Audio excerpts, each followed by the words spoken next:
Good morning and welcome to day number 7.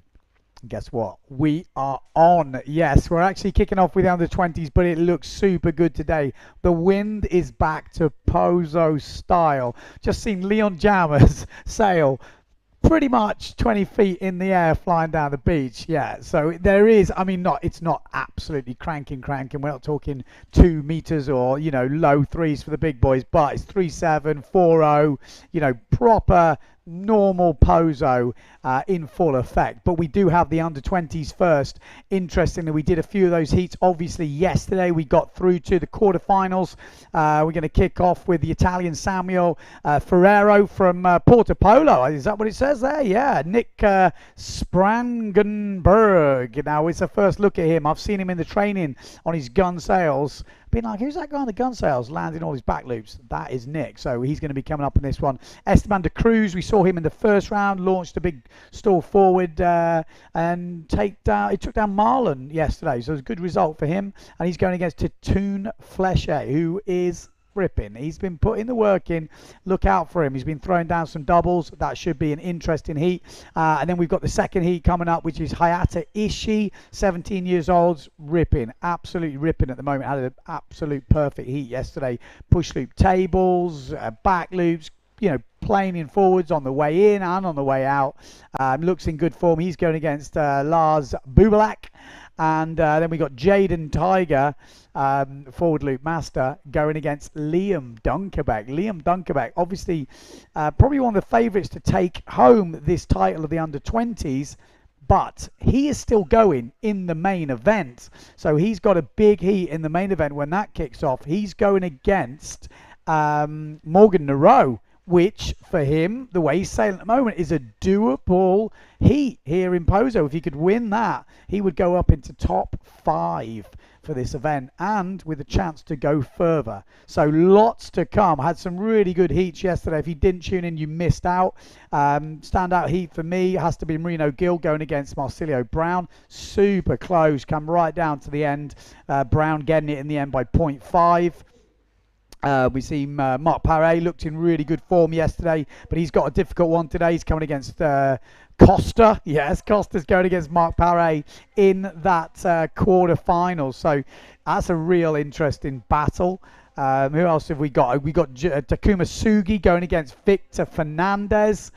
Another interesting battle. Like I said, Dunkerbeck versus Nareau. We got Swift versus Jammer, Battle of the Neil Prides. And then we got young chap Puis from Tarifa going against Campello at the bottom end of that draw. So all that to come. But first up, we're kicking in with the under 20s boys. Like I said, on the water first, Samuel Ferraro going against Nick Sprangenberg. And then we got Esteban de Cruz going against Tatoon Fleche. We've got about 20 seconds until the 1 minute. So 1 minute 20 to go. Let's get it on. Where you watching from? Where you tuning in? Let's see if we can cut down some of that spam on the YouTube chat. Hopefully we can get some moderator today. No sound. Is there no sound? I think there's sound. I'm pretty sure. We got Boom Windsurfing doing it up there in Scotland, laying down the passion, keeping the motivation high. Like to see it, boys. But they're still in Mallorca, so they're not in Bonnie, Scotland. Hope you better soak it up because I'm sure you're going to be back there soon. I'm not sure what it's been like in the UK, but the weather around Europe's been a bit of a strange one this year, which is why we've had a kind of Pozo strange year. I mean, most people who tuned in say, yeah, it looks pretty good. It looks pretty good there, but compared to normal, we've had it a bit less than usual. Philip Costa was on a 5.3 and 100-litre board yesterday. Still pumping out all the moves, but just mad to think that you could use a 5.3 and 100-litre board in Pozo, and even madder to think of the moves he was actually throwing down. Crazy, absolutely crazy. Right, 15 seconds on the clock. Voice is already starting to crack, boys. The voice is already starting to crack. Let's hope it stays together. All right, so here we go. All the riders up on that top end. We're going to be scoring 1 wave, 2 jumps in a 12-minute heat. Esteban de Cruz, nice stall forward to kick things off. We'll stay a bit wider just to make sure that all the other guys will be throwing down. Fleche on that hot sails, it looks like. white hot sails is Fleche, and then we've got Ferraro down the bottom end. Sarah Keita might be joining me. I'm a lucky boy, aren't I? No, you're good. You joining in. Under 20s, Fleche, Tatoon, table forward. He likes a table forward. I've actually seen more table forwards this week than I think I've ever seen him alive.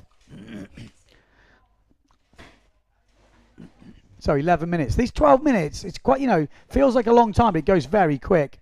Forward loop from Samuel. Goes down on the landing, though.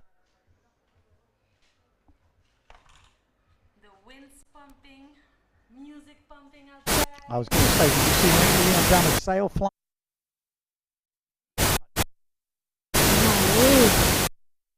A little bit worried at one point.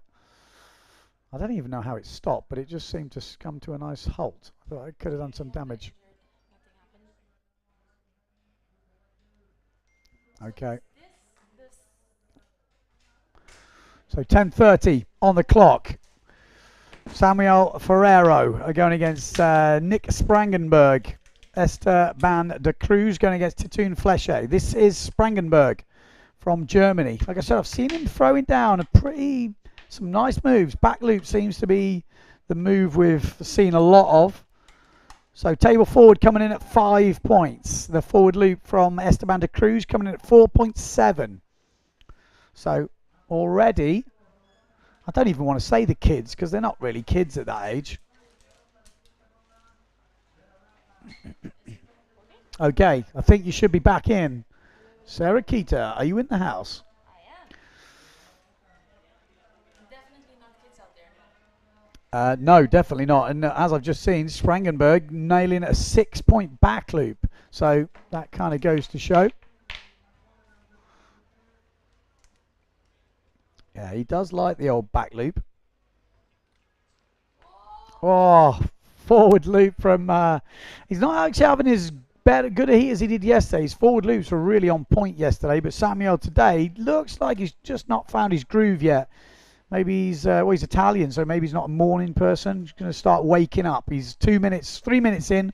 You wait. You're going to see the equivalent to Bant Rodiger. He's got the hairdo. He does. He's definitely got the style as well. Yeah. So Nick Sprangenberg looking pretty good at the moment. Regular forward 4 points. So he's already filled his score sheet. That is Tatoon Fleche.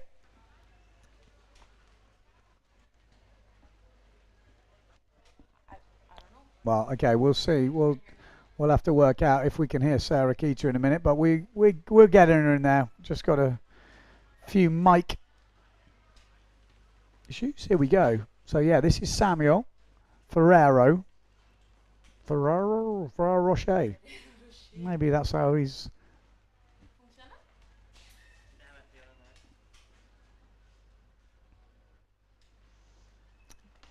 There we go. What's he got for us? Apparently he's got some custom sales from Porto Polo. That makes sense? Yes. You been to Porto Polo? I have. I was there 2 years ago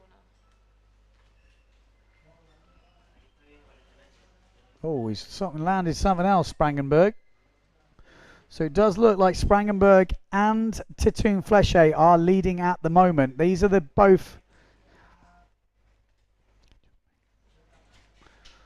So we will be bringing Sarah Keita in. Don't worry. I know you'll be dying to hear her high-pitched tones as much as me. But she's in the green room at the moment. We're waiting to let her in. Oh, that was a decent stall forward from Tatoon. Him and his brother Julian have been really putting in the work, that's for sure, over the last couple of weeks in the training. More of starboard tack, I would say, by definition. Spent a lot of time, if I'm not mistaken, in Morocco over the years. And they've got really good skills on starboard tack, and they're just homing in their port tack skills. Over the years, I've been seeing doubles on starboard tack as they were growing up, when they were a lot younger than they are now, and they're still in the youth. So it just goes to show how long they've been throwing down doubles on starboard. It's quite a long time. So, Esteban, what's he got for us? He's on the Severn. Esteban de Cruz. Big stall forward. 4.75 from that for that Tatoon stall forward. So he's just improved his score and still leads against Esteban de Cruz. Low forward score from Sprangenberg, just coming in at 3 points. So he's filled his score sheet.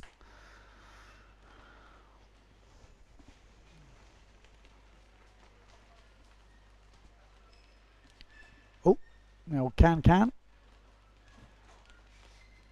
6 minutes on the clock, so halfway through the heat. I would say early morning, but it's not early morning for anyone. But if you're in Spain, 11 o'clock's pretty early.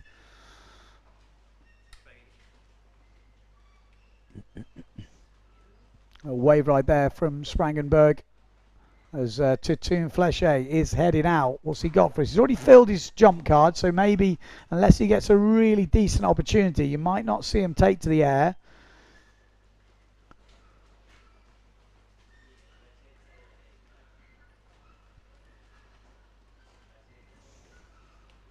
So Sprangenberg on the gun sails, orange sail. Tatoon Fleche on the white hot sails. We've got Samuel on that custom Porto Polo sail. A little turn there from Tatoon. So although it is windier today, obviously the guy's using smaller sails. Still a few light patches around. There's still a bit of heat in the air for Pozo. So let's see. Samuel's just riding a wave in the background. Whereas Sprangenberg's on the inside.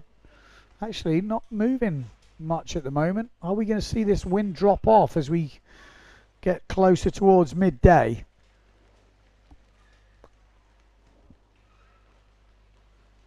(4:40 on the clock.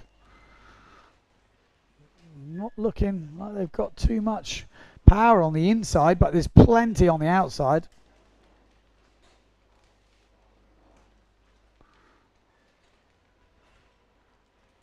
Yeah, Samuel Ferrero not having his best heat at the moment. Needs to find some jumps. Maybe the nerves getting to him.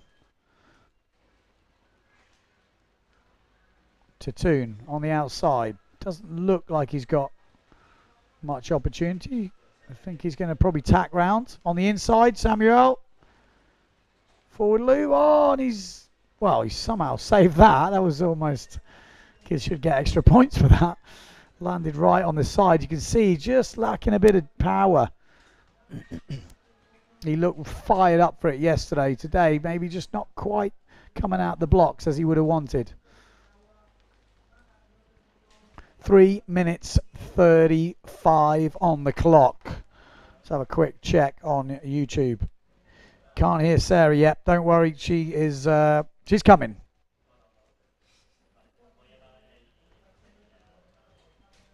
Apparently they're not tuning in to see her high-pitched tones. They're turning in to see her excellent commentary as well. Is that what they're saying? Yes, that's what they're saying.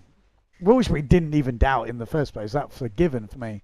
She's got the gems of wisdom. How many times are you world champion? They might not be able to hear you, but I can relay this. 26 times world champion. I'm joking. Oh. 19. No, well, it's not actually that far off. 19 times world champion. I mean... If you don't want to hear the pearls of wisdom coming out of her mouth, you may as well go home now. 2 minutes 50, but we have to wait for a minute. We have a few technical issues at the moment, but we are solving them. Oh, table forward, 5.2 coming in from Samuel.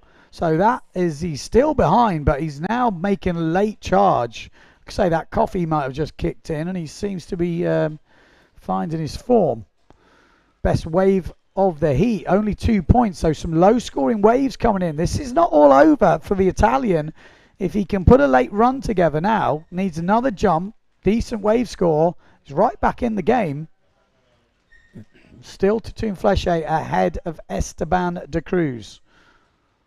Yeah, that might have been a really decent table forward, 5.2. Oh, I think he wanted the table forward. He had a little look at that, chucking in the table. So 1 minute 50 on the clock. Is it too late for Samuel to make a charge? He's on the outside now, so he'll be looking for a wave. Apparently it's going off in Handstone. Good to hear. Up there in cold Hawaii. We got Kev's Windsurfing Adventures tuning in from New Zealand. Tatoon Fleshe on your screens. Forward loop off the lip. Oh, almost too much.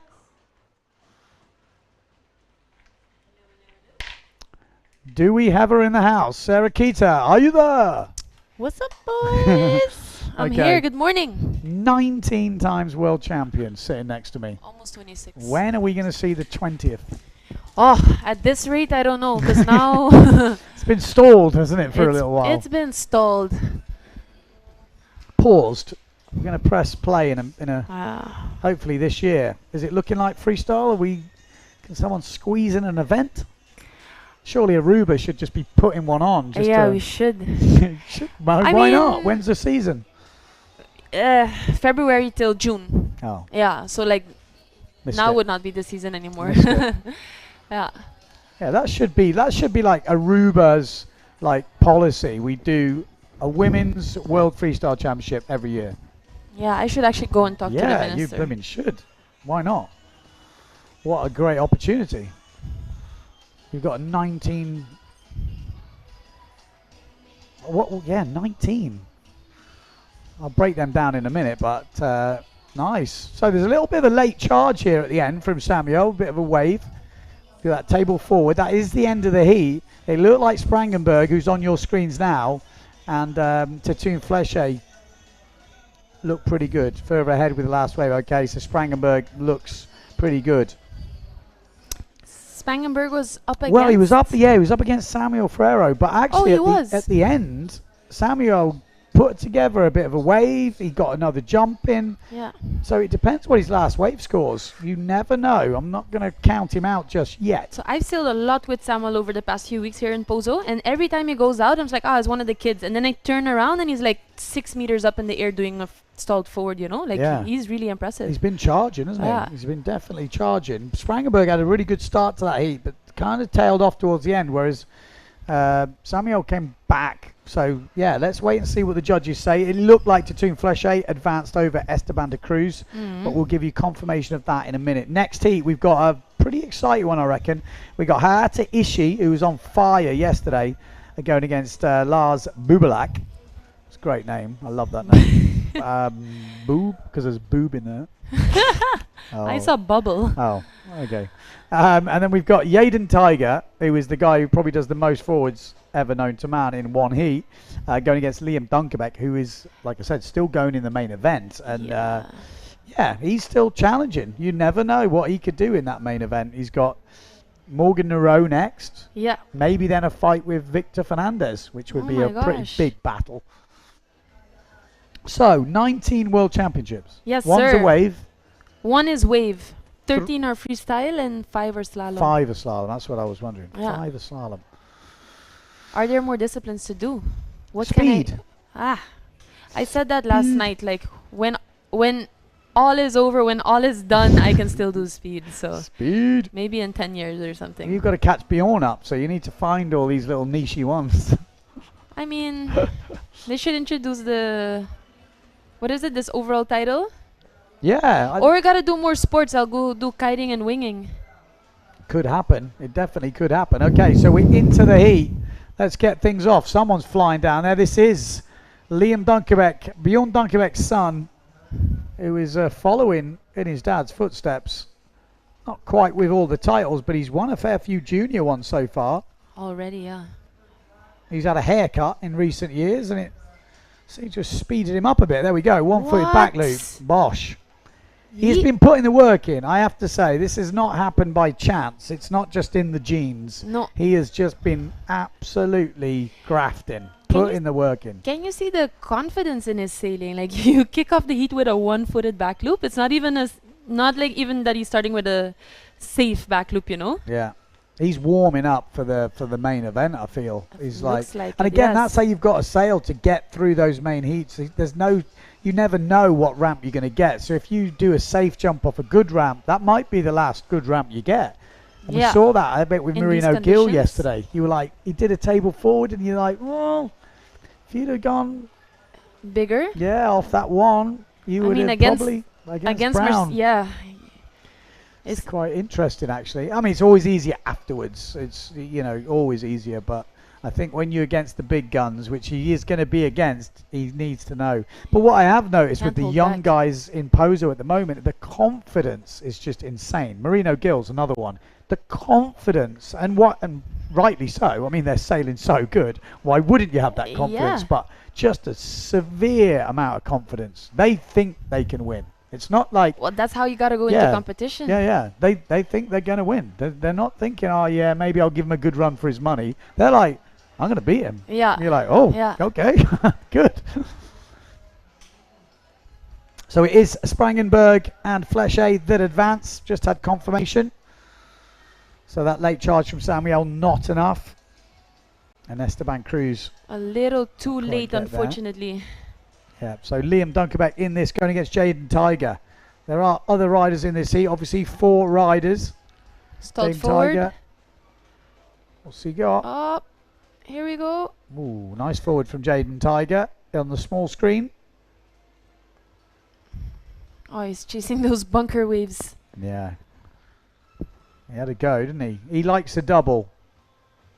Oh, I thought, you know what? I thought that was going to be the latest decision on a double. Like Costa does that. He doesn't look like he's going to go for one. Then suddenly just decides. Just launches. Half and a second gains before. an extra couple of feet.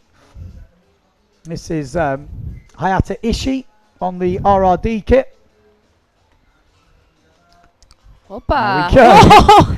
Planing. I mean, the guy's got talent, I tell you. He's better on starboard tack, but he's improved his port tack. Oh my goodness. I mean, both planing. Push loop forward, but in 2 moves. I feel like these guys, they're so technically perfect. Yeah. The move just looks effortless and flawless.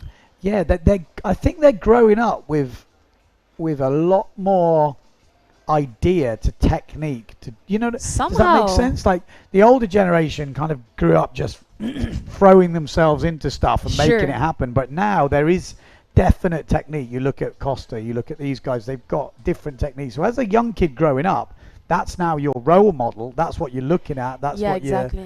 And it's just a different world. Yeah. It's really nice to watch. Oh, nice backslash. He's a really good surfer as well. Foiler, winger, does everything, doesn't he? He's even kiting. Yeah, he does everything. Same as Marino, I guess, as well. He's doing a bit of kiting and a bit of this and a bit. That's same as you. Yeah. Water people. It's all about having fun in the water. I think that's cool about Liam as well, because a lot of people are maybe comparing him to his dad. But he is his own person, and he's like creating his own image, Yeah. So he is a really good windsurfer, but as you said, like I think he's just a really good waterman already at this point. Like I said this yesterday on the stream, when he first was on the scene or around, his dad was like, yeah, he's not really into windsurfing, he's more of a surfer. Yeah. And then over the years, with this event and with everything else, he has literally grown into it, and now he is mad keen. Totally. And he's got that competitive spirit as well. You see it, yeah.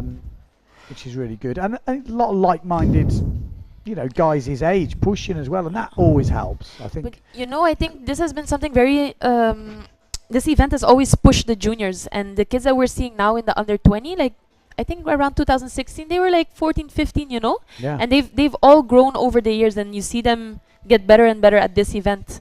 Like I think Liam is now up against, he should be against Jadan, but Jadan is not in this heat, by the way. Is he? Yeah. There he is. Yeah. They have been competing since they're like 14, 15 here in Pozo. Well, that's actually mad. We should pull up that heat when they were on those tiny little rigs. I remember they were both on that Severn rig. It was like 2.2 meter or something like this. That's actually very interesting you say that. But I think it's Jaden Tiger versus Liam Dunkerbeck like 6 years ago or something was just a classic. Both 11 years old or something. But it's such a good platform for these kids to show their moves. Yeah, and I'd say the only difference is Liam has been here in Gran Canaria, pushing the port tack, whereas Jaden's going back to Jerry and, watch him sail in Jerry, he's incredible. On the starboard tack. Yeah. So here he is, that is Jaden Tiger, and that is a tweaked push loop, but doesn't quite make it.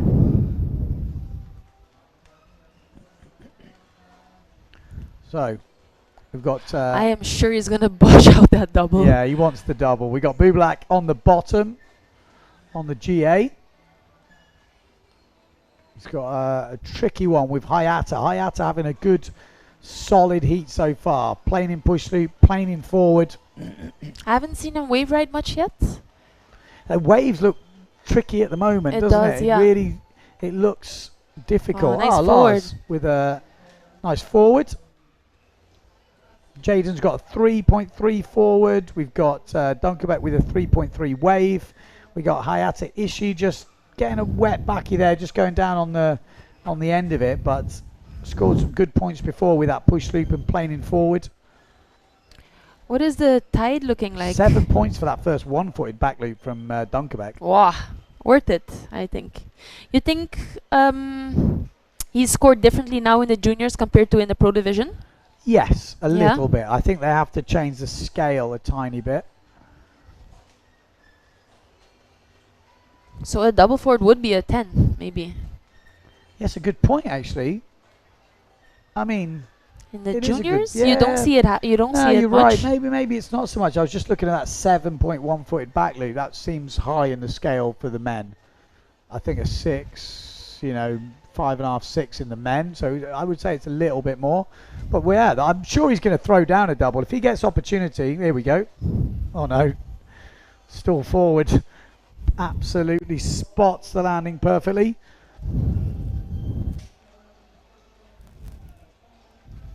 Says Windsurf's Queen. Sarah, we love you. Oh, guys, you're making me blush. We've got Thomas watching over in Japan. So it looks like a lot of fun. Here we go. Oh, oi, oi. No way!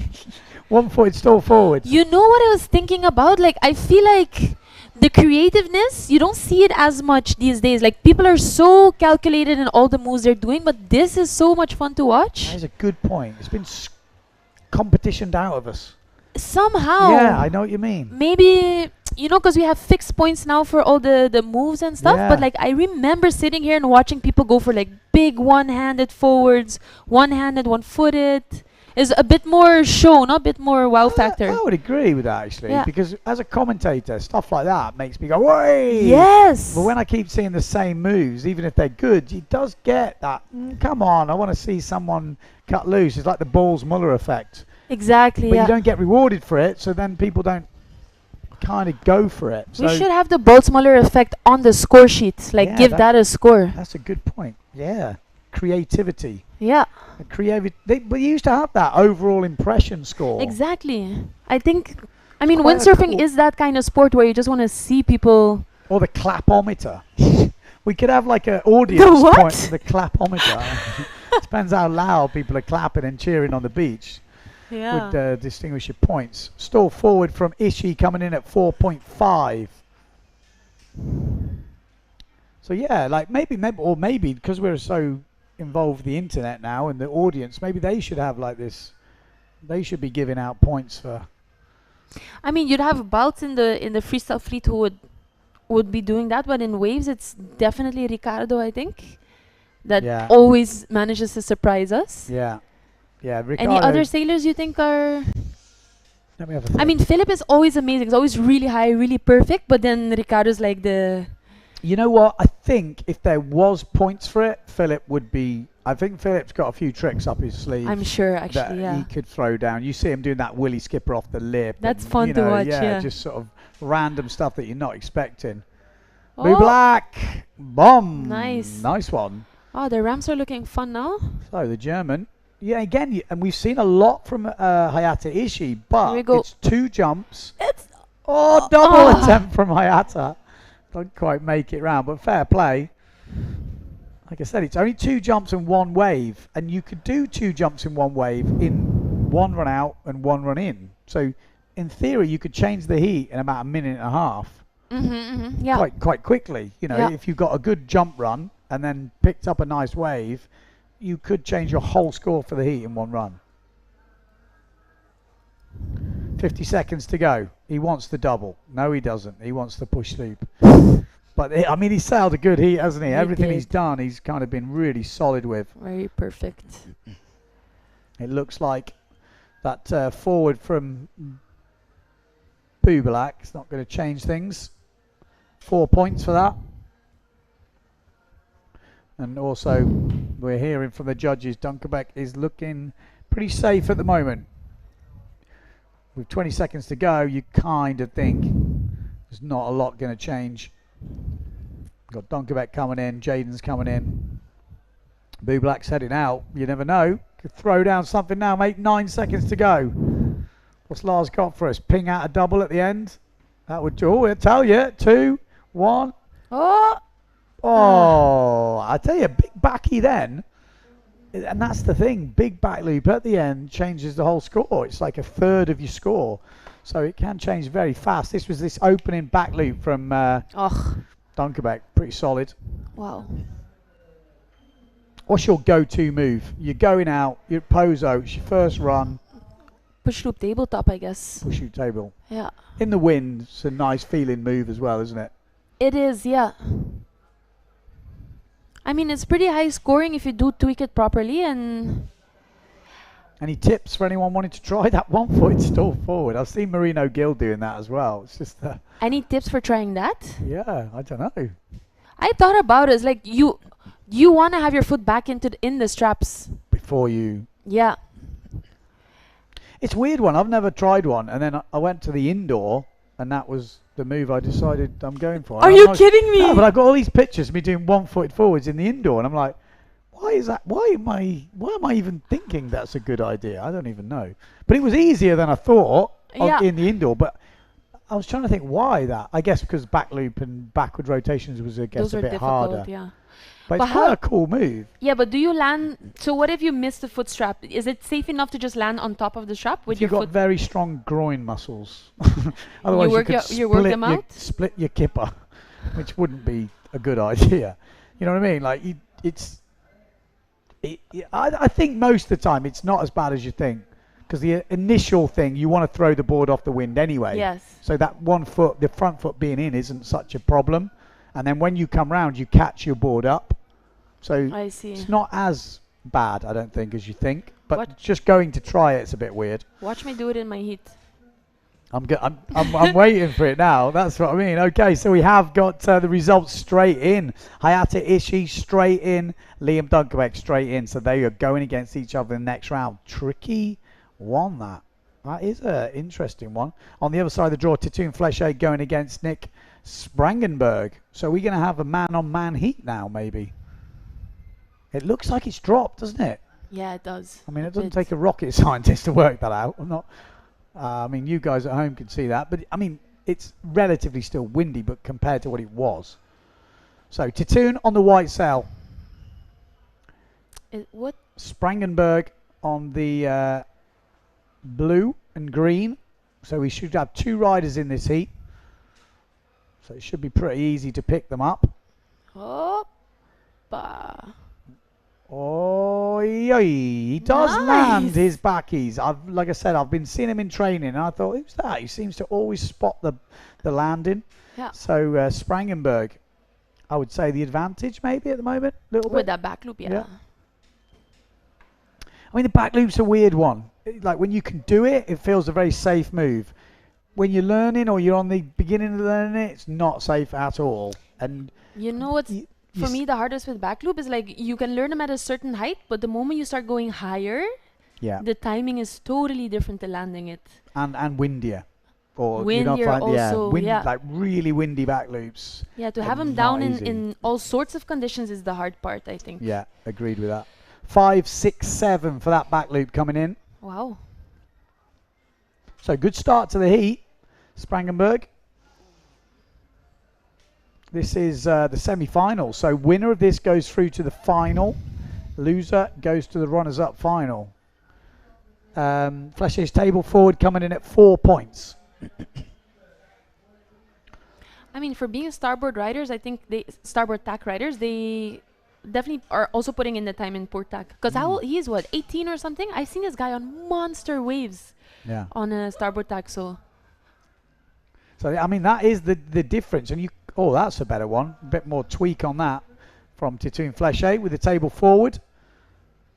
But it's tricky, isn't it? You know, the starboard tack guys have not had a good run in the PWA, you know, in trying to get a Yeah, world if you title think for about a it. long time. I mean, you can say that, but a guy like Marsilio, he's riding starboard most of the year. Yeah, but he's had to really, like, if the tour had been starboard tack. Oh, yeah, of course, I see what you mean. Oh, nice backy from Tattoo Flesher. I think that might have got the top score of the heat. We'll wait for the scores to come in. Oh, big But forward. yeah, oh, tell you, actually the conditions, the waves have definitely picked up. Oh, got a bit of a death drop there. It's like he wasn't sure what he wanted to do there. He's like, do I want the table forward? Do I want the forward? Do I want the stall? Do I want? Oh, I'm in the middle. Whatever you do, always sheet in. Yeah, but what you do notice is the top guys, they can all sail each tack. The top guys. Sure, yeah. It's more the middle guys. I feel like there's some, you know, especially like Pozo locals and stuff like this. Some guys have never ever sailed starboard tack. You know, it's like almost like unheard of, which I think is.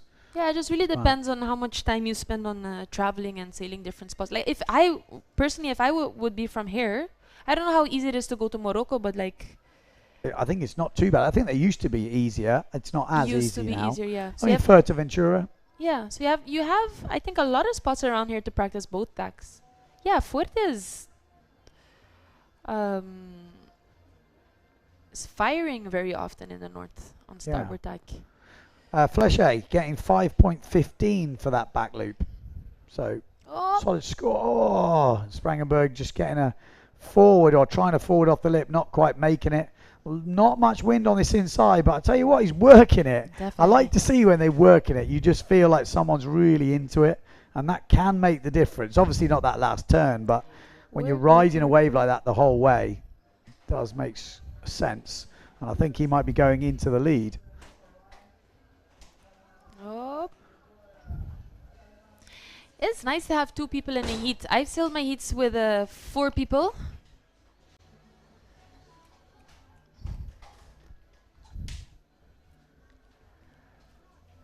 Oi, forward loop.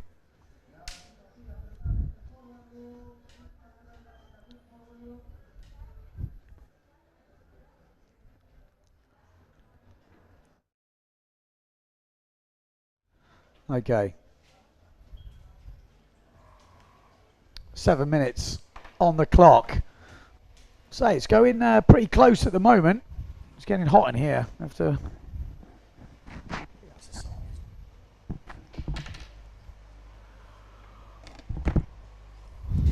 Now that it's windy enough, like it's fine that they dropped the heat down, because now it's a 12-minute heat, right? It was up to 16, I think, at some point yesterday. Yeah. I think 16. now with the lower heat and the stronger wind, you have enough opportunity to. I think 12 minutes is long enough. With this wind right now, yes.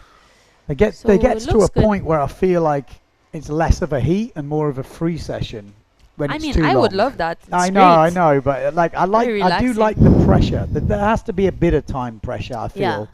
like there is a difference between free sailing and competition. It's so interesting how it changes though. Like if there's a 12-minute heat, at 8 minutes you're like, oh, I'm alright, and then Yes. 4 minutes, 3 minutes, all of a sudden like you feel. Yeah, it goes very fast, especially if you're having a bad heat. Yeah, that's the worst. The heat is like, oh my god, that's the shortest heat I've ever done. If you're having a good heat, sometimes you've done your moves in the first 2 runs and you're like, oh my What god, I got now? ages. What do I do? Yeah. Yeah. And then you kind of want the heat to be over, because if you're leading or then. I felt that was a bit like Marino yesterday. Came out the blocks absolutely flying and then was like, okay. And Yeah. then sailed around for the rest of the heat looking for ramps, which, you know, you couldn't quite find. So at the moment, Tattoo Flesher going against Sprangenberg, really close at the moment. Not much wave scores. That is where you can do the damage here. You can find some wave scores. Not easy though.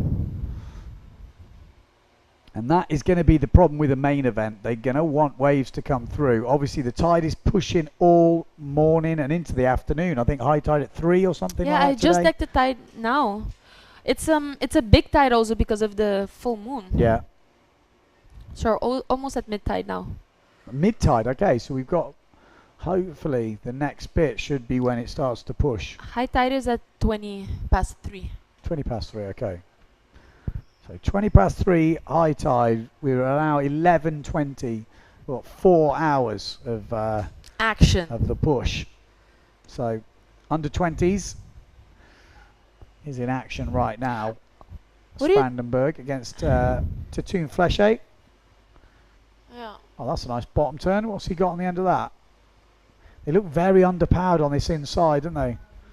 Just look a little bit. He's on 4-3, so maybe not that windy because these You're boys right. aren't. These boys aren't the biggest.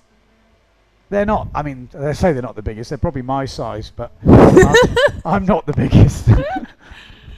But yeah, these are the under 20 boys, right? So I'm sure they're Yeah. around 65, 70, 75 kilos. Yeah.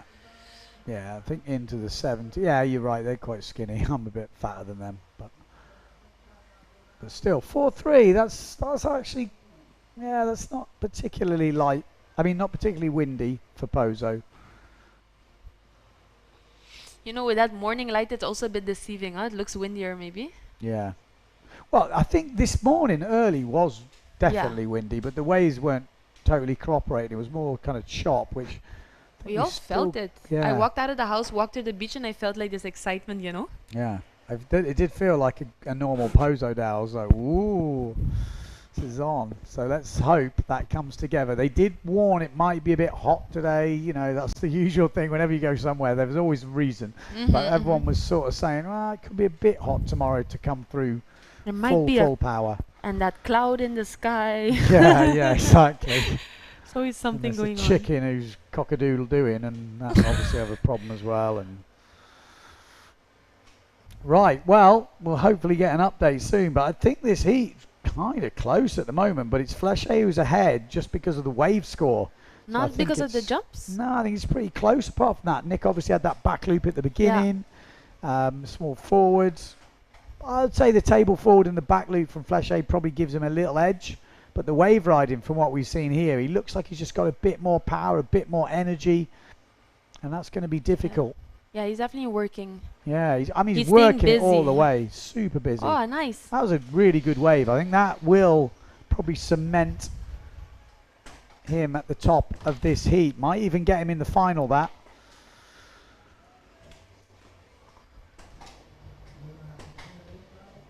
So wait and see. 2 minutes on the clock. Is it time for a refreshing drink? I'm just having a look. Do you want one? I Or the want a green one? Green one. I'm gonna have a little refreshing drink.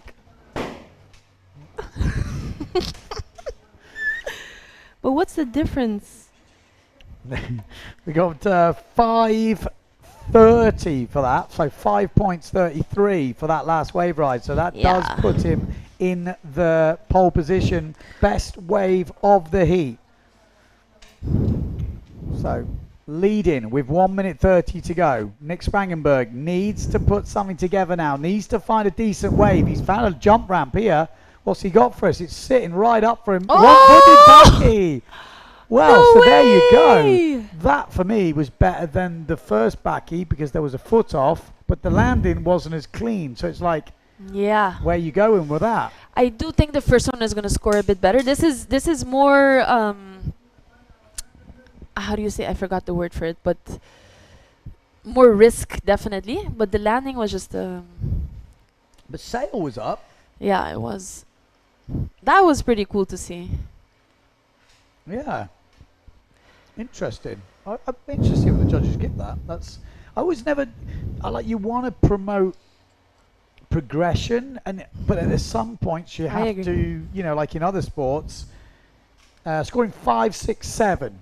The So, one-footed yeah. backy. Wow. So I would say that's a decent score. I think so too.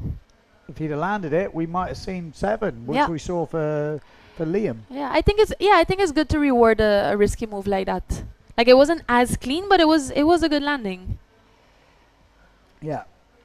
I mean, I've got to be honest. Oh, that's a nice turn as well. So he's ahead apparently on the jumps, but not in the waves. But is that wave going to count? It's not the longest of waves. We're on a bad hit, but I think it's going to be Tatoon Fleshay, who's really worked the waves in this heat. Yeah, he's been working hard. I'm pretty sure he's going to book himself into the final.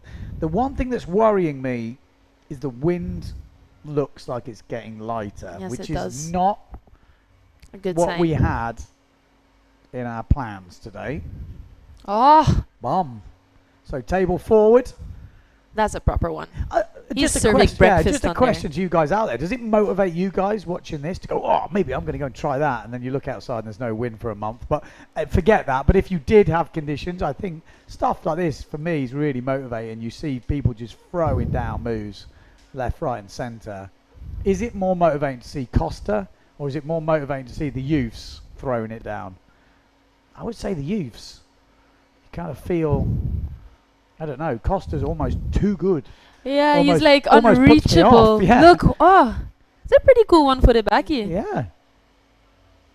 And, you know, like, the rig was Had a nice flying kick. the whole time. Yeah. So, the next heat up is Hayata against Liam. This is an interesting battle. It's going to be a tight one, I think. Yeah. So, Liam Dunkerbeck in the main event still going against Hayata Ishii. Hayata Ishii, for 100%, is better on starboard tack. Okay. But that Yeah. does not take away from he's actually been training here for the last couple of weeks, and he has improved. He's going doubles now. We've seen him land. He just lacks a little bit of height, I would Does say. he? Well, from what compared to Liam, I feel like Hayata's still a boy, and Okay. Liam's He's grown into... he's a bit more. He's got a bit more about him at the moment. But that won't. I think we might see different. I'm seeing it with all of his moves. Hayata, you just see him progressing every day. Yeah. Whereas Liam is progressing every day, but he's kind of reached this top level. Whereas Hayata, I feel like Yeah. you don't know what he's going to do. There's also a bit of an age difference there, isn't there? Like Hayata's 16? Yeah, maybe just turned 17. Oh, okay. How old's Liam? Then again, Liam is also like He's 17 young, or isn't 18. he? Yeah, scary. Okay, so Liam Dunkerbeck, let's see. I mean, I'm tipping Hayata in the future to be one of the, I would say, one of the best all-round sailors. I'm going to throw it down there now. After seeing his Maui video the other day, I was like blown I away. still need to watch it, but I've heard all about it. Ridiculous. He's got everything. One-footed back. Liam's got this Dunkerbeck style about him, you know. Already, yeah. Just wants it. You know, you can see. Hayata's got a more happy, I don't know what it is, you know, like a more loosey style, but still throws down every move. Like we watched the heat before, he landed everything. Dunkerbeck landing that back loop. He hunted that thing out He did. right away from the inside. And Hayata just seems to spring into his stuff. You watch this. Boink. Stalled forward. Oh! You know, like he lands Wow. everything perfect, Yeah. Hayata. We haven't seen him kind of crash many moves. Nothing crazy happens. It's just so controlled. I mean, Hayata's won here before. Good competition sailor. Really? Yeah. Obviously, we've had a few years off now. So the category he won before, I think, was the under 15s category, maybe, or the I'm not sure what the under, whatever the age group was, but he's got skills. 100%. He can sail. So very similarly matched at the moment. Who's your money on for this heat? Dunkerbeck. Both, we're hearing both about 4 points for those opening exchanges. Oh, Ayata's on a nice wave. Yeah. Bomb. Nice. Bit lighter Hayata, so you never know on that inside bit. Could suit himself with, from what I can see, it's quite a high boom. In the background, push loop from Dunkerbeck. So 2 jumps in the bag. Filled the score sheet. Interesting, we've not seen a double so far. So that says to me there's not so much wind and not so many ramps, because Dunkerbeck, if he gets a chance, he throws a double. He'll do it, yeah. In training, you'd see him throw double once every time. run. And he was landing some of them pretty hard.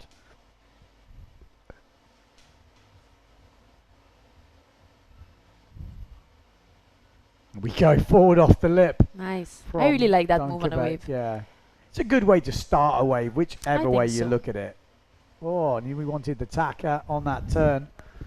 So Hayata, that's kind of a Hayata move, that forward off the lip. He's got a really good forward. He's got a ramp here. Hayata down the bottom end, pumps into it.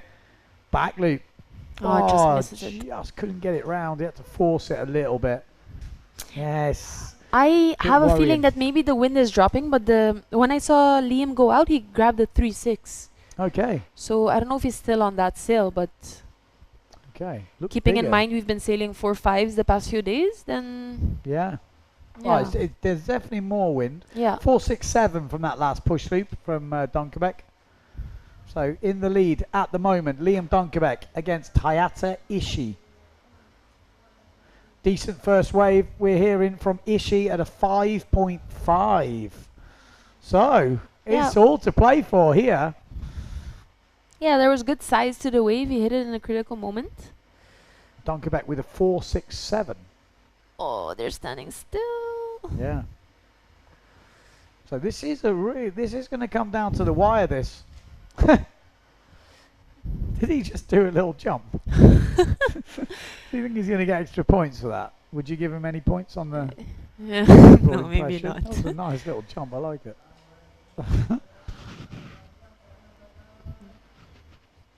Okay, both riders up and planing on the outside. Ishii needs a second jump, we're hearing. He might get one. No, couldn't quite turn it. Oh, and there's the one-footed back from Dunkerbeck. He's so solid. He has improved just so much since the last time I've seen him sail. Yeah. Even in Cape Verde as well. He was throwing down some pretty decent heats in Cape Verde. Hayata Ishii, Baki, absolutely pings it. He has quite a distinct style on those one-footed back loops, Liam. Yeah. You know, you have people that like have their legs straight down or almost like behind him, and he has it just like straight in front of him. Yeah. What's your favourite style of one-footed Baki? I guess when you're like fully stretched out and your leg is pointing down, I guess, or back. Yeah. But his looks really cool as well. Yeah, but I know what you mean. I've been looking at, because they are different. Like, Yeah. And they feel different to do, actually. That one going back in the pictures, I'm like, yeah, that's the one. Well, 10 7-1-5 for that one-footed back loop. Yeah, it was proper. Yeah. So the scale is a little bit adjusted, I would say. Oh, there we go. There we He's go. having the change. Let's see how quick they do their pit stop. Yeah. So what size sail is he changing to? Where does it sail on the Severn? On the left. But you can't see from here, I think. Oh, he's changing. Yeah, changing Oh, sail. look at- There's the big man. Yeah, I mean, you know you've made it when Dunkerbeck's your caddy. He kind of has to, though. Yeah. By Does DNA. he? Double. Look at him. Double. Yeah. Yeah. Dad, what do you reckon? Yeah, just Double. just go ahead and do it. But double. Do the double. Oh, brilliant. Is she getting a 6.15 for that regular back loop? So they're liking it clean. We've got Tatoon Fleche in the final already. Nick Sprangenberg waiting in the runners-up final. Who will join them? Is it Hayata Ishii from Japan, or is it Liam Dunkerbeck from Gran Canaria? I mean, really, Dunkerbeck, in terms of Bjorn Dunkerbeck, is organising this event this year for the first time in a long time. His dad family used to organise it back in the day. As far as I Dunkerbeck's know. dad.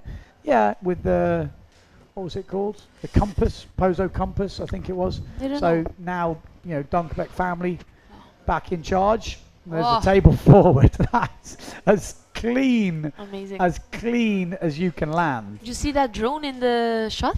Yeah, that I think that's filming the Dunkerbeck documentary or something. Oh, someone okay. said. So I'm interested because I see it in every picture. I and hear is it in every close. single heat. Yeah, it's so close. Here we go. Hayata Ishii stall forward. I thought he might go for the double. Looked like he didn't have enough juice in the sail.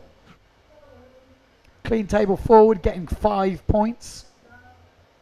So it's close. This Do you have very close. you have the actual points? No.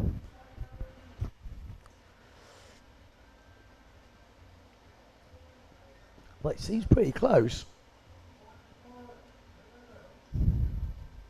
All right, here we go. It's on Yeah. a nice wave. Good wave would make a difference. Stall forward, 4.5 points. Oh, Oh, that's nice what the hit. judges. I just heard a noise from the judges' tower. They That was like so that one. smooth. Yeah, this is a good scoring wave. That's what they want to see. They want to see spray, aggression, front side attack, timing, speed, power, flow, and yeah, that's gonna definitely be the highest wave score, I Wow. would say, of the heat. Yeah.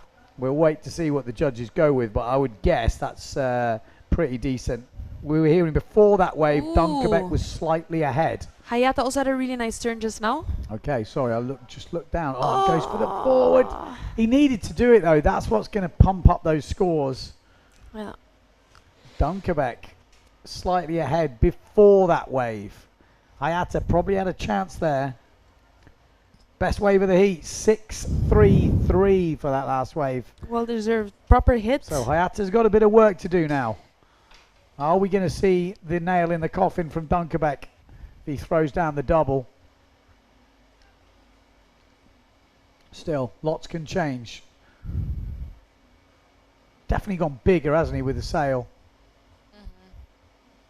What's he got for us? Are we going to see him throw a light wind double? It wouldn't surprise me. His dad said do a double, so if Dunkerbeck told me to, I would.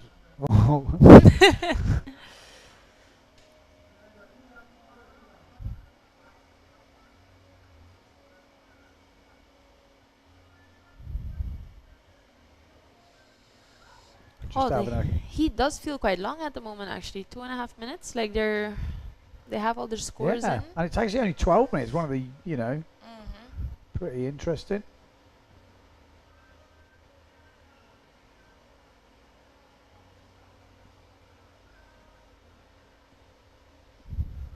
Oh, there we go. Forward off the lip. Doesn't make it back in from Hayata.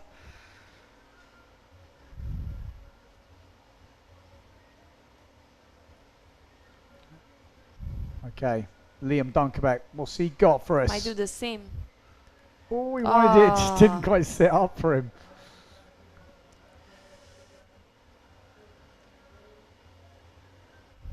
We've got a few questions for you in a minute, Sarah, on these comments.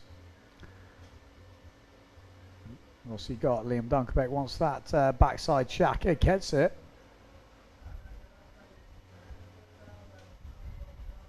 Nothing off the end of it, though. Wind is dropping. It's not going to suit Hayata because he needs to finish on a strong one. He's needing the points, and he really hasn't got the wind. And it is dropping out, which is... It's upsetting me, I won't lie, because I was really getting excited for today, thinking, yes, this is going to be on. Whereas at the moment, it's looking the opposite of on. But these guys are making a good go of this. 1 minute to go. Under 20s semi-final. Liam Dunkerbeck versus Japanese rider Hayata Ishii. This could have been a final, no doubt about it. Yeah. But that's what happens in the draw. You never know. Who you're going to draw. Nice A good wave. section. It's quite mad, actually, how the wave looks different from the different camera angles. Yeah, it does. It just goes to show what we see here in the commentary box and what the judges see and what other people see from different angles is sometimes quite a lot different. Nice backside. He's finding some good slash. nuggets. Yeah. He's making it work. And like I say, he's really pretty decent normal surfer without a sail. So backside shaka. Nice bit of height on that one, and good technique, leans forward, gets that section, Amazing. Nice backside hit. Yeah, he's making this count. I mean, he has sailed a Dunkerbeck-esque heat. Wow. If anyone remembers Dunkerbeck, he was a machine. I mean, he was a machine. People give me stick about calling Robbie Swift a machine yesterday, but Dunkerbeck, there's no arguments there. Yeah, that's He for was sure. programmed to win, that guy. He just put it in the couple of slow-mos from this heat. Wow. Really cool to see the slow-mo, actually, isn't it? So really, yeah. Did he serve breakfast off at that table? Boom. Wow. This was Turn of the super heat. nice. That's like a proper surfing hit. Yeah. Oh, one-handed forwards. Did not see that. No. This is Hayata Ishii. Oh, bomb. Just lacking a bit of power, I think. Yeah. Just lacking a bit of power, whether he's going to hold a bit different. Love that. Just actually, that was the first one, wasn't it? The second one, when he really put the weight forward. Oh, I actually didn't see he did that before. Wow. Yeah. Well, there you go. So we'll wait for confirmation of results, but it does look like Dunkerbeck will advance to the final. going against Titoon Flesche. Runners-up final going to be Nick Sprangenberg going against Hayata Ishii. And we are going to obviously have a heat break now before we go into those finals. Wind at the moment is dropping a bit, and I'm going to be here with this lady here. If you've got any questions, let us know, because there are a few questions coming in on YouTube. Let me read out a few. We said windsurfing queen Sarah, we love you. Aww. Yeah, so I'm going to start off again with that, just to bump it up. Also, John says, hi Sarah Q, you rock. Are you still working on your doubles? All the best from Denmark. Yeah, the doubles are still in my mind. I think it's actually my biggest goal in my life at the moment, but this year I decided not to put as much pressure on it. So I'm going to spend some more time in the Canaries the next 3 weeks. So what's your plan? Yeah, what's your exact plan? I'm going to stalk you. Yeah, I've been in Pozo for a long time, so I think it would actually be good to maybe go to Tenerife or something. But for jumping, this is the place to be. So depending on the forecast, I'll either train a bit more wave riding in Tenerife or go for jumping here. Okay, good to know. I think I'm going to stay here for another week. That's at least 10 days. So if you're around Pozo, give me a shout, because I'm going to be making videos. We're going to turn a lot of you random guys who are here on holiday, you can turn you into superstars. Or not. Could end up at the local physio, you never know. Hey, what other challenges could we do besides the forward loop challenge? I'm going to come up with some. Yeah, I'm joining. Yeah, if you've got any ideas for challenges that you want filming here in Pozo, let us know, because we're going to have all these youth guys that we've got here. They're usually going to stay around for a few days. That's my plan, I know, and they're always keen to do stuff. So we're going to be featuring a few of these. So if you've got any ideas, let us know, and hopefully a few of the PWA stars will be hanging around. Maybe this lady next to me will be here. So let's see. What else have we got? Ben, do you make notes of all these ideas? No. Yes, you do. The head is just getting fuller and fuller, and then a few of them fall out. But let's see. Well, I've got too many ideas, not enough time. What else? Sarah, I like your English accent. Oh, thank you very much. I've been practicing for years. Still rubbish, apparently. It's actually pretty impressive, I've got to be honest. You could be in one of them, like Mr. Ripley or something like that. Whatever those English old, I don't know what they're called. You know what I mean. Probably don't know what I mean. What else? Oh, you're always so enthusiastic and happy. She's not. That's just the coffee. Yeah. If you take the coffee away, there's a whole new one. Or if you go to Nalu in Australia, where it's too hot and too many flies, I'm a grump. Just go to Nalu, then you see the real Sarah. No, that can bring out that can bring out anything. We got Bjorn saying young Dunkerbeck is following his dad's footsteps. And footstraps. Footstraps as well, yeah.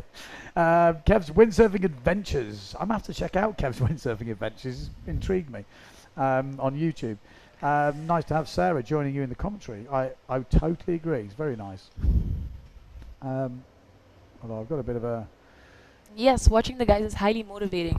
Yeah, word on PWA Fuerteventura, it has been cancelled. Unfortunately, yeah. You have to look online, but it's to do with permits and all this stuff, which is way above my pay grade. I haven't got a clue, but it's not happening. But they are upset it's not happening, which I think is a good sign, which means we'll be getting it back, because it's quite a big thing, I think, in Fuerteventura, one of their highlights of the year. So it will be happening. Like I said, obviously something's gone wrong above our level here at the PWA. So I like this view of two screens. Yeah, that is the view we want to give you if we have man-on-man heats or woman-on-woman heats. The problem is the forecast we've had means we're scratching around, so we've always got 4 man or 4 woman heats, which means it's impossible to do that view without all the messing around. So that is what we want to do.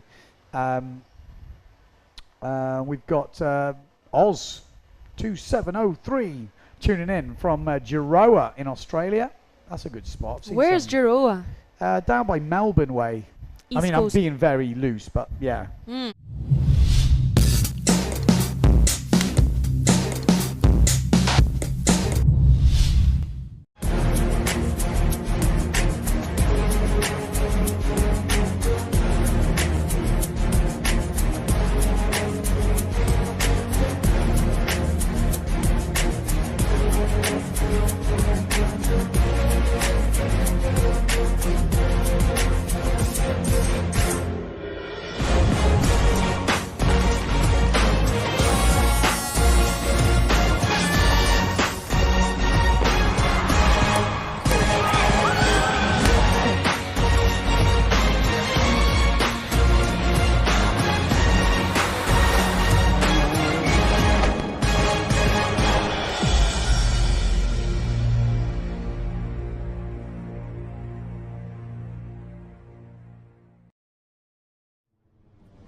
¿La playa? ¿Cuándo fue la última vez que probaste algo nuevo? ¿Puedo hacer esto todos los días? Sí, ¿Puedo cruzar la isla caminando? claro. O cabalgando si quieres. ¿En qué puedo ayudarle, señor? Bonjour, madame. ¿Es posible cancelar mi vuelo? ¿Qué es esto? Esto es nuestra flora autóctona. Oh. Y hay más. Mucho más. ¿Será por esto que sonreímos tanto? ¿O será por esto? Porque cada día es un nuevo descubrimiento. Dale un giro a tu vida.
And we're back. Yeah, they got bored of us talking, so they cut us off. We're back. We're back. But we're all right. We're coming up with the juniors under-20s final and runners-up final, so we're going to pick the podium places, which is quite a big one.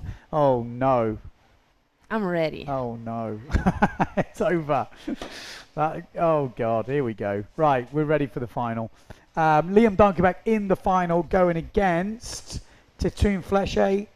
Runners-up final is...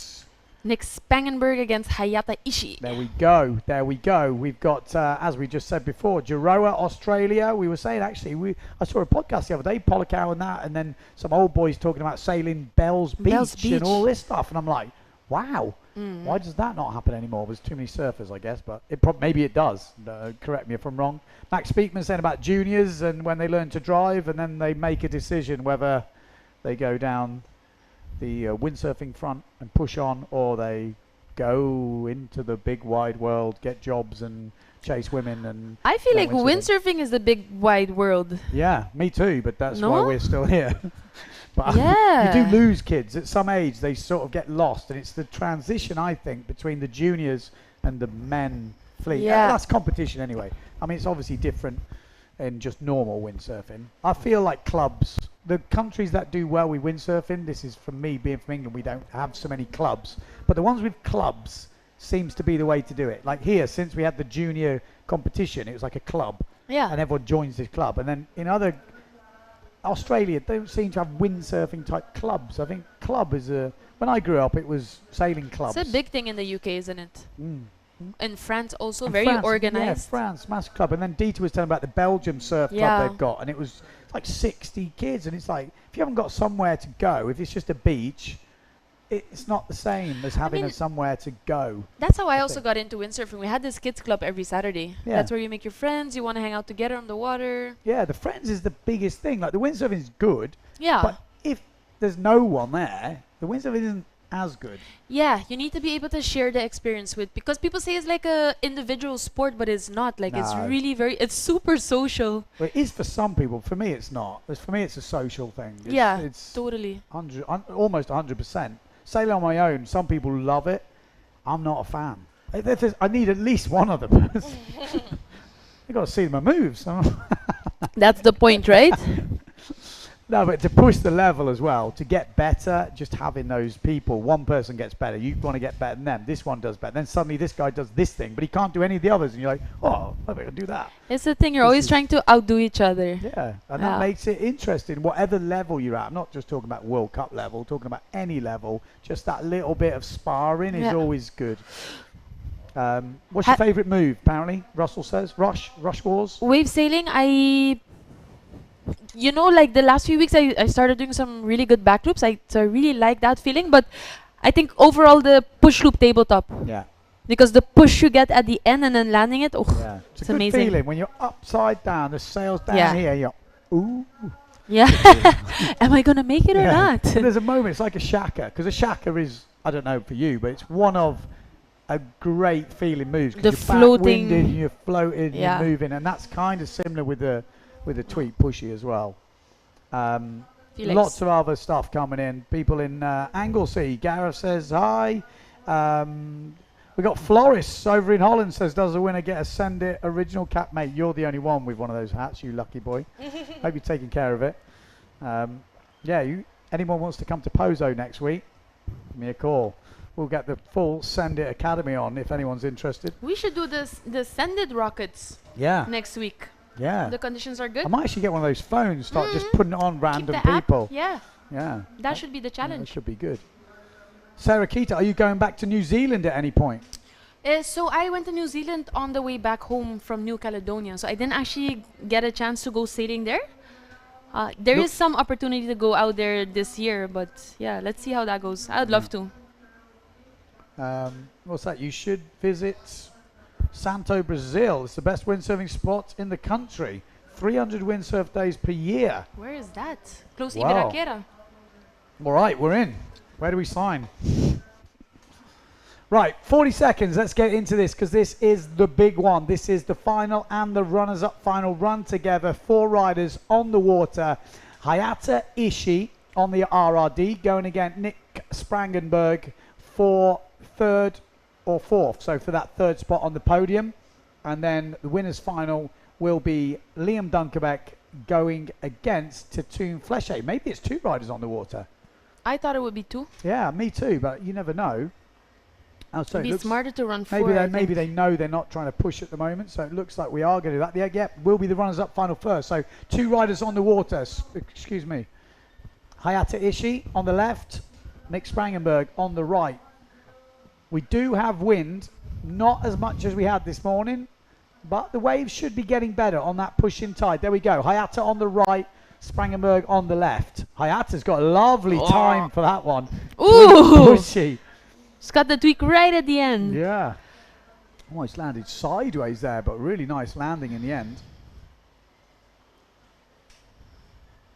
Good way to start there. He always just feels good nailing a jump right off the bat and then just tries things well, may as well. You know, I can either tack or go for a back loop. Yeah. It doesn't really matter, I guess. It's very good to settle your nerves to actually get like if you spend the whole run looking for a jump and you don't get the wave or you don't make the jump, it's just a bit frustrating. 4:15 for that push loop. What's worse when you do 3 runs like that and then you're like, That would and then you just try something off some worst wave ever and crash it. And you're like, oh my god, this is the worst start. It sounds like you've been through Yeah, that. I've got a bit of like, what's it called? Post-traumatic stress or whatever it's called. Yeah, I shouldn't have brought that up. I'm already getting a cold sweat on. It's a horrible feeling. Hayata just doing a hand drag there, hanging out. I still They're like the just so little- relaxed, these guys. I still like the little jump. Here we go. Hayata. He's already got a bit of speed. We're going to see like a little planing forward. It's a kind of a go-to move for him unless he gets a decent ramp. Yeah, I've seen him do proper stalled forwards as well. Here we go, back loop forward, He Nick. likes the backy. Oh, okay. I haven't seen him crash many of them. One of the first ones I've seen him crash. So he'll be disappointed. Not the start to the heat he would have wanted. He's under a bit of pressure from Here we go. Hayata. Stop. He's got a ramp as well. Ah. Oh, wanted the planer. It's just fading away. Thought he'll take the second ramp. Back loop. Tried to force it and just couldn't quite get it. In these conditions, I feel like you need to be smart about it, because I also had a heat like this where, you know, I had the ramps but didn't necessarily have the power. And if it's at the beginning, you kind of want to get the score, right? So I would have gone for a forward there. Yeah. I think sometimes, though, he wants a planing forward. He knows.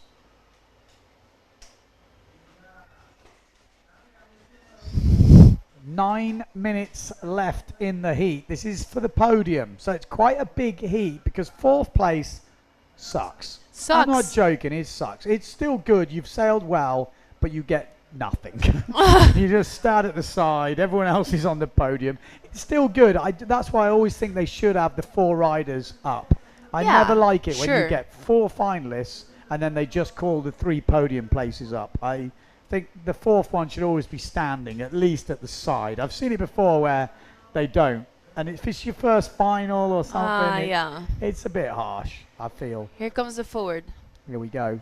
Power. Ah. Wow. Really forward back loop as well. They're the difficult ones. Forward traveling, Yeah, right? taking off with forward speed, it's really difficult. You have to push the sail so far forward to stop the rotation. Push it. Where do you push it forward? Push it There. Yeah, I get forward, it. like to stop it. Because when you push the sail forward when you're coming down from back loop, it kills the rotation. I always think of it like when you're learning to windsurf, you push the rig forward to pull the nose off the wind. So if you think of it inverted, it's the same. Oh my gosh, I just learned something new today. Oh, there you go. Do you want to coach me? Yeah, send it Academy. You can sign up on the website. I'm in. 7 minutes of 55 on the clock. Spangenberg got a bit of work to do, but as we said before, only takes one good run with 2 waves, you know, and you're straight back in the game. So can change very quickly here in Pozo. But at the moment, Sprangenberg is struggling to get in his groove, find the waves, and at this point gets a little bit stressy. He 7 just minutes. starts to go, and then this wave starts to feel even more intense because you know you've got to make this. There we go. And he does. Yeah. Yes, he makes it. That's going to feel better, but he would have liked to have absolutely pinged that. He's probably going to need to do another one because Hayata Ishii is looking a bit more consistent at the moment, but still got a good jump in the bag. The drone is just intense, isn't it? Can I tell you something? That drone is super loud when you're sailing. It's the one thing that has kind of disconcentrated me during heats. I'm pretty chill, I think, when I'm sailing. But I had a couple of times I was like, what is that thing? Why is it so close? No, but I did hear Dida's got this one with this sound effect. Is that what happened? I was so worried that it would fly straight into my sail. Imagine that. But Someone's just got this. Sarah. Hey, but the shots are epic though. Yeah. I've seen a nice one of Ricardo doing a back loop. Yeah, that's mad. I've never seen that, the way he did the movement. I thought it was really cool. Okay, Hayata Ishii. What's he got for us? It's looking a little bit light, but he's got a good setup here. Double. Go on. No way. He is just a sender, isn't he? You know, Hey, is he gonna squirt? No, his feet came out. he's riding straight into a ride. Hey, one glitch on the cam and it looks like he landed it perfectly. Yeah, if you blinked, Yeah. you'd be like, oh, he's landed back on the wave. Fair play. 10 out of 10 for effort, though. You Yeah. think he get any points for that? Probably not many, 1.5, 2. but I like it. I like the commitment to the cause. That's what I'm saying. The young kids, they bounce a bit. When you get a bit older, that sort of wipeout takes a toll on you. Whereas when you're 17 years They old, just like yeah. shrug it off like nothing happened. Nick, forward, better. See, it's just getting back into this slowly. Well, I don't think we want the weather forecast on right now, but it does look good next couple of days. Oh, there's something forming in the back there. Stalled forward, coming up Oh, now. here we go. Here we go. What's he got for us? Hayata Ishii. Baki. Is this the tide pushing, maybe? The waves are getting better, aren't they? If we had some wind right now, we'd be going into the men's competition in a very good position, but it does look light. Oh. Will they risk it? That's the question. Is do they gamble that we're going to get better conditions over the next few days, which in theory should happen? Is that so? Well, again, just looking at the forecast, it's all Yeah. you can go off, and you'd say yes. I wouldn't wait. Like, No. in the end, the best person is going to win. Yeah. Doesn't matter. In the conditions that we've got. Yeah. That's how it Yeah. is.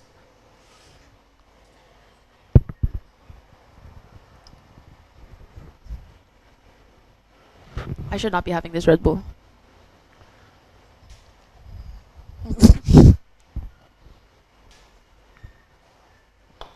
4 minutes on the clock. Advantage at the moment, Hayata Ishii, but Brandenburg is still in this. He's landed forward loop, back loop now. Back loop is a bit wet by his standards. Waves could come right down to it. 3 minutes 45 on the clock. What's young Nick got for us? He needs to turn up the heat. Needs something a bit special. Maybe you're going to see that one-footed back loop. You know, something like that could change a heat. You'll need the wave. He's looking. I don't think he's going to find anything. He's have to go whale watching out the back there, but not going to work out for him. Hayata Ishii inside. Hello, am I still here? Yeah, I think, here we go, Hayata. Yeah, the waves are definitely, this is the state of tide they were waiting for. Is there enough wind? We might see it happen. Oh, Forward nice. loop. Oh, I just got a bit stuck from Nick Brandenburg. Forward loop. Remaining from Hayata. He's going to go straight into another one. One-handed maybe? No, pushy, tweak. Tweak one. That was a bit better than the first one, actually. A bit Yeah. more height. He's just active, isn't he? Just bang, bang, bang. I mean, just landed to a watch. planing forward straight into a tweak pushy. I mean, you've got to remember, this is a competition of just 2 jumps, so it actually doesn't matter.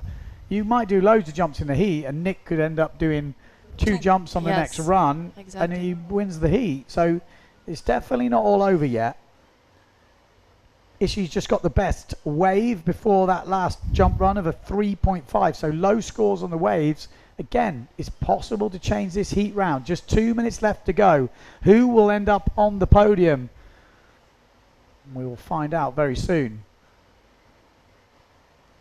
That looks a bit better down the bunker. Some good shape to the waves now. Looking much better. Here we go. Nick's got a wave.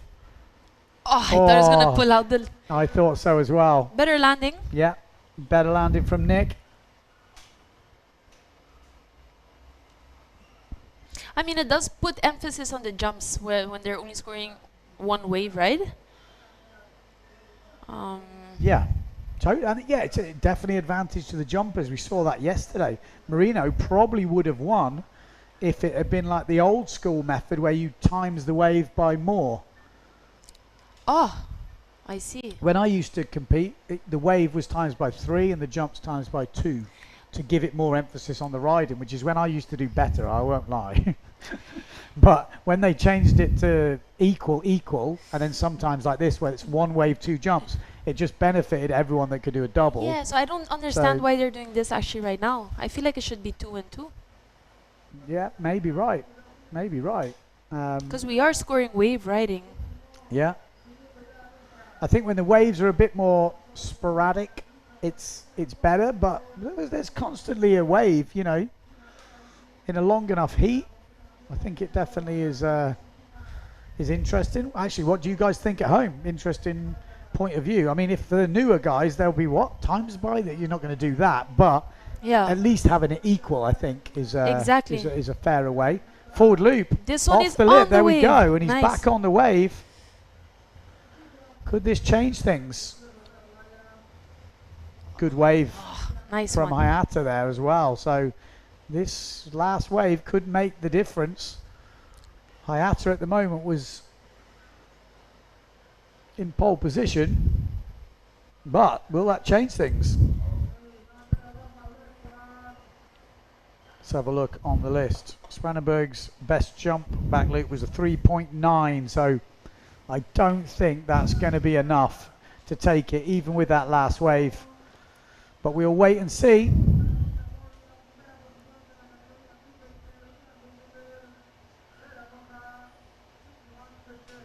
Yeah, see, it's different style of back loop. It's quite interesting actually, coaching wise. You can see the way they open up. You see the opposite side of the sail, push the rig forward. It's a lot more consistent way. You need to see the other side of the sail in theory. That's what I got from the top guys. And you can see that it definitely helps with the consistency. Wow, that was a good effort. A bit more wind. It was on.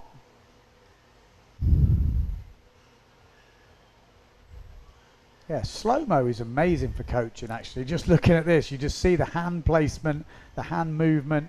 Wow. So good to see. Just slows it down at the end. Yeah. Really, really cool to see. Actually, just reading a few of the comments before, quite a lot of people motivated by the juniors and also the women as well. I was reading.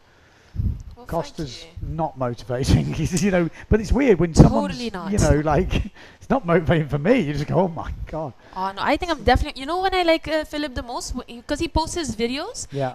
You always see perfect doubles, but it's when he's playing around that is the most fun to watch. Yeah, agreed. Like you said before with the Willy skippers and stuff. Yeah. Or even this carving 360 on the wave. Yeah, I'd agree. Again, that goes with my YouTube channel. I posted just a raw clips the other day and people loving that way more than anything. Yeah. Which is interesting actually, just an insight into what you guys at home are looking for. So I guess competition like this is also super interesting because it is pure raw. Yeah, you know? totally. That's it. Okay, so here we go. We are into the final. Tatoon Fleche from France going against Liam Dunkerbeck. Local hope. There'll be a lot of cheers for Liam Dunkerbeck here. Obviously his dad Bjorn Dunkerbeck is caddying as well. The wind, well, it's on the lighter side, but definitely still competable. We're seeing all the moves. It's just not the Pozo nuclear winds we're used to seeing. So we have to adjust our brains a little bit because it's still solid conditions. As you can see, nice wave coming up for Dunkerbeck now. What's he got for us? Starts off with a pretty much perfect push loop. Nice one. And some light winds as well.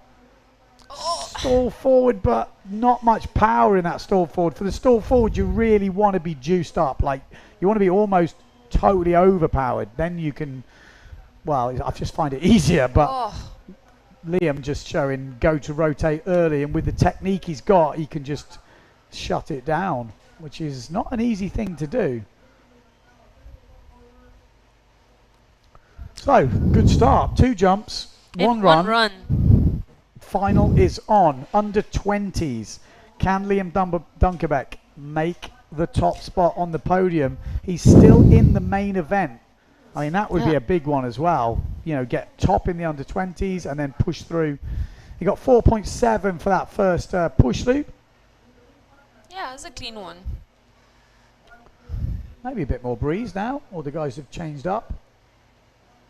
Big backside shove it, but just goes off the back of the wave. That won't count. And then 4 points for that forward loop for him as well. So, like I say, solid start. Good something to build off. Forward loop. Gets stuck on the white water. Maybe a bit too anxious there to get a jump in. Yeah. So Or, you know, maybe just playing the numbers game. Try it every run. Maybe you only need one to work out. On the wave rides, I mean. Yeah. Yeah. I stopped doing that. Like it's also a waste of energy sometimes. Like I think it's good to be a bit more focused and choose your battles. Yeah. Quick rotation. I was gonna say he landed that with some power. A one-footed back loop. He doesn't miss. Boy, you spoke too soon. Oh that's just how he is. Punches the water. He's focused. He's competitive. Yeah, he's super focused. It's probably the only crash we've seen him do, and he's upset with himself. It's Looks like we've got Hervey Bay over in Queensland tuning in. Life on the Bay. Send it. That drone Check looks that like drone. it's following pretty closely on Liam Dunkerbeck. You don't call him Shrunkerbeck anymore. Well, he's not. He's much bigger than me. So He's I'm like, graduated from Yeah. that level. Shrunkerback is no longer Shrunkerback. I mean, there'll be a point where people don't remember the dad, and they, you know what I mean? Like, Could happen. it's he will have taken over. Well, it's already, you know, he's already getting like that. That's Oh, nice. decent, powerful turn. I don't think that was his plan. I think that wave just came up, and he thought, well, hello, this Might is as well. yeah, because it's quite a nice wave to ride. This one up the top end. Yeah. Bit more cross shore, much better angle. Easier. Yeah, much easier to get some decent power off the top. When you ride down the bunker, it's more onshore, much more tricky. Here we go, Titoon Fleche. This looks good. Oh, he's just not got the power, has he? No, not powered You enough. can see he's got a lot of forward rotations. I think that could hurt him a little bit. I think his main jumps we've seen him do is the table forward and the forward, probably because he's a starboard tack rider. You know, not so confident with the backward rotations. Not to say he hasn't got them, but he seems to be favouring the forward rotations, which I think are sometimes a bit easier to learn if you've got the commitment, whereas the backward rotations take It's a bit harder. more time and, Yeah. and a bit more feel.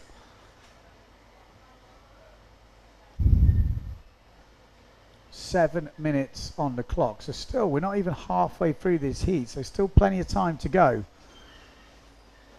A lot has happened already. Yeah, it's been busy, isn't it? It's been very busy. Shrunkerback, well, Dunkerbeck is Oh, nice Really backside air. Tweaked as well. he's already got a 4.33. Can he improve on that? This is the longer. Yeah, it didn't quite sit up for him. Titoon Fleche, he just looks a bit Nice. underpowered. And it wouldn't surprise me if a couple of these guys, Titoon included, maybe bought 4.3 as their biggest sale. Because, I'm sure. I mean, on any other year, it wouldn't probably use bigger than that. It's kind of not normal. Especially in the summertime, it's almost unimaginable that you're on bigger than 4.0, to be honest.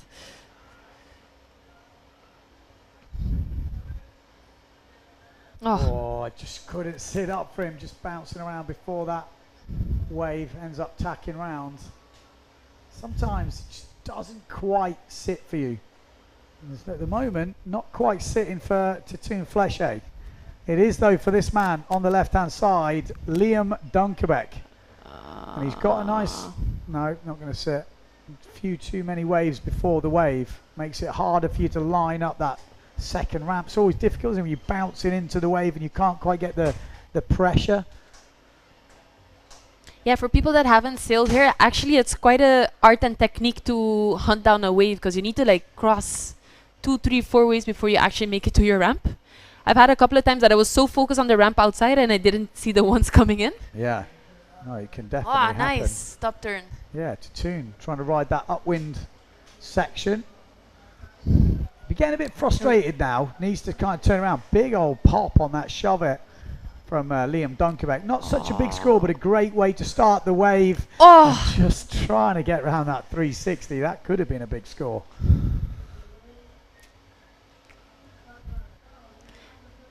it seems to me in this heat that Liam is very, very eager to just get the score and get it done. Yeah. I think maybe he should.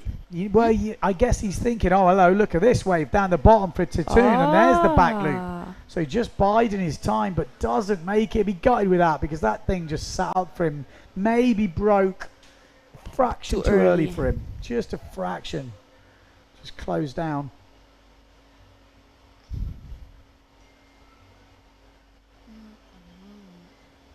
Dunkerbeck is ahead on jumps and waves at the moment. We got Max Speakman saying the tacks are amazing by all competitors. Totally. I agree. I have actually got a feature coming. It's called Sexy Tack. And it goes to the same tune as Sexy Back by Justin Timberlake.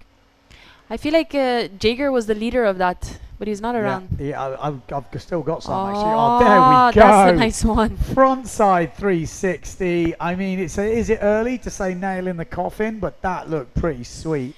If you're going on the scale of this heat we've seen so far, I feel they should go pretty high on this. Yeah. Because that is not easy. You In know- this light winds, it's just not easy. Like they've been underscoring 3.6, not underscoring, they've been scoring them lower this year, I would say. Yeah, Because in a the main lot of the fleet. guys are doing them, but I would say at the Yeah. under 20s level, this is solid. Oh, No double way! attempt for Titoon. He managed to get so much power. Such a fast rotation. Yeah, he managed to put that right up there. 6.16 coming in for Liam Dunkerbeck's wave. I actually think they could have gone higher if they'd really wanted to, with what we've seen on the scale so far. But that's still a big score. Yeah. I think in the fleet it just depends on how often you also see those maneuvers, right? Like in the juniors you won't see it as much as in Yeah. the men's Well, fleet. we haven't seen So it once. exactly. So you're like, yeah. well, for me, it's an excellent There we range. Lovely forward off the lip from Titoon.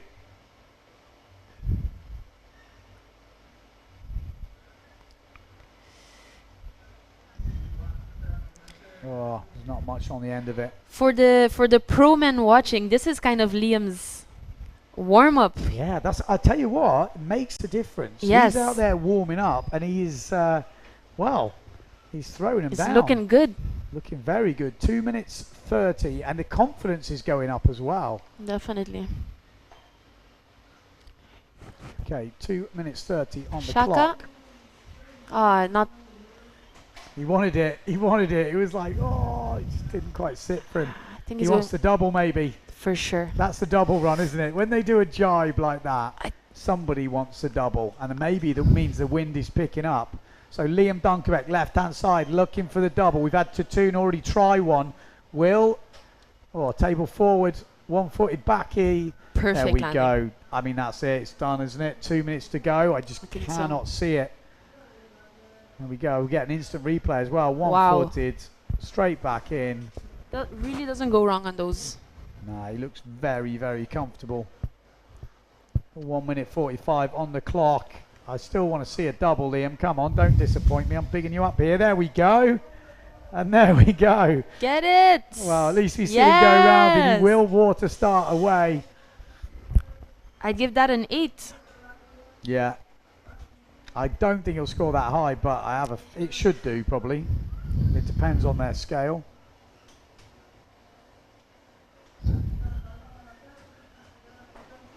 Yeah, again, how often have we seen it in the juniors fleet? Yeah.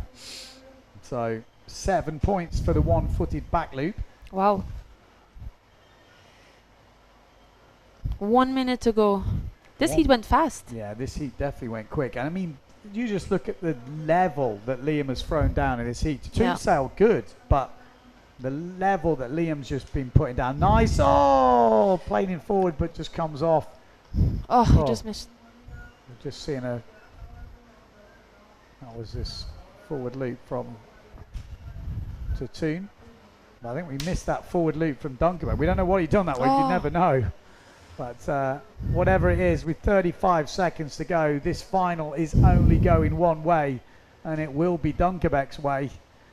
Barring an absolute massive change in the last 30 seconds, it's not going to happen. Liam jibing round. Nice jibe. Well, he's still hungry. He's got 15 seconds to go. He's not like he's gone, nah, that's Not it. good. We might see him go for another double. He probably won't be happy with that one. And he's got time. Keep your eyes on Liam Dunkerbeck. It would not He's gonna surprise go you. for He's the- had a look. He's got a ramp. Oh, he's just broke ahead of him. Oh. That's gutted. I think if that thing had set up, you would have seen him launch into another one. Awesome. Okay, so we're going to go straight to a commercial break, and when we come back, we're probably going to be on the beach with the podium placers. So stay tuned, and we're going to bring you the prize giving live.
la playa?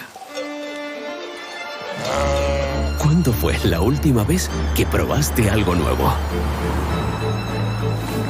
¿Puedo hacer esto todos los días? Sí, ¿Puedo cruzar la isla caminando? claro. O cabalgando si quieres. ¿En qué puedo ayudarle, señor? Bonjour, madame. ¿Es posible cancelar mi vuelo? ¿Qué es esto? Esto es nuestra flora autóctona. Oh. Y hay más. Mucho más. ¿Será por esto que sonreímos tanto? ¿O será por esto? Porque cada día es un nuevo descubrimiento. Dale un giro a tu vida.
Have you ever wondered why you always want more? More Mondays without the alarm. More first times. More leaps into the unknown. More breakfasts in bed. More whiffs of the salty sea and the countrified country. More smiles for the camera. More heartbeats per minute. More enjoying the journey. More dreams almost fulfilled. More unexpected friends. More races to anywhere. More flavors to discover. More being at a loss for words. More time. Time to lose yourself and find yourself again. In short, more moments like this. And this. And this. And what if the answer was never really what, but where? Gran Canaria. So much to live for.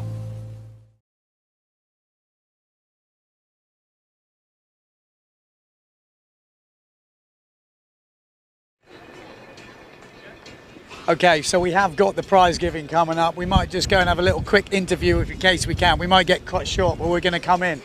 Let's have a quick chat. How did that go for you, dude? Yeah, it was actually pretty nice. Like the waves weren't pretty big, but I enjoyed it. And let's see, maybe we started double. So just like Germany. Yeah, I'm from Germany. Yeah, it wasn't like Germany. Yeah, like the Baltic Sea actually. Yeah.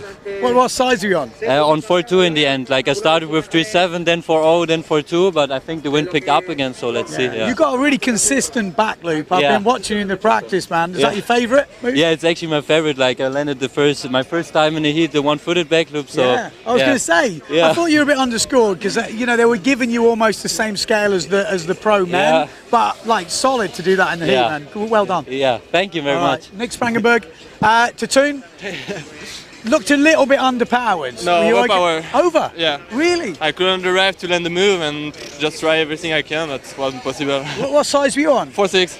4.6. Yeah. Okay, so you went a bit bigger for the final. Yeah, I was on 4.3 in the previous hit. Was okay, and during the hit break, the wind dropped. And I say, okay, I will take 4.6. And during the transition, it was okay, but after we pick up, and it was impossible and too late to change stage. So I tried. I was going to say, I've seen this boy going crazy in the training, but I would say your favourite tack, would it not be a thing to say starboard tack? Is Yeah, probably- it's sabotage. You know, it's a bit hard there, but I tried everything, and let's see what happens next. Yeah, you're doing good, man, doing good. Right, we're just going to get Hayata in before we speak to Liam. Hayata, Hi. ripping. Thanks. Do you enjoy that? Yeah, well, so fun, but the condition was so tough, so I want to do double elimination. Looking forward to it. You're looking forward to it. Yeah. What size were you on? What size sail? I was on 4.2, but kind of underpowered, Yeah. but was fun. Good style though. Good style, man. Doing well. Doing well. Okay, just have a quick view with this man. Absolutely stomped the final. Wave 360. Yeah, I managed to get one. I was like in the middle of the heat, a bit powered up on my 4.4, and I saw like a little section, and I went for it, and I managed to land it actually. And I think I have a good wave score in that because Yeah, good wave score for that. You had the one-footed back loop, you had some pretty decent forwards, and then we were all going, he's going to go for the double. Actually, Tatu went for the double first. yeah, that's why I went for the double because I've never went before with the 4.5. Then I was like, I should try it now or never. So it's the first time you've ever tried with that size sail? Yeah, it was pretty big actually. Okay, well, you're going to do the podium now. We've got to go. Okay. Okay. They were fighting for third and fourth position. It was Hayata and Nick Spangenberg.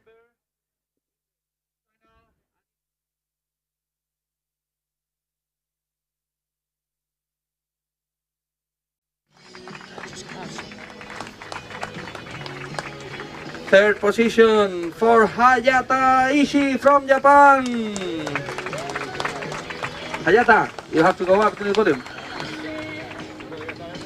Any, you can choose. There you go.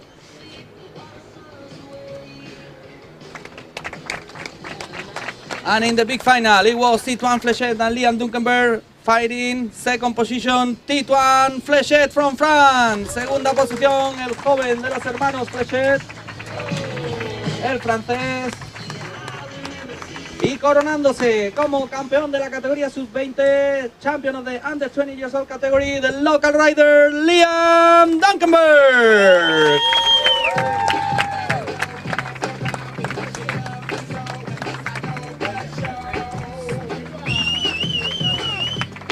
So congratulations to all of them, and let's hear some words of them.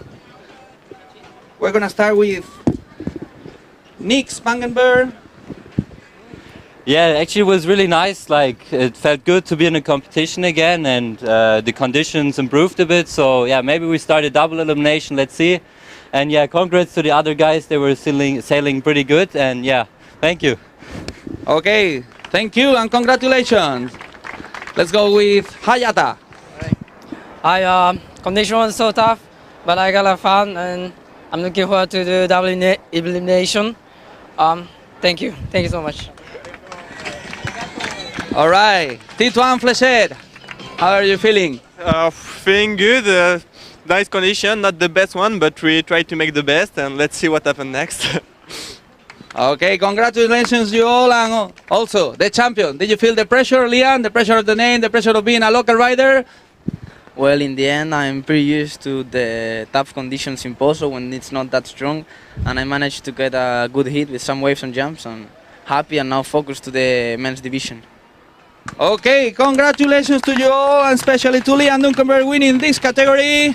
And pretty soon we will see him back in the water because we're gonna go continue with the promen.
¿Y la playa?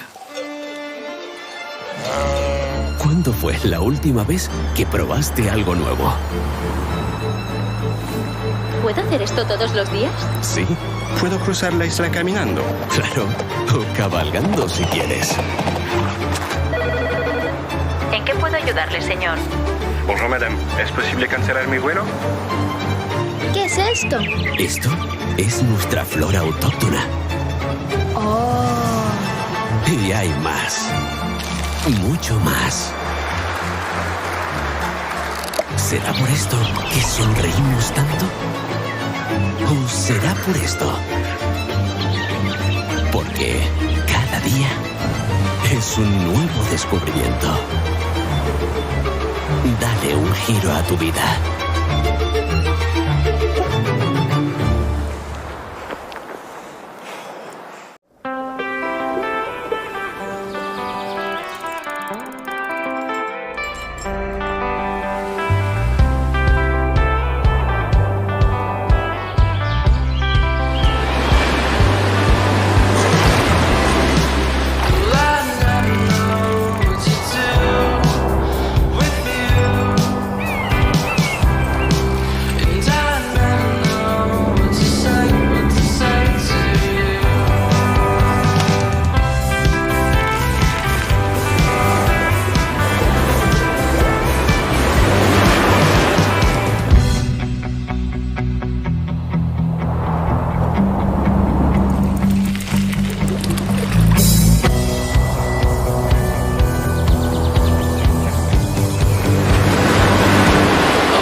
Well, welcome back. Sorry, just the wrong moment. We're going into the men's. That's what we're doing. We're going into the men's draw.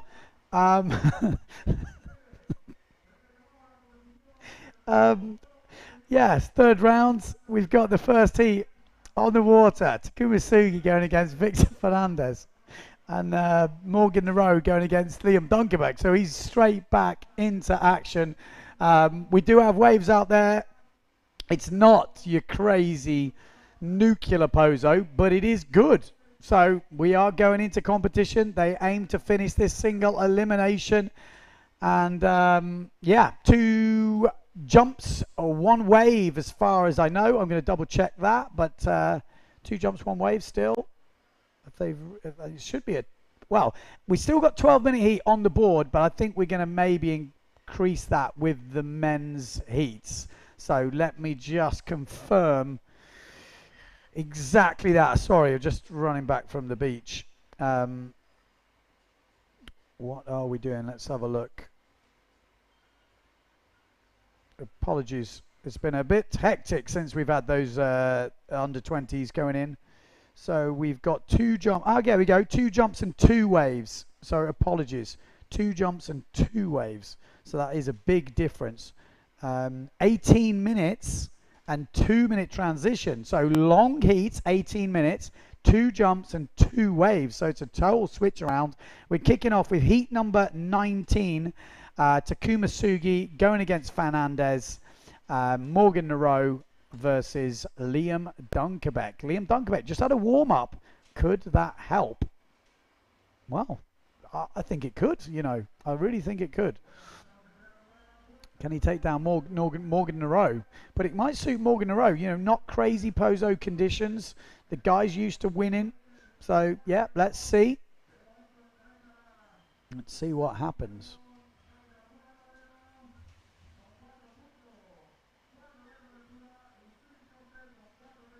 So not long until we're kicking off this heat. Pretty interesting to see actually the under-20s throwing down the moves. Got some big heats today, and they will say a lot in the overall title race. Obviously, you would have to say Marcilio Brown maybe in pole position for that. Did podium in Cape Verde. If he can do well here in Pozo, that could wrap it up. But you've got other people, other riders that a good result here could change a lot. So the way the system works is, how do I explain that? It's exponential, isn't it? So the top rider gets a lot more for winning. It's not like you get 1 point for first and 5 points for fifth and 10 points. It's actually you get a lot more for winning, you know.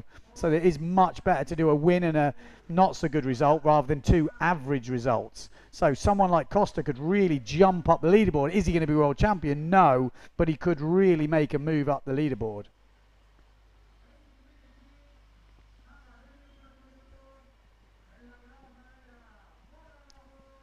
Red flag is up. Takuma Sugi, could he cause an upset today? That's the thing. I believe he is a man who could cause an upset. Can he take down Victor Fernandez, though? That's a big ask. But I wouldn't put it past him. The way he's been sailing, he's got the moves. We are going to see Red Bull rockets in full effect as well. We were hoping for some crazy Pozo conditions, but we still do have a Red Bull rocket leaderboard. At the moment, Dider Moreno is leading that leaderboard with a 4.4. Liam Dunkerbeck, oh, actually on my one, I need to refresh that. But yeah, Liam Dunkerbeck, 4.1 is in second place. Philip Costa with a 4-meter one is in third place. But if we get action today, I think we might be seeing that 4.4 from Dider drop down a bit. There will be a first prize for the women and a first prize for the men. €2,500 in the Red Bull Rockets. So highest jump of the competition from the women, highest jump of the competition for the men. Winner takes all. 35 seconds to go. Takuma Sugi on the red sail going against Victor Fernandez. Victor Fernandez, 11 finals he's made here in Pozo. He's won 6 of them, if I'm not mistaken. He's also won 3 world titles. So Takuma Sugi from Japan has got not an easy heat here, but he's been putting the work in. He's a very calculated competitor. And yeah, I'm interested to see what he can throw down. Morgan Moreau in the background there with the blue and purple sail. And there we go. Let's see if we can see as many wide people over here. We've got Morgan on the top of your screen. We've got Takuma Sugi on your screens right now, looking for a ramp on that first one. He's going to need a double probably if he's going to take down Victor Fernandez. Victor on your small screen now. This is Takuma Sugi, wants to double straight off the bat. Oh my life, and there we go. That is what is changing at the moment. The young kids have just got no fear. He absolutely stomped that thing. And Victor saw it. Victor's behind him, and Liam Dunkerbeck crashes his double. Victor Fernandez doesn't get a double rank, and already Victor Fernandez under pressure. The good news for Victor fans is this is an 18-minute heat. So there is a long time to find a double. Is Victor going to find a double? Yes, 100%. But it already takes the pressure off Takuma Sugi. 4.1 meters for the last jump from Morgan Moreau. He's already changing. Morgan is already changing on the beach, so I'm not quite sure what happened there. Something, he already changed rigs, maybe not as windy. 360 attempt from Liam Dunkerbeck. Well, I'm not sure what Takuma Sugi's jump was there, but if he was wearing the Red Bull Rockets apparatus, you'd expect that thing to be pretty big. Whoa, what a start to the heat. We've obviously got live scoring now as well, so tune into the PWA website if you want to see your own live scoring. But 8-2-7 for that double forward from Takuma Sugi. What a way to start the heat. And he's also got another one lined up here. Push loop. Not the greatest of push loops, that. Not much tweak on it. 3.7 meters for that push loop.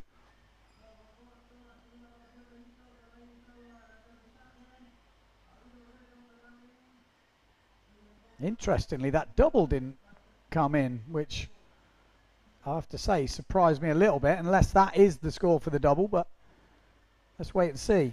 Liam Dunkerbeck heading out on your big screen.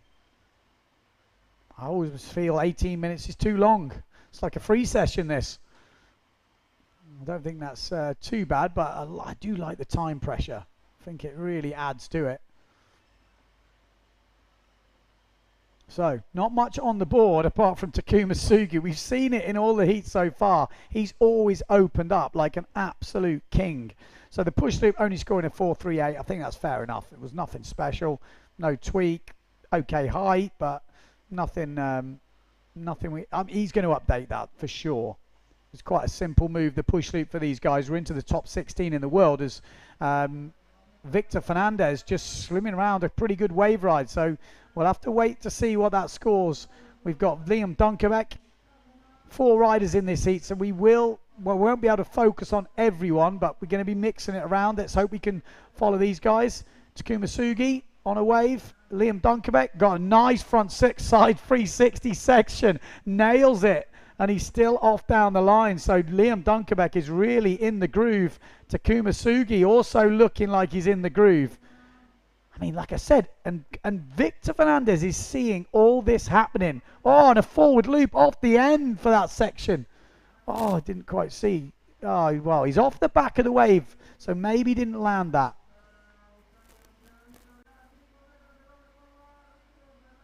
.8 meters. Morgan's definitely got his Red Bull rockets on today. Wow, what a start. 5.25 for the first wave ride from Victor Fernandez. So, trailing Takuma Sugi from Japan. Although Victor has got a very good record here in Pozo, in the last 2 competitions here, he's not made the podium. So, can he get back on it this year? He's going to have to beat Takuma Sugi, and Sugi's had a great start to the heat. Push loop from Liam Dunkerbeck. Had to force it a little bit. Couldn't control the whip.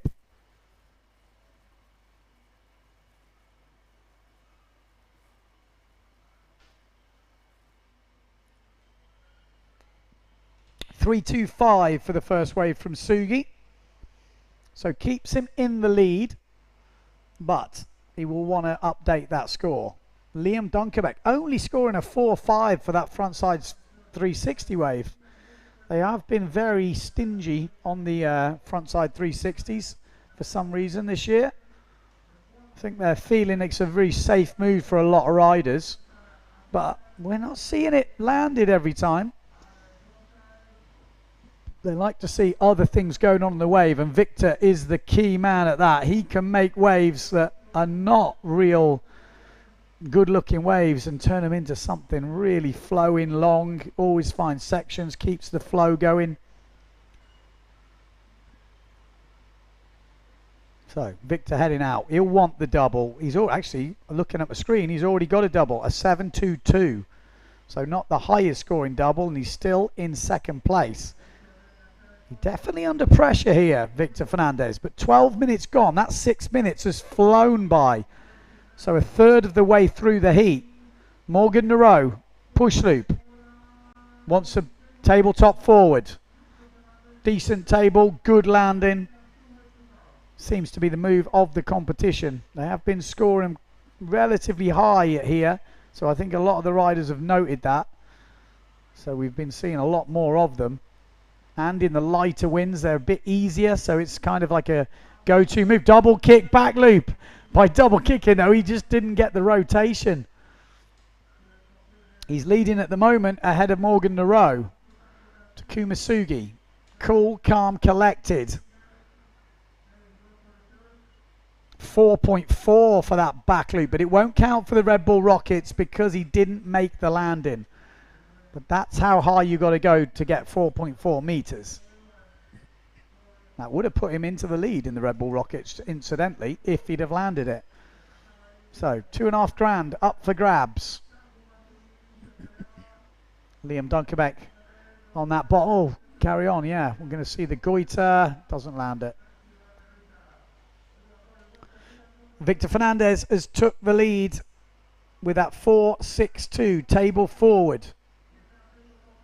Maybe they are lowering the score on the table forwards after reviewing footage and stuff, maybe. A few riders were saying maybe they were scoring a bit high, but like I say, let's see. Nice wave from Victor Fernandez. Now that is where he can do the damage. He has got one of the smoothest waves in the business. Tweak push loop, not mega tweak from Sugi, but okay. In the background, Liam also jumping, and maybe another decent jump height. I mean, there's so many moves getting thrown down left, right and centre at the moment. Tabletop forward from Morgan Nareau. Victor Fernandez. What's he got for us?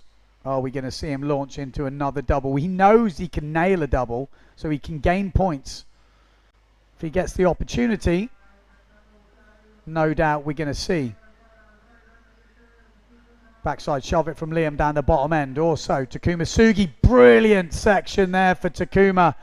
That was a real vertical hit. That's what the judges have been rewarding.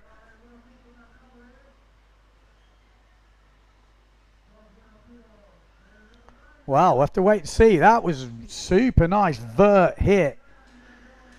Again, do they want to see Super Snake long waves or they want to see vertical hits? You get vertical hits, there's a chance that it's not going to be such a long wave.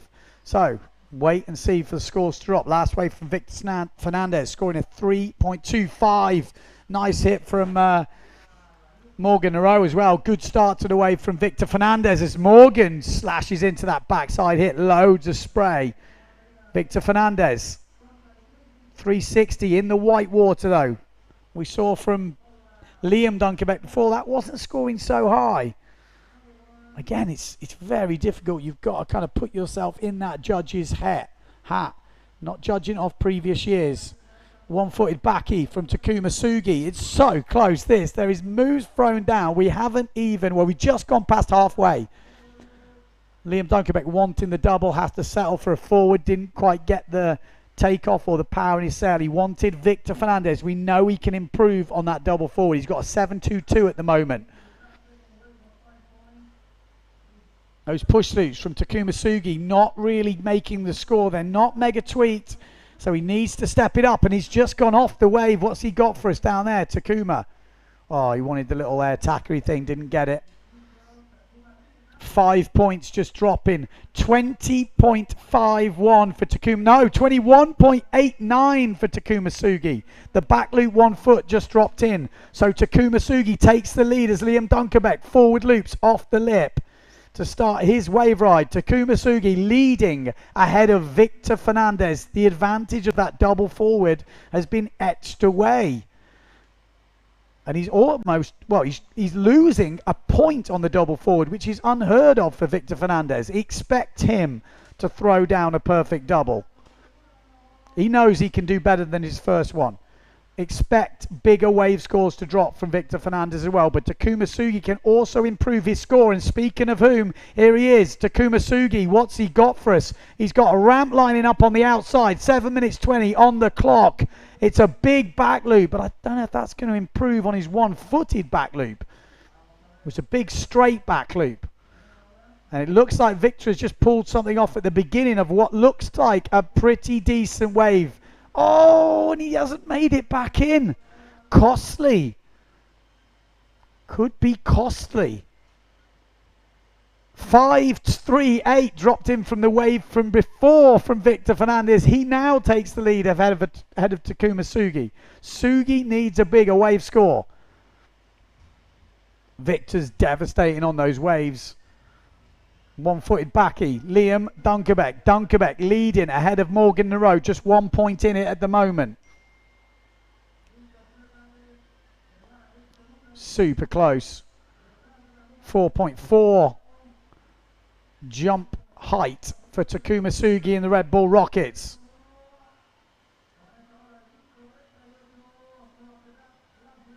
He's gone into first place.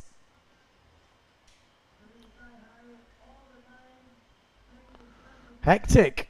right now, but it is Victor Fernandez leading ahead of Japanese rider Takuma Sugi with 6 minutes left on the clock.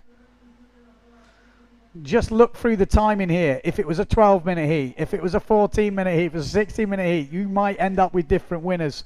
At the moment, though, it is Victor Fernandez leading. Just gone past the 12-minute mark. We've got 5 minutes 30 to go. Liam Dunkerbeck. 360. 360 though, better 360 from Victor Fernandez. That is what he does. But not much else on the end of the wave. Depends what he did before that. Sugi at the moment needs to find a wave score. And he's waiting at the back. Takuma Sugi is literally waiting. There he is. Just sat there waiting for that set wave. It sometimes can work in Pozo, and it also can go against you. People go around you, they come in on the wave that you were waiting for, but by sailing around, they end up with the pick. So he's going to have to watch that. And sometimes you get so nervous waiting, you think, what am I doing? And you start going before you've waited. And I think maybe that's what's happened. He thought, what am I doing waiting? Well, he's gone on something by the looks of it. Not looking that special, that bit of puñeta off the top, but it's not going to score much. Still advantage Liam Dunkerbeck ahead of Morgan Nareau. Push loop from Liam. Still all to play for. Liam's second wave score is only a 188 at the moment, so he's losing a fair few points. Are we going to see an increased double score? I mean, if anyone knows how to sail a heat, it's Victor Fernandez. Keeping it super tactical. Doing what he needs to do. Takuma Sugi needs another wave, really. 4 minutes to go. He just shook his head as if he was feeling a bit of pressure. But, I mean, he's got a solid heat. Double from Morgan Nareau. Fair play. Ends up with a bit of cheese on that second one, but oh, here we go. Takuma Sugi's got a ramp. Oh, one-handed push loop. He's not really finding the tweak at the moment. Victor's been bashing in the wave scores in around the 5-point section. So let's have a look at the scores. Takuma Sugi trails by a point, 1.2 pretty much. So he needs to find 1.2. He only needs a 4.4 wave to go into the lead. Nothing. Liam Dunkerbeck wants the double. Bomb nearly lands back on the same wave he took off on. He is leading 18.8 ahead of Morgan Nareau, who is on 17.6. So just a point in it as well. So he's going to come right down to the wire. 2 minutes 45 on the clock. Liam Dunkerbeck, big back loop out the back. Oh, he straightened up a bit early there. Got a pretty harsh landing. Takuma Sugi, good wave. Look at that thing, but it's already broke. One tap. Oh, he bounces out and managed to somehow save it. That was almost magician-like. Just can't seem to get that wave to sit up for him. Loves the forward off the lip, just ends that wave in a nice stylish way. Wants that backside shaka as well, but has to settle for the backside hit. It will improve, I feel, on his last wave score of 3.12, and it could make the difference. It only needs to be a 4.4 to take the lead. Well, actually, Victor's improved his score with another double forward of a 7.38, so improved a little bit. Victor Fernandez trying to improve his wave scores. 1 minute 44 on the clock. Liam Dunkerbeck still leading ahead of Morgan Nareau. This is going to be close, this. Victor Fernandez leading. Might depend on that last wave score from Takuma Sugi. Had a few moves on it. I would say it's above a 3, that's for sure. How much into the 4s is it? Oh, frontside 360 from Morgan Nareau, just fighting the white water. It's a 3.88, and it's not enough to take the lead. still just half a point behind Victor Fernandez with 1 minute 10 seconds on the clock. All eyes on the small screen because Takuma Sugi will have one wave to try and steal this off Victor Fernandez in the last minute. Keep your eyes on him. On the other side of the draw, just 1 point in it between Morgan Nareau and Liam Dunkerbeck. Super close as well. Dunkerbeck heading down the line, not really found the section. The judges are not going to like that. He gets a 360, but I feel that bottom turn was way too long to score it highly. Takuma Sugi on your screens now will have one chance to do it. Liam Dunkerbeck's leading the Red Bull Rockets as Victor Fernandez goes into a wave. All eyes now on Takuma Sugi and Victor Fernandez. This could be the difference. Fernandez is on a pretty decent looking wave. He's already had one turn. That's his second turn, Victor. Takuma, it's not really jacking up for him at the moment. Oh, this looks better. Takuma Sugi, bomb. Oh, and that could be it. If he'd have made that, it might have been, but that could be it. It is over. Takuma Sugi gave a good challenge, but in the end, Victor Fernandez consistency is too much. Just needed a 4.5 point wave, Takuma Sugi, to take the victory. But in the end, Victor Fernandez is the one. That is how he opened up the heat. Takuma Sugi, what a start from him. And there was that double from Liam Dunkerbeck as well. On the other side of the draw, Liam Dunkerbeck. We're waiting for a few scores to drop, but it looks like Liam Dunkerbeck might be into the top 10 and sharing equal fifth if he doesn't go any further in this competition. He will go against Fernandez in the next round, barring anything big change on the end from Nareau. Whoa, what a heat that was. Really hard to score the waves. Interesting on these heats that are coming up. You can see the wave scores make a huge difference. Yep, looks like all the scores should be in now, and it doesn't look like there's going to be much in it. Morgan Nareau just half a point behind Liam Dunkerbeck. Just needed something better than a 4.5 back loop, unfortunately, for Nareau. If he'd have landed that double, could have been game, set, and match. Good heat. So, on the Red Bull Rockets, let's give you a little bit of an update. I'm hearing it is Takuma Sugi that is leading the Red Bull Rockets. At the moment, Liam Dunkerbeck is leading, but he crashed that jump, so that won't count. We've seen some hell jumps getting thrown down here. So, really cool to see. So, Takuma Sugi, although he didn't win that heat, he is leading the Red Bull Rockets. Will it change? There we go, Bjorn Dunkerbeck. I think we are getting a Bjorn Dunkerbeck or Dunkerbeck documentary. There we go. Liam Dunkerbeck. He isn't leading. He crashed the jump. So 4.9 is a non-ratified jump. But the next guy on that list, Takuma Sugi, and we have started the next heat. This is Ricardo Campello on the orange sail. Keep your eye on this guy. He absolutely stormed it in the previous round. We've got Robbie Swift as well. We've got Leon Jammer. They're going against each other in the battle of the Neil Prides. And then we've got Miguel Chapuis, another guy on the Neil Pride, but he's on a light blue and dark blue sail, so a little bit different. There he is. Yeah. So, all to play for. Interesting to see Pozo in what, oh, not the greatest start to the just a little forward loop. Probably wanted the double. Couldn't find the power or the ramp and pulled out. So that won't be a big scoring jump for Robbie Swift. This is Miguel Chapuis, young fella from Tarifa. Ripping at the moment. We've got Ricardo Campello, wants to throw down the double early. Get that double in nice and safe. It's very onshore down there. Difficult to get the height.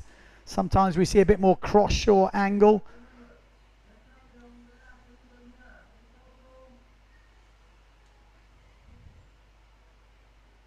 Oof, planing from Miguel Chapuis there. There's a roll round 360. Looked like, oh, it's just moves getting thrown down all over the place. I think that was Liam Jammer with a 360. Robbie Swift on this wave with a backside shove it to start off into frontside tacker. Nice bit of speed from Swift. In the meanwhile, Ricardo Campello riding his wave, so pretty hectic. Ricardo's got that super snap reverse, just goes down. He's also got the tabletop off the lip.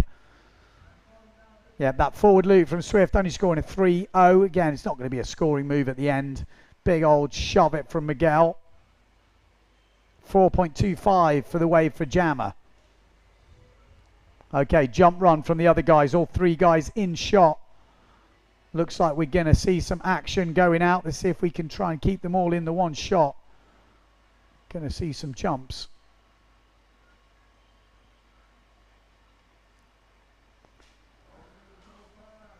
No, not much jump action. 18-minute heats. As Ricardo seems to have spotted something, and he is heading right down the bottom. He thinks he spotted a double ramp, I think. Has he? Yes, he has. And there we go. Ricardo Campello. He probably won't mind me saying this. He was struggling a bit early days in Posa with his doubles, but in the competition, when the heat is on, he remembers how to do them absolutely perfectly. And a great wave from Jammer. One-handed back loop all the way off from Miguel Chapuis. Nice style from the young Spaniard. And Jammer is riding this thing like his heat depends on it. Funny that. It might well do. A 5.75 from that wave from Robbie Swift. So moves getting scored down. Pablito there with a beautiful looking hat.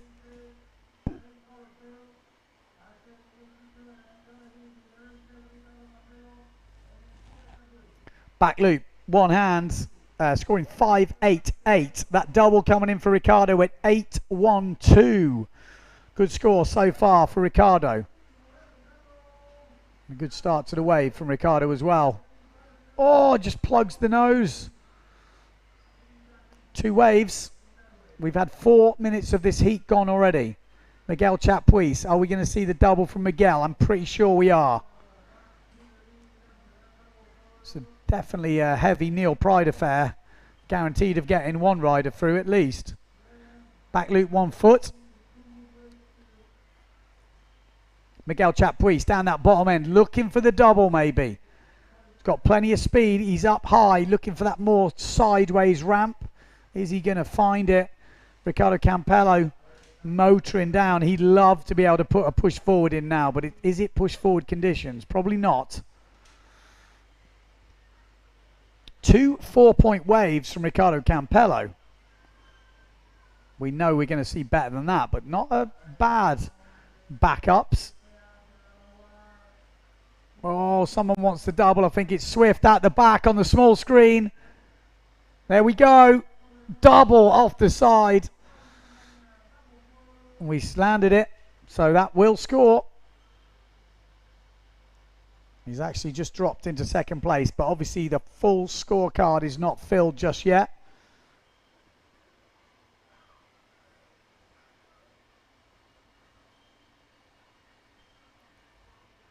So 4 2s, I would say, sail size wise, around that.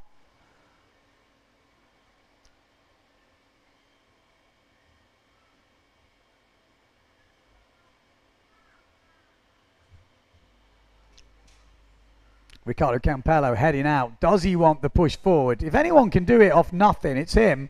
Oh, I'm pretty sure he wanted it then. Just didn't get the flip he wanted.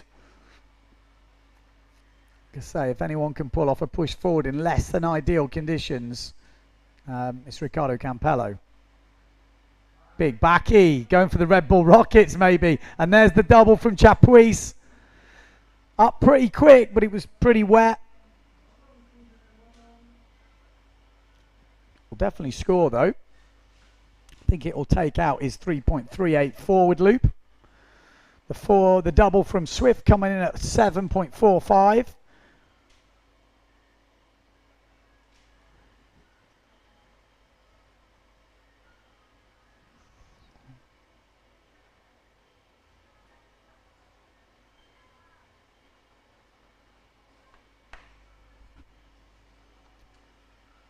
Nice turn. Here we go. I thought it looked like Liam.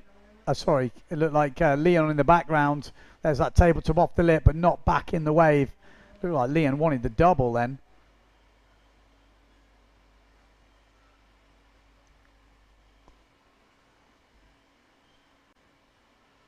Well, we haven't seen much height from Ricardo. We've seen a lot of height from Ricardo, but I've not seen him come up on the leaderboard just yet. So I'm not quite sure if he's put the device on. We want to see that Red Bull rocket score. That's what we want to see. Oh, Leon just going down. So Swift at the moment having a pretty solid heat. And as I say that, how's that? That is a knee breaker, that thing. Oh, that looked nasty from Miguel. Just a really awkward landing. Looks like he's all right though. Push loop really tweaked, but just came down right on top. Sometimes they're just the real awkward ones. So Leon Jammer is actually leading now without a second wave score from Swift.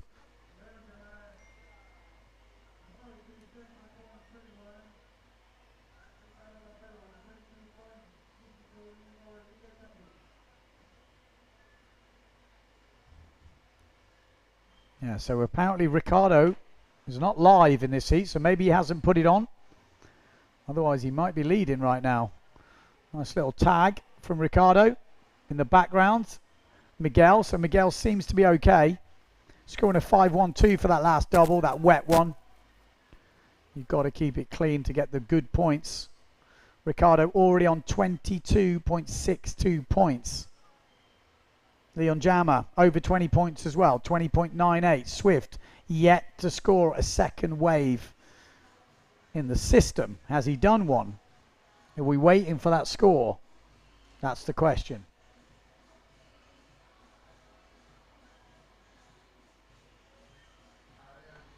Oh, he just bogging a little bit there on that bottom turn, trying to hold the power down. 9 minutes to go in this heat, so only halfway through. Just got to halfway. Looks like Swift is asking for a change. Looks like he wants to change the board. Maybe he thinks he's he's looking for a few scores here. Ricardo Campello. Big turn from Ricardo. Just throwing it all out there, pressing against the lip. The judges have been loving some actual hits this week. The actual maneuvers have not been scoring as well in past years, but the big hits and connected wave riding has really been scoring this year. Ricardo's been getting some big scores with that. So let's see. It was quite an extended bottom turn, but from what we saw, but powerful. So Robbie Swift, maybe gone a bit smaller. I think he's gone for the smaller kit. The sail looks smaller. The wind is picking up, and there's a decent wave from Jammer, and he stamps that 360 right in front of Swift. Swift goes into hyper mode, one hand, one foot, but Jammer is throwing down a wave here. Little bit messy at the end, but manages to get that tacker somehow round in the whitewater, and that will not be a problem on his score. That is going to definitely help a little bit. Last wave from Ricardo Campello, 4.88. Jammer leading ahead of Swift at the moment. 7 minutes 30 to go.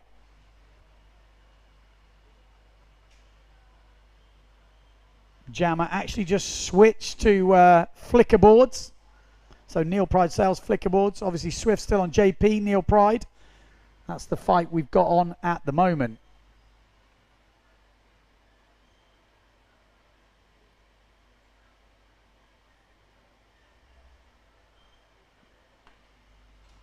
Seven minutes.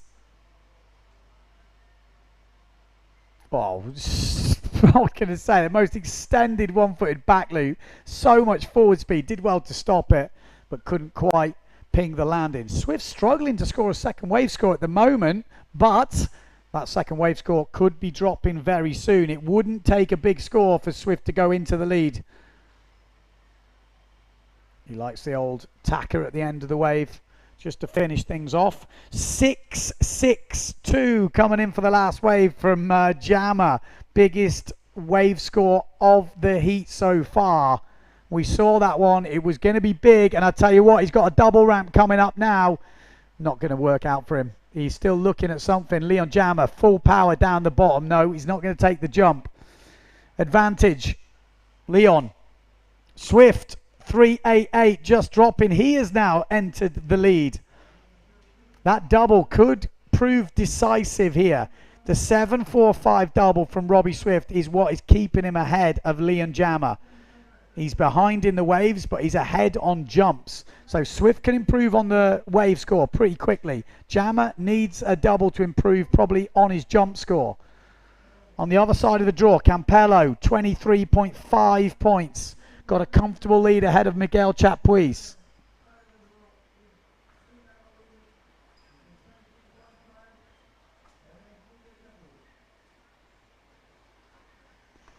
Oh, it's getting a bit tense. 5 minutes to go.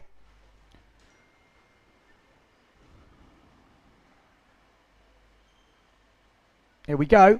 Ricardo Campello, what's he got for us? Does he? Oh, it's not gonna set up for him. Leon Jammer, he wants the double. Ricardo Campello, table forward, gets a bit of stop motion on that one as well, like a actual tabletop and then a forward, rather than the rolling round at the same time. Advantage at the moment, it's Robbie Swift. 4 points for that last wave. Has edged him so tiny, just ahead of Leon Jammer. 0.2 ahead.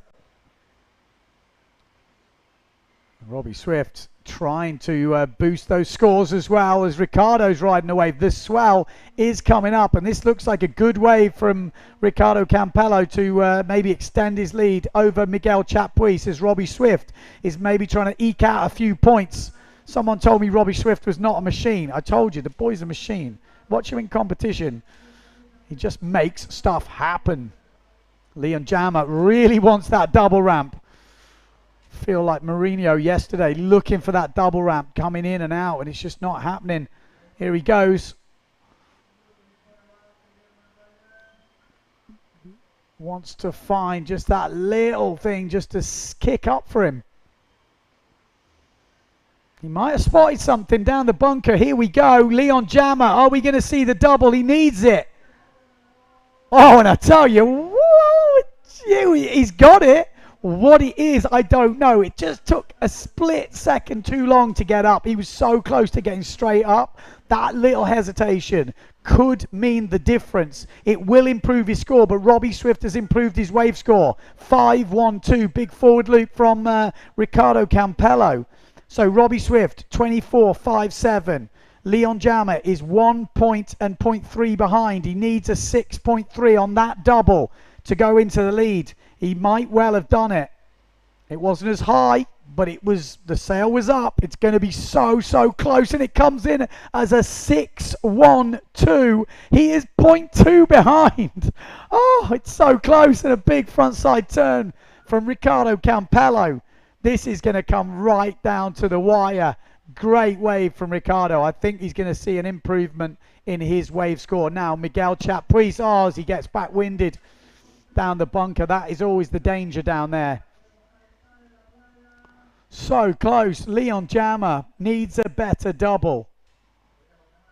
Needs a better double. That little hesitation at the end is what could cost Leon Jammer getting through this heat. But we've seen him do it once. He just needs a better one now. What's he got for us? Is he going to get another opportunity? 2 minutes 15 on the clock.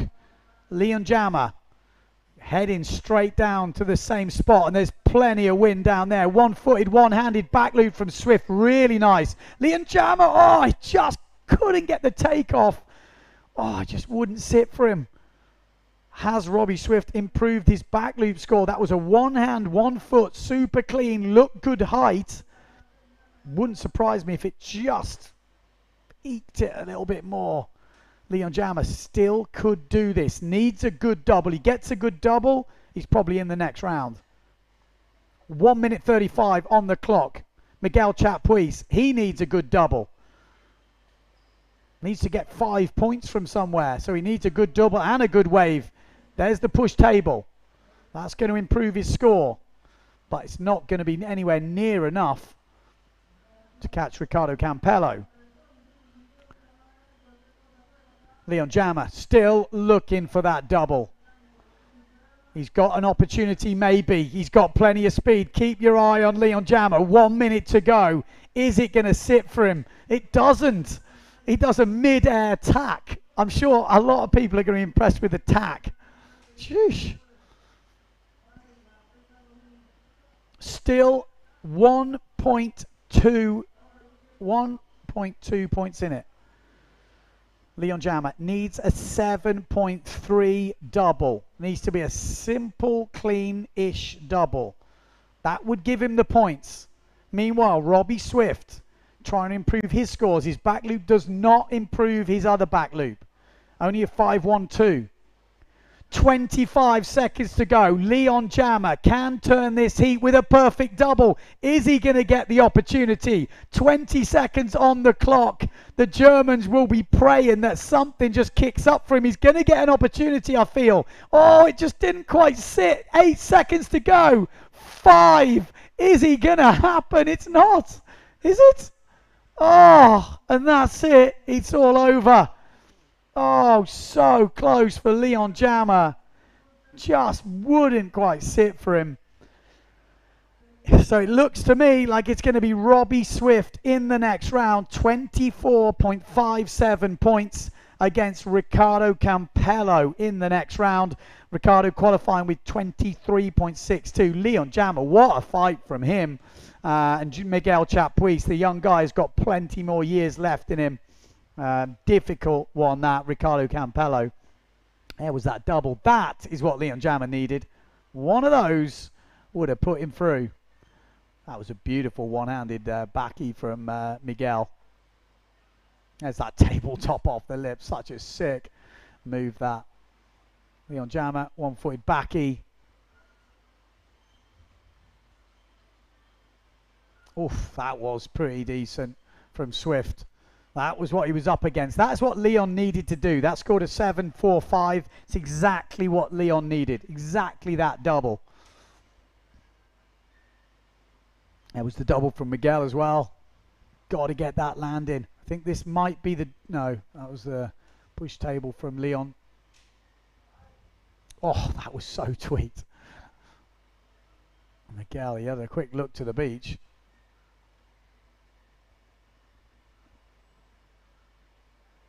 Oh, it was full action in that. 18 minutes. So one hand, one foot. Oh.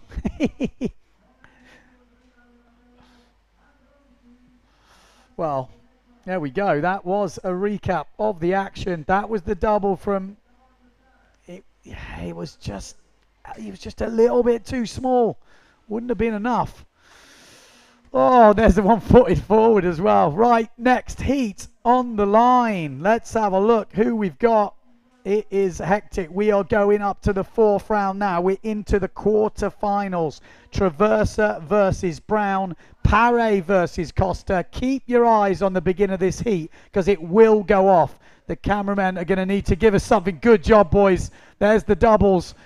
We've got 18 minutes of this, and those won't be the best doubles you're going to see in this heat by definitely no stretch of the imagination. You're going to see much better than that. Whoa, that heat was absolutely crazy. And we're joined in the booth by Dieter van der Eycken. Dieter, how is it looking out there? What's the word on the street?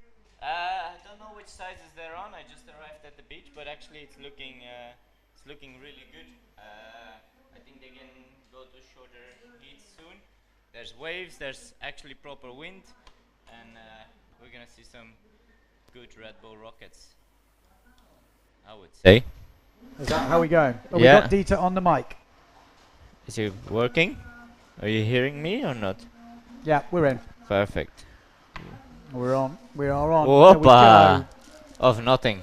Yeah. Just big flying this. into the screen. We've got Philip Costa going against Marc Paré. Big battle this. Obviously, Costa is the favourite for this competition, but definitely do not write off Marc Paré. He has got all the moves to give Costa a good run for his money, and on his day, he could take him down. So let's wait and see. It's 18-minute heat. And we'll just check. We've probably missed a few moves. We've got 4 riders out there. One-footed backy from Costa. Everything just so safe.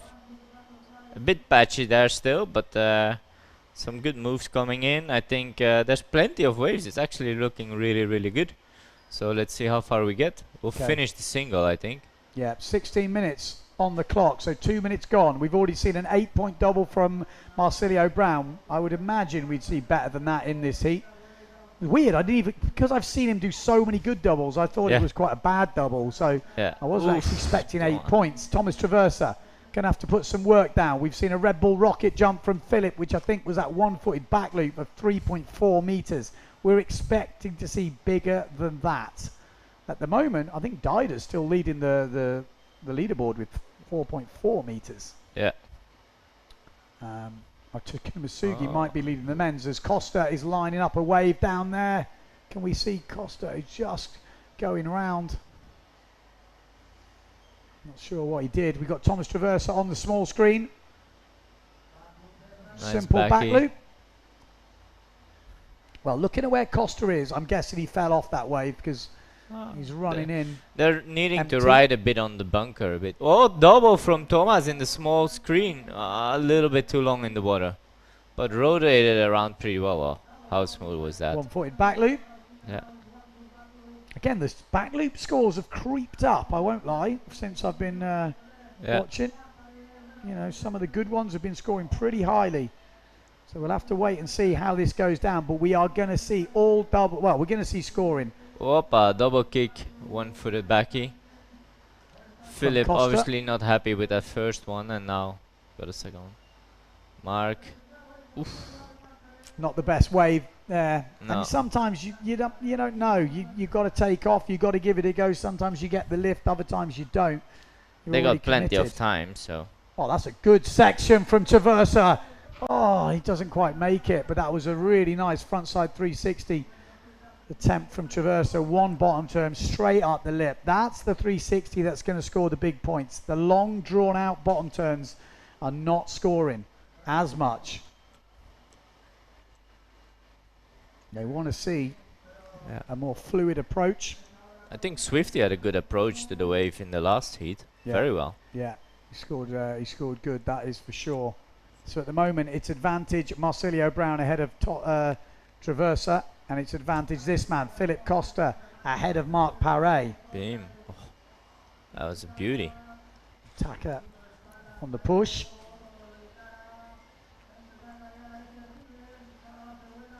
Here we go, Marc Paré. Nothing's really lined up for him now, but if you think this is a long heat, one-footed double kick backy. There we go. You saw that from Philip, so he wants to 6.5. I mean, quite high scoring for a back loop. You know, when you're thinking at the level we're talking here. They've definitely scaled it up a bit. It really means that the wave scores are going to have to, well, they're going to play a very big role in this. I think Thomas was on a nice wave just off the screen. Yeah, we want to follow these guys down if we can. We've got a camera on each rider, so if there's action going on, we want to see the guys riding as well. Marsilio just waiting for a wave. Just playing it cool. Right. What else have we got going on, guys? A lot of people waiting. So Marsilio Brown waiting for a wave. We've got Thomas Traversa double. Can we... Backside 3.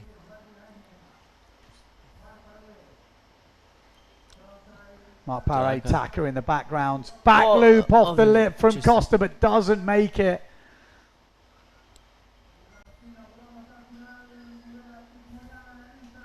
Still on the wave. That might be a very good wave from Mark. He looks like it is, doesn't it? You can see the aggression at the end. He's making the most of it. He knows he's got to back up what all the work he's done at the beginning of that wave with finishing it off properly. You don't want to just melt down at the end. Philip just put in a 6.12 as well.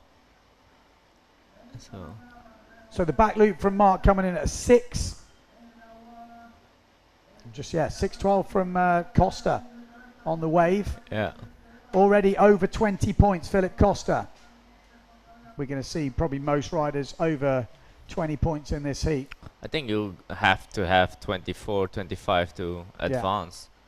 Philip on a wave. See what he does. Taka to start off with.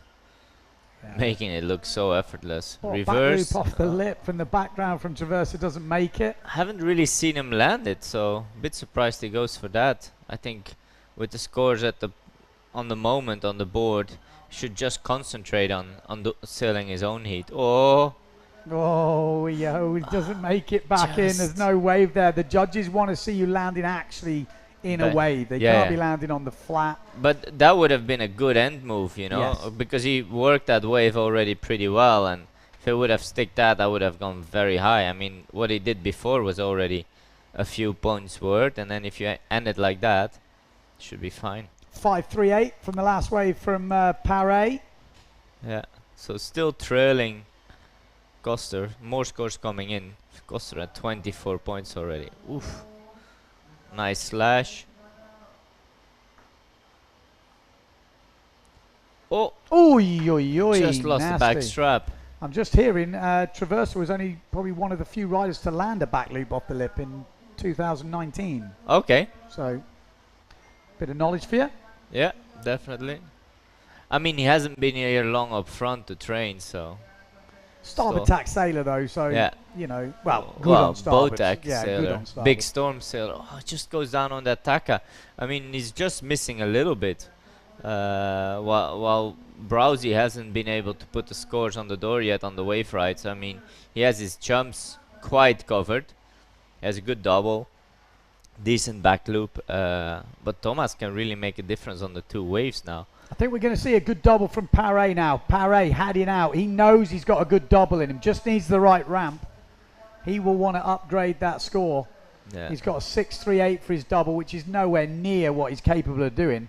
Up. Here we go. Oh, didn't get the takeoff. Still it's a good double from anyone else in the fleet, but I'll take that. He knows he's got better in the locker. That's the crazy thing, you know, when you set that bar so high and when you're against someone like Philip Costa, you've got to get all the extra points you can, and he can gain more points on that double. It's going to improve his score, no doubt about it, but he's got better in the locker for sure. The wave scores is where you see it happening today. You can get a 6, you can get a 7, you probably could get an 8, and we're only seeing 6s and 4s, 5s going down at the moment. So plenty of points there.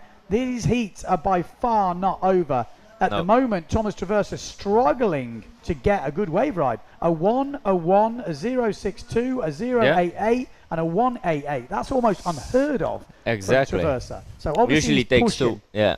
He's pushing hard. He knows he needs to go big on the waves because maybe he's going to be trailing in the jumps to Brasilio. Yeah. I mean, I think he's still, he needs to push, but let's see. Okay, Philip Costa.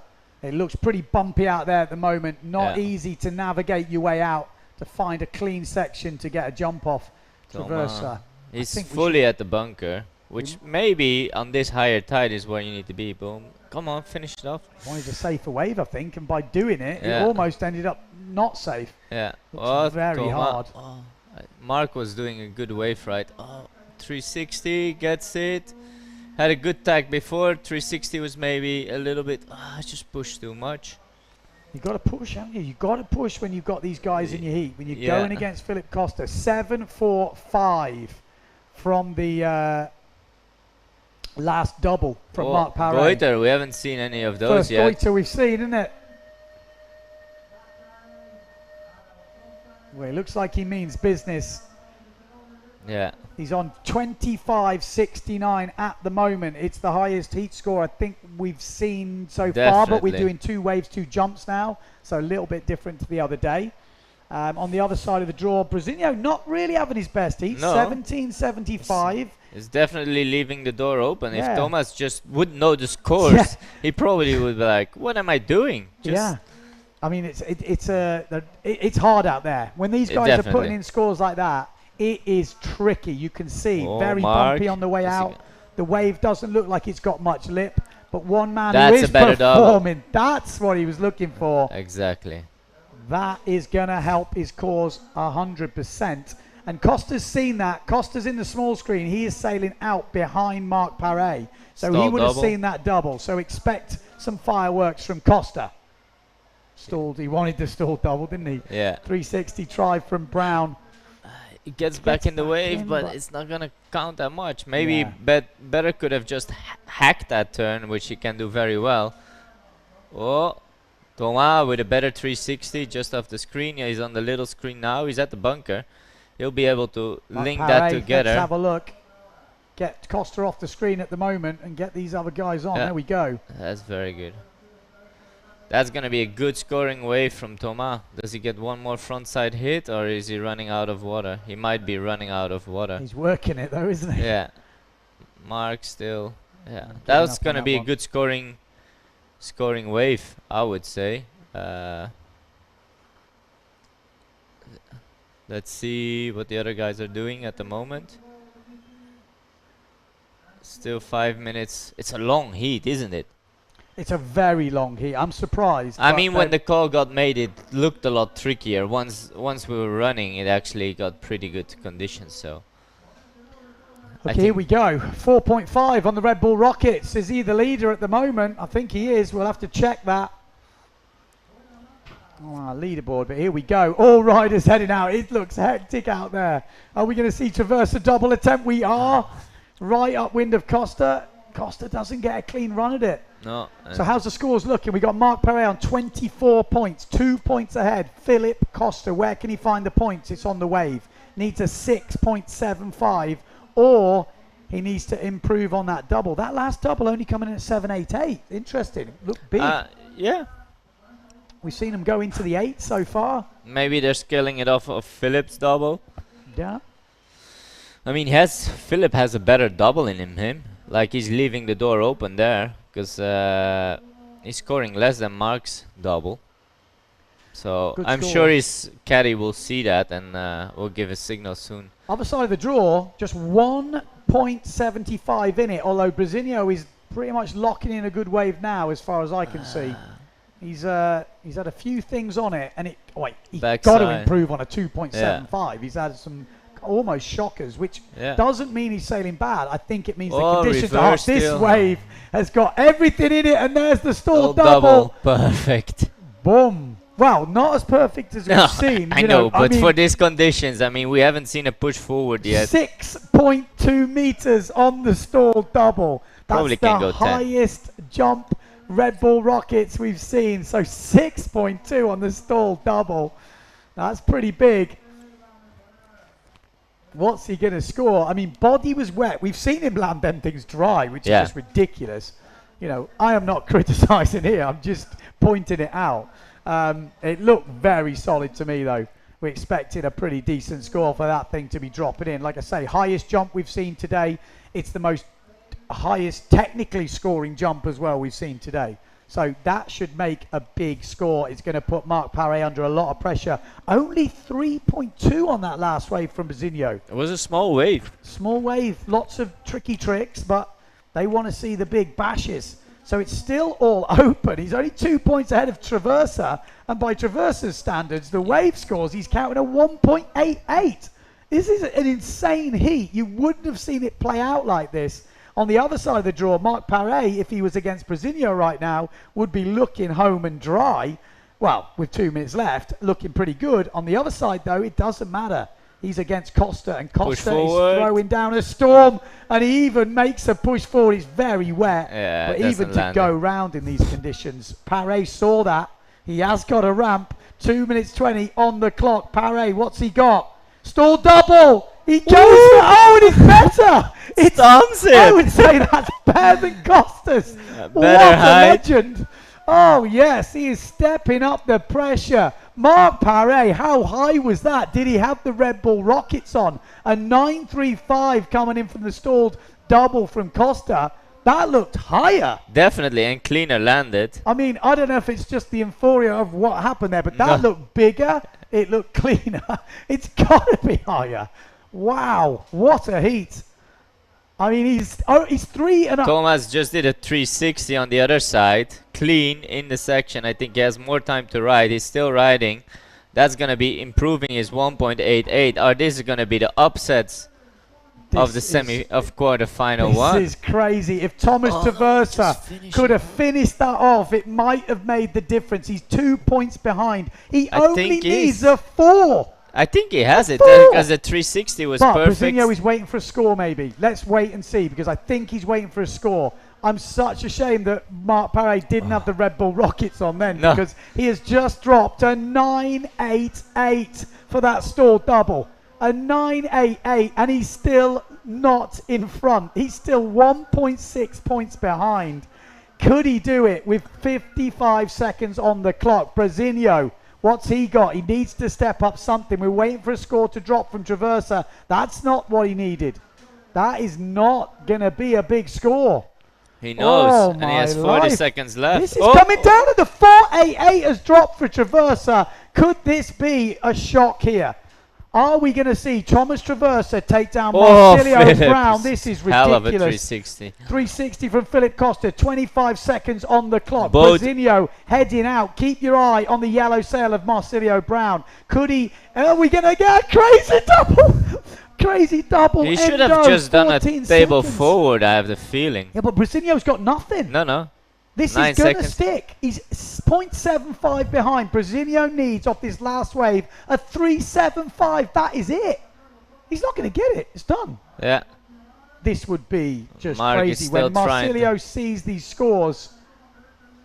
Oh, my God. That was the first double, how we started the heat. How was the double when we ended the heat?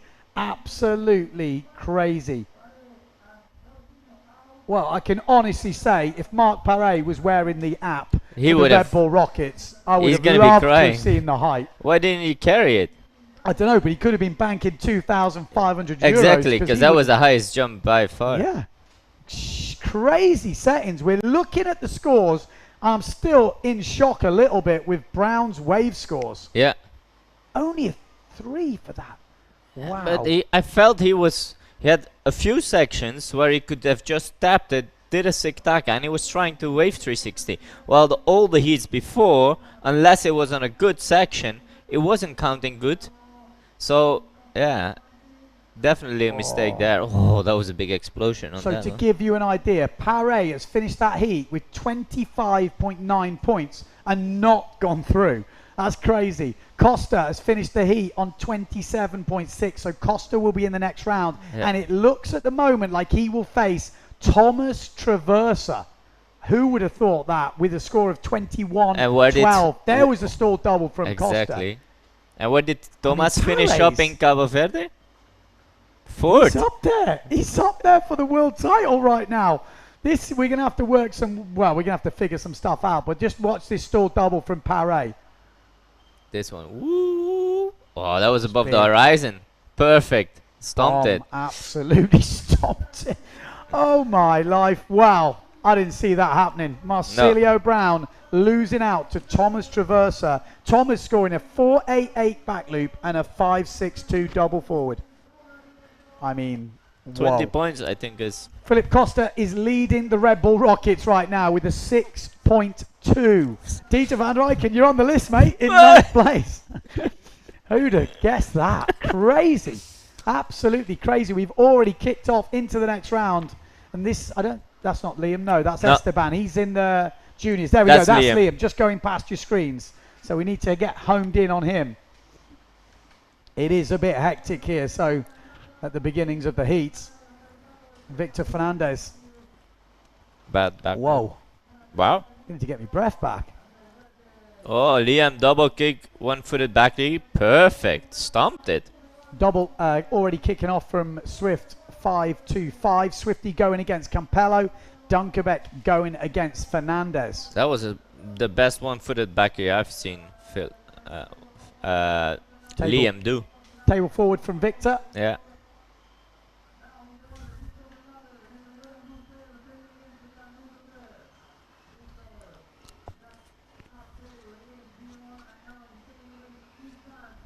Absolute crazy. Oh, nice stacka from Swifty. I have a feeling he has a very good way of approaching the wave so far this event. Yeah. And he's been killing it on the wave. He's got a very I said this yesterday. He's a machine in competition. He has his plan, and he just goes through it like a machine. He just bang, bang, bang. 8.12 double forward coming in from Campello. We seem to be missing a bit of Campello on the screen, so hopefully we can get the orange sail of Ricardo Campello. He was a bit upset yesterday. We missed a few of his moves, and fair enough. You know, he's been throwing them down. It's been on fire, but it's hectic as well. We won the last competition here in Pozo in 2019. Defending champion Liam stalled. He's gonna need a bit more than that. It seems like he's on a 3-6 by now. So definitely picked up. I think we're getting closer to see normal Pozo conditions. And yeah, exciting. I mean, we didn't waste any time today, did we?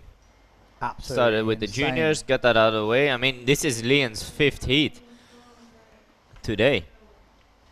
Bonkers. Absolutely bonkers. He's having a time of his life. Yeah. Coming up against Double. Victor Fernandez. Oh, one of those getting like a ringing in the ear right there. Yeah, exactly. Table forward coming in from Victor, 5 points. Okay, Victor Fernandez he on might your have screen. a double now. That's a double ramp, isn't it? 1, 2, perfect. Perfect. Didn't quite get a takeoff No, for the height, no. but still solid. 7.5, 7.3, something like this. Forward Oh, off the lip. Swifty of the lip. Yeah, just forward. catch that waves with the boys down the bottom. Yeah. We Oh, might need to go a bit wow. wider. That's really good 360 from Ricardo. I don't know what he did leading up to that wave. Swifty is still riding his wave, so be sure to see some waves dropping in there. They might have their waves in early, and they're gonna push for the push forward as the wind is kicking in. I feel like the jumps are easier to find than the waves right now. So get your wave scores in maybe is the other tactic, and then pick the jumps off as and when they come. Especially if you maybe the wind picked up and you're a bit overpowered, you just be like, okay, I'll get my wave scores in first and then come in for a smaller sail and then try to get my jumps in. Seems like solid tactics. 6.25 coming in for the last wave from Ricardo Campello. Yeah. Keeps him ahead of Robbie Swift. He's already on 18.49. Victor Fernandez leading on the other side. 7.5 for his double. Yeah. And a Ricky 3.38. aiming out to get it. He'll want that push forward. The windier it gets, the more likely we are Victor to on see the the push small forward. screen, very good split, guys. Well, just doesn't get it. Oh, Swifty went for the backy in the background. Nice height, while Ricky didn't get a ramp. So very tight battle there. And Liam still focusing. His back loop didn't come in. 5.68 back loop. Double tap back loop. Thought I would go a bit higher. But then the 4.5 from Victor was also a very nice one for the back loop. So maybe the score side on the A heat will be a bit lower than it is on the B heat. So it's hard to compare the two judging panels against each other. But yeah, still 13 minutes to go. Swifty 5.12 with a 4.88. There is just trailing Ricky on wave riding, which is not what he wants to see. I think he wants to be ahead in the wave riding, and that gives him a chance to beat Ricardo. Well, there we go. Back loop from Swift coming up at 6.88. One Huge score, really. Yeah, like I have the feeling on the A panel we will have see lower scores, and on the B panel a bit higher scores. So I don't think we can compare the both. Liam, just tap it. You know, rather than going for the 360, it's not getting rewarded, especially not after a long bottom turn. I think, yeah, if he would have just ride like he's an amazing surfer, he should look at it as that.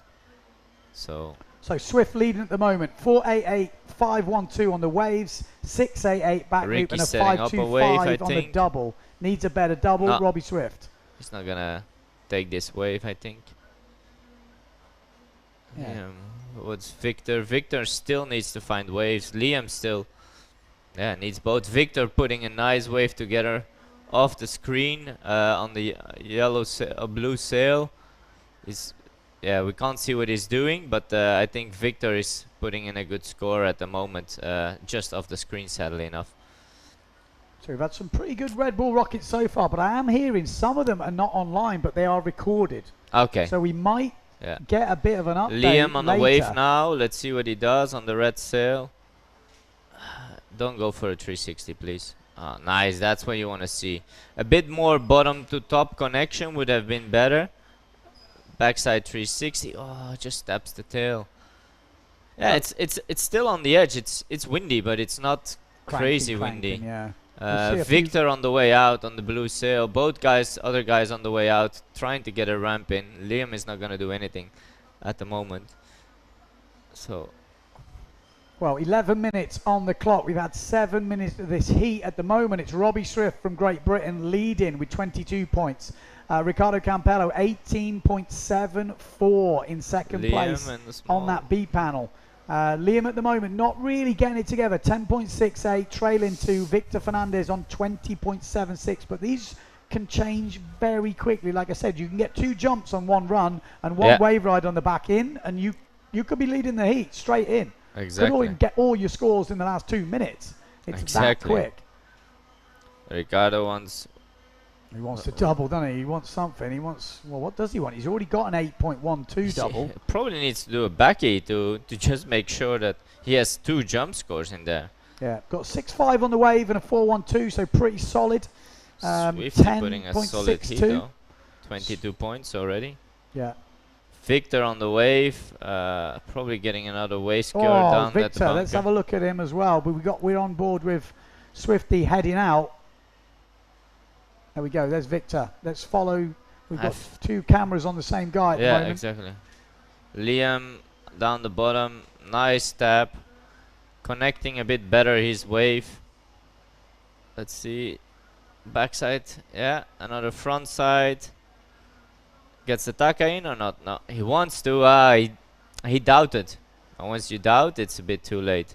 I mean, that was a long wave, so it should get in there. Ricky has a 6.5. Yeah, he really just needs a second jump, and he's gonna jump straight away to 24 points. He has a really good heat down there. It's misleading at the moment that he's in second place, because one jump puts him straight in the lead, and he can't find the jump. So 9 minutes to go. He needs a second jump. Tide is getting higher. High tide is in 1 hour. Interesting tactic. That was a big stall, but just goes a bit down at the end. So interesting tactic from Robbie Swift, actually waiting on the inside for something that he looks he can jump off. It's a tactic you can use in Tenerife. You don't see it often used here in Pozo. You can but use maybe it it's a bit. The way. Yeah. Oh, tabletop off the lip from Ricardo. Liam 6.7 on that stalled, but he didn't land it. No. The Red Bull Rockets. Well, yeah, he got out of his foot strap. I don't know how they're gonna count it. Well, it was high. He came from pretty high. Swifty double. He wants it. He wants a better double. He feels he left needs a better double. Yeah. Victor also wave riding off the screen. 360. Oh, stomps it. Ooh, is he gonna drop off the wave? I can't see it. I think he put if he stayed on it, that's gonna be a solid score. We have a 4.88, 6-point wave. Yeah, Victor on 24 points. I think Liam is trailing by quite a bit. I mean, still, even if he loses now, he's shared 5th in the single, which is an amazing result. You know, if you see where his level was 2-3 years ago, he's definitely one who maybe made the biggest jump in level from the young and upcoming riders. Needs something. Oh! Oh my God! No-footed forward. He wanted a one-footed forward. Lazy Susan forward. That would have been a new move. Imagine that landing straight back on the. I can't believe he can't just find the backy ramp. I think he just wanted a one-footed forward. He just put it off the swell, but he like you say, he hasn't had a ramp. Hasn't had a ramp to do any sort of back loop. Still riding. He's on a bit of a wave, and gets a bit stuck. It's pretty high tide now, so you know it's the wave are a bit slumpy. Ooh, the judges don't like the long bottom turn. Whoa, spoke too early. 7 minutes on the clock. Yeah. Victor Fernandez leading. He's just going about his business nice and quietly. Ricky is wave riding very well today, I would say. Much better than his past heat. Just lost the connection there. Victor kind of goes unnoticed. He just going about, doing his thing. At 24 points already. Yeah, just like literally like a silent killer. Yeah. Just like. I mean, he always made it in the final. And well, it looks like he's going to be right up there after this one. He He's gonna might be add in- number 12 to it, no? He's going to be in the final 4, that's for sure. And looking at the way this heat's going, you wouldn't put it past him, would you? No. Just Struggling a little bit on power, the guys.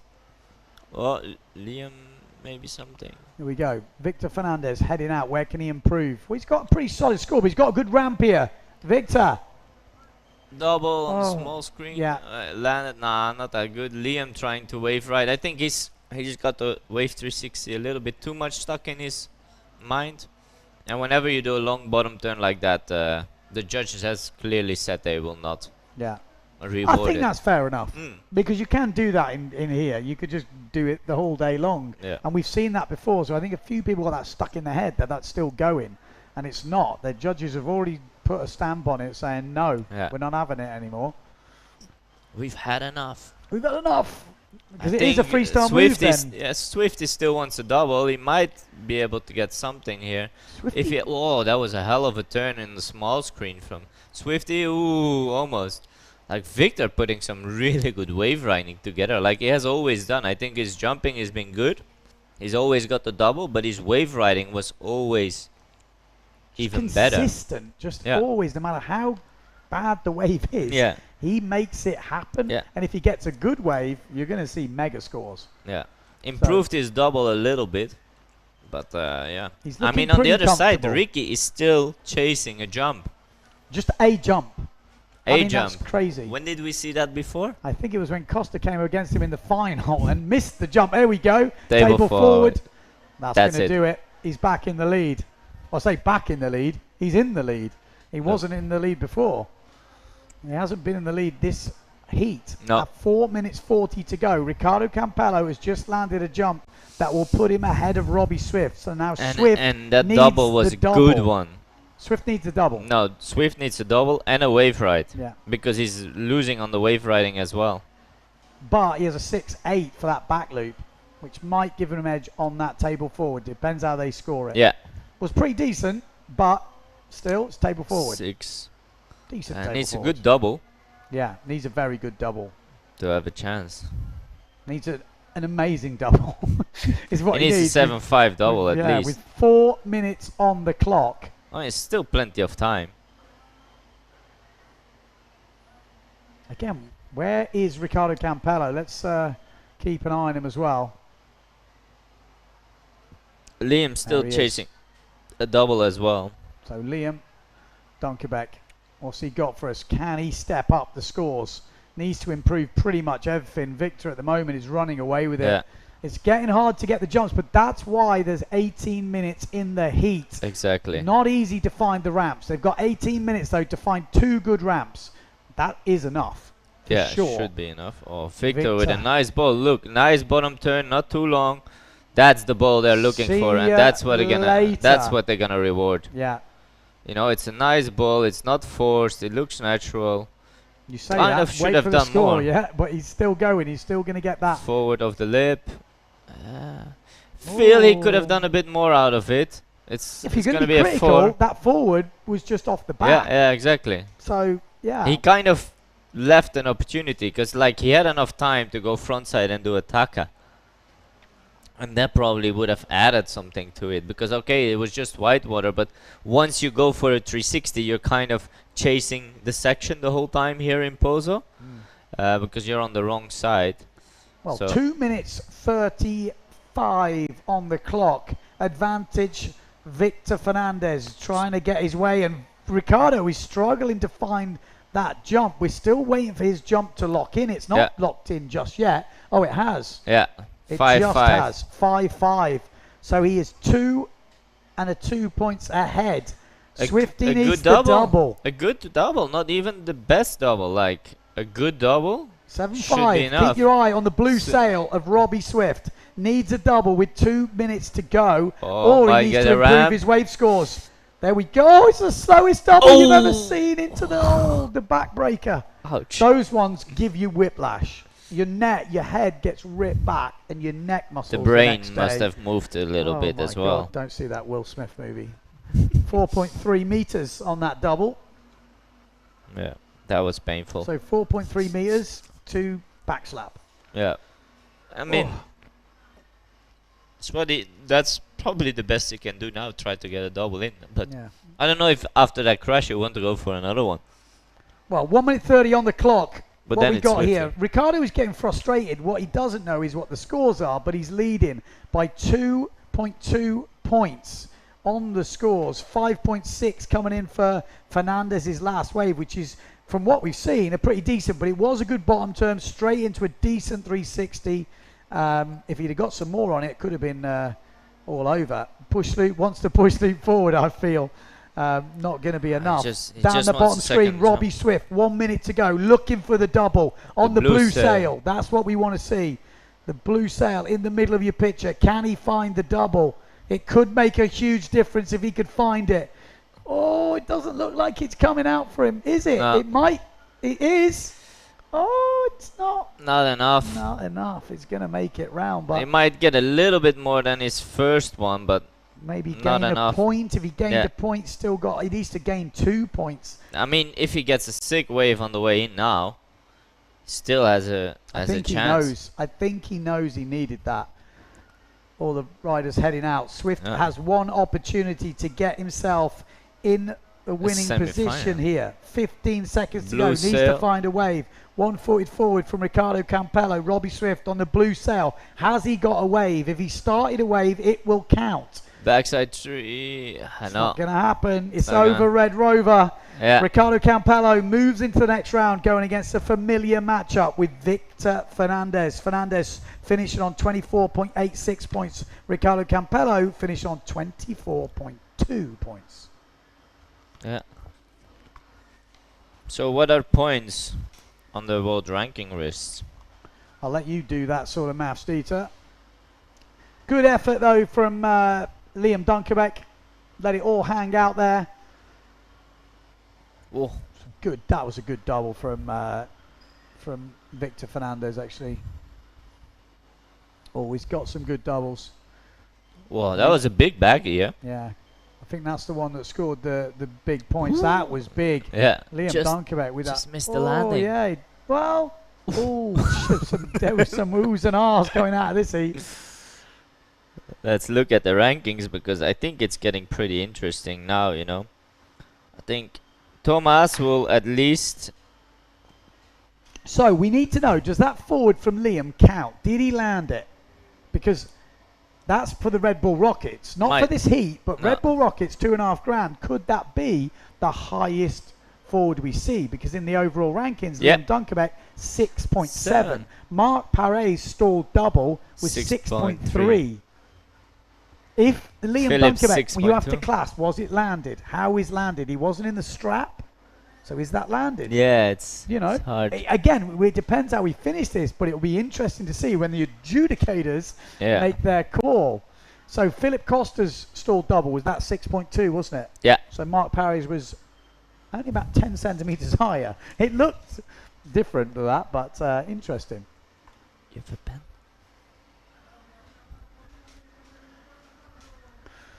Well, so there we go. I think, will we have man-on-man heats now? Straight in, I'm pretty sure. It'll be Thomas Traversa versus Philip Costa. I mean, the matchup here in Pozo, you would expect it to go Costa's way, but after the last effort, you never know. A kind of a low spinny double by Costa's standards. Still gets the double. I mean, maybe this was from the heat before. Oh, no. No, that was the opening Yeah. double of that heat. Yeah, Philip Costa coming let's- through your screens. We've got, We can have split screen now. Both cameras are now on the same. Yeah, we need to pick up Costa on the other camera. I'm sure we're working on that. So just wait for a couple of seconds and we'll be homing in. Oh, one-footed backy. And there you go. 2 jumps, 1 Done. run, 18 minutes to get 2 waves. I mean, Yeah. pretty much. Yeah. If Traversa had done those 2 jumps, you'd be like, okay, he's in with a chance this Yeah, heat. exactly. Sort of thing. Costa's done them in the first run.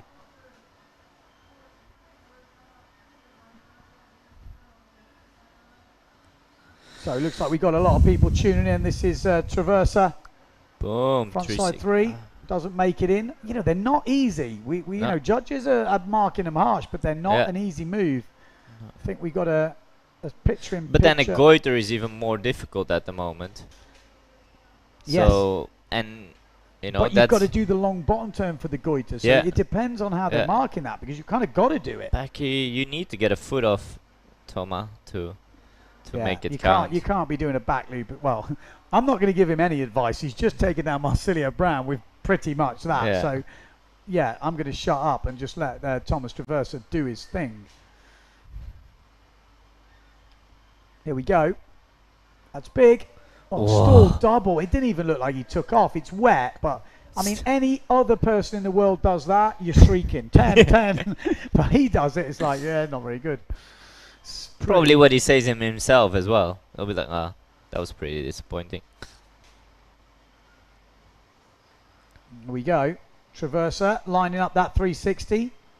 I mean, he'll be gutted if he doesn't score big points for it, because he's been really, you know, going for it. Yeah. Beam. That was a nice bottom turn into 360 though. Yeah. He's gonna run out of water there. I mean, it's super shallow there. So still, Philip forward of the lip, straight into a bottom turn into Ataka. Of course he does. Playing PlayStation, isn't he? Yeah, it is kind of insane. I mean, he is definitely set up. Oh, that's on dry rocks. Right next to the rocks. But no, I've been there. It's dry rocks. yeah, he's been there. He lives here. I mean, he's got a house up the road. He's grown up in Gran Canaria. This is home for him. He feels at home here. Exactly. And he looks it. Makes it just look so sweet. So easy. This is absolutely insane, isn't it? You look at it and you just think, how is some of this stuff even possible?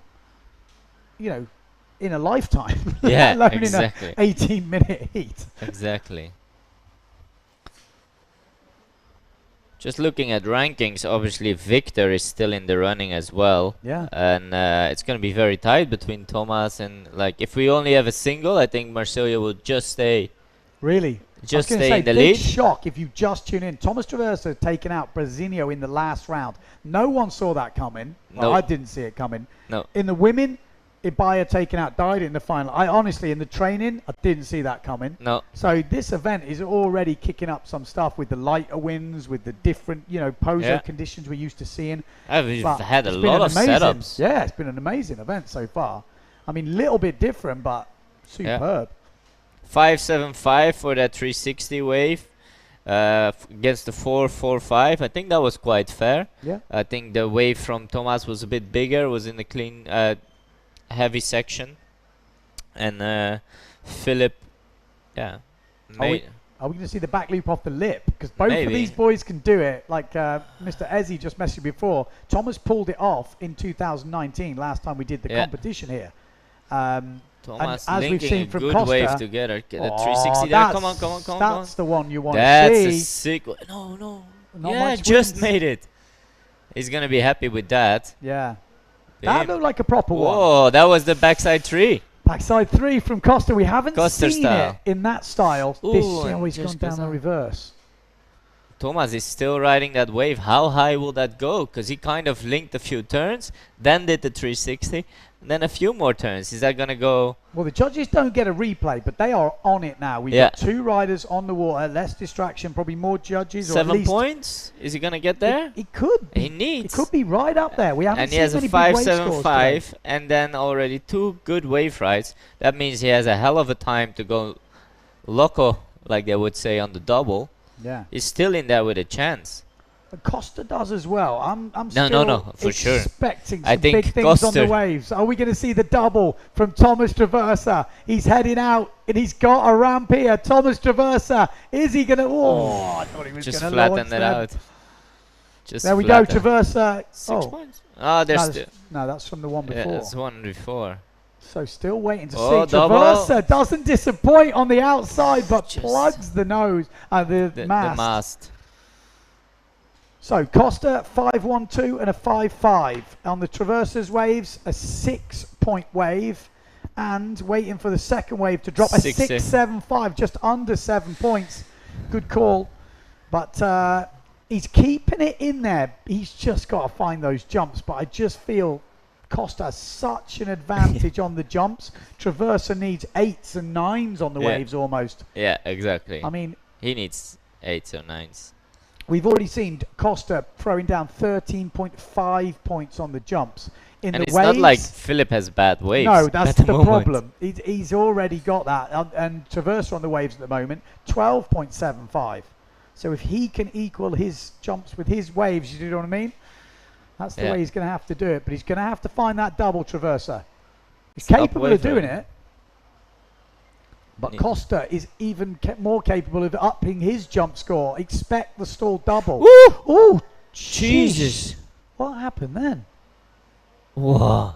I don't think he was expecting him to come back. Traversa is looking at him like, what did you do? Or say sorry because he dropped off and Okay. Philip had to let go basically, Yeah, not to land on his that head. makes more sense. He's probably saying sorry. Yeah. Traversa is more love and well. I don't He's know. looking round. Someone's got rattled. Interesting. Maybe it's tactics. He's like, stall double. No, thank you. I'll just block your ramp. Who does actually have the priority though? Normally on the way out actually. By the yes, rules. on the way out, yes. Yes, correct. Interesting. So Costa, what's he got for us? That's 360 a bottom ball. turn. That is a bowl. That is a make. It's not even a question whether he's going to make Damn. it. Nice connection. Oh, still. that's a sick table forward. Exactly, that scores points. Someone record that and play that when someone's moaning. Exactly. That was a proper table. But that's a proper one, you know. It's like having a proper tweak push loop and a tweaky push loop. He held that all the way into the rotation. I mean, Julian Tabuleno, he used to do the craziest ones. That was actually pretty sweet. I like that. See what it gets. Should get quite it wasn't good a stall points. double, but it's going to score. There we go. So Jorge giving tips at the beach. So we've got the coach caddy from Basically, Jorge. with this wind, at this time frame, you could come in, watch the scores, and then go out again. Yeah, 9 minutes 30 on the clock. We're not even halfway through this heat. Advantage Philip Costa, 24 points at the moment. Thomas, you just need to be jumping. Just try to get the double in. You got a good table forward now. The only thing you need to... Wow, well, another wave. Another He needs a big score. Yeah, he needs another... He needs an 8. You know, he's capable of doing it. He can get more points. If he's going to beat Costa, he needs something special. That would have been pretty nice, but not going to do it at the moment. But Philip is going to up his wave score as well. 662, here it is. Yeah, 662. It's a big score. He's going to take some beating. 25.37 points. That table forward only coming in at a 462. I Bit think harsh. for what we've seen, they are scoring lower today. Yeah. But I felt that one Deserved was its harder. points, Yeah. And again, just a personal opinion. Judges obviously see it different. Exactly. I mean, Thomas did just rock up, and I want to say rock up. He rocked up 2 days before the event, just been had a week or 2 weeks sailing in La Reunion Islands, you know, perfect down the line. Goiter on it. Wow. I mean, he Big makes slash. a mockery of it, doesn't it? He's in the top 4, taking down Brasinho. Yeah. It's just mad how competition is.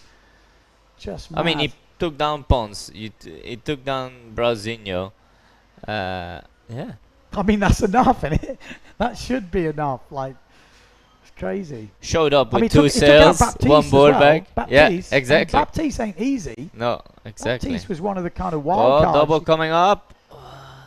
One for the backy. Ooh, goes down. It's pretty hard, I think, for jumping out there. Might be a bit more onshore still, because we've seen a lot of back loop crashes going on. Yeah. Which could mean it's pretty onshore. And it's still lighter. I mean, maybe it was an advantage not showing up before. Yeah, I think I actually said that to him. I said, look at the forecast. You never know. Oh, there we go. Just a simple double, easy. Easy. That's an 8 for anyone else in the world, but you never know. I mean, he has a 7.5 stall double. Yeah. Yeah. I mean, stall double, even as wet as it was, which it wasn't that wet, but it was wet. It still, if I did it, I'd be like, I'm on 10s. I'm not expecting anything else. I'm on 10.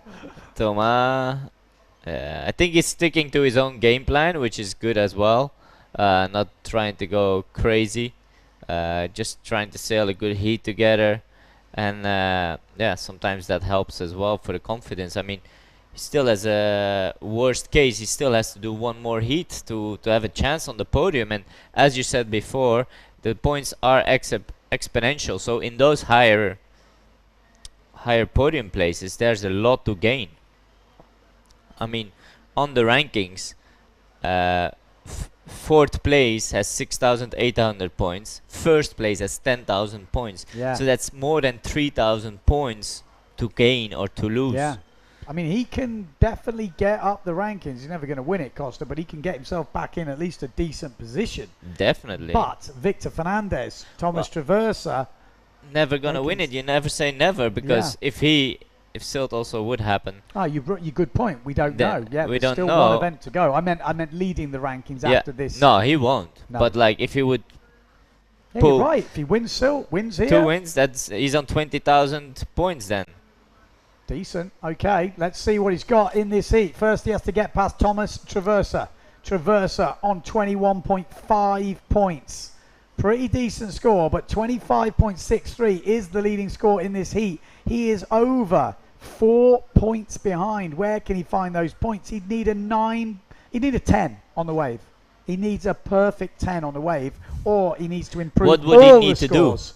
Well, yeah, it's a good point, actually. We haven't seen anywhere close to a 10, but we've seen some good wave rides. Yeah. So you'd need a pretty decent wave to come through, and you'd need 2 big maneuvers, 1 big hack, 1 big maneuver, and maybe something to finish it off. I would give that a 10. Yeah. If I can visual it. Yeah. Is it going to happen? I don't know. That just depends. But the big on the maneuver sea. needs to be a goiter or something. Needs Not a needs- 360. Yeah, no, it because needs to be something. Needs to be something off the section. Back loop off the lip on the section, but you'd need another. Yeah. You'd need Backside something else hack as well. into a taka, something like this. Yeah. Like the Mark did one in the training there. He just slides into the wave and then gets another backside and another front side. But they were Could doing happen. Let's not write Exactly. this seat off just yet. 4 minutes 30 on the clock. Thomas Traversa still trying to improve his wave scores. He's got much more room on the jumps, but he's struggling. So he's going to go back to the he's waves gonna right get a nice now. ball. Nice section. 360 beam, of course, lands it. Get a taka or something Now he behind. needs to finish it. Oh, One-handed Philip. goiter from Costa. I mean, And he did he did a good turn before, I think. The And he also guys- did a backside air. the guy's over 90 kilos and he dances around on that thing like a Exactly. ballerina. It's honestly obscene. I think the weird thing is the best guys in the world are like that on the board. You know, Yeah. Antoine Albo. Yeah. He dances around on the thing. Yeah. And he's, 100 kilos or 99 as he tells me every Yeah. time. But Costa's the same. He doesn't look like a big fella when he sails, but he's a big fella. He was on a 100-litre board yesterday in a 5.3. That wave from Traversa. Double kick? Yeah, had his Left leg it off long. for longer. That will improve his score.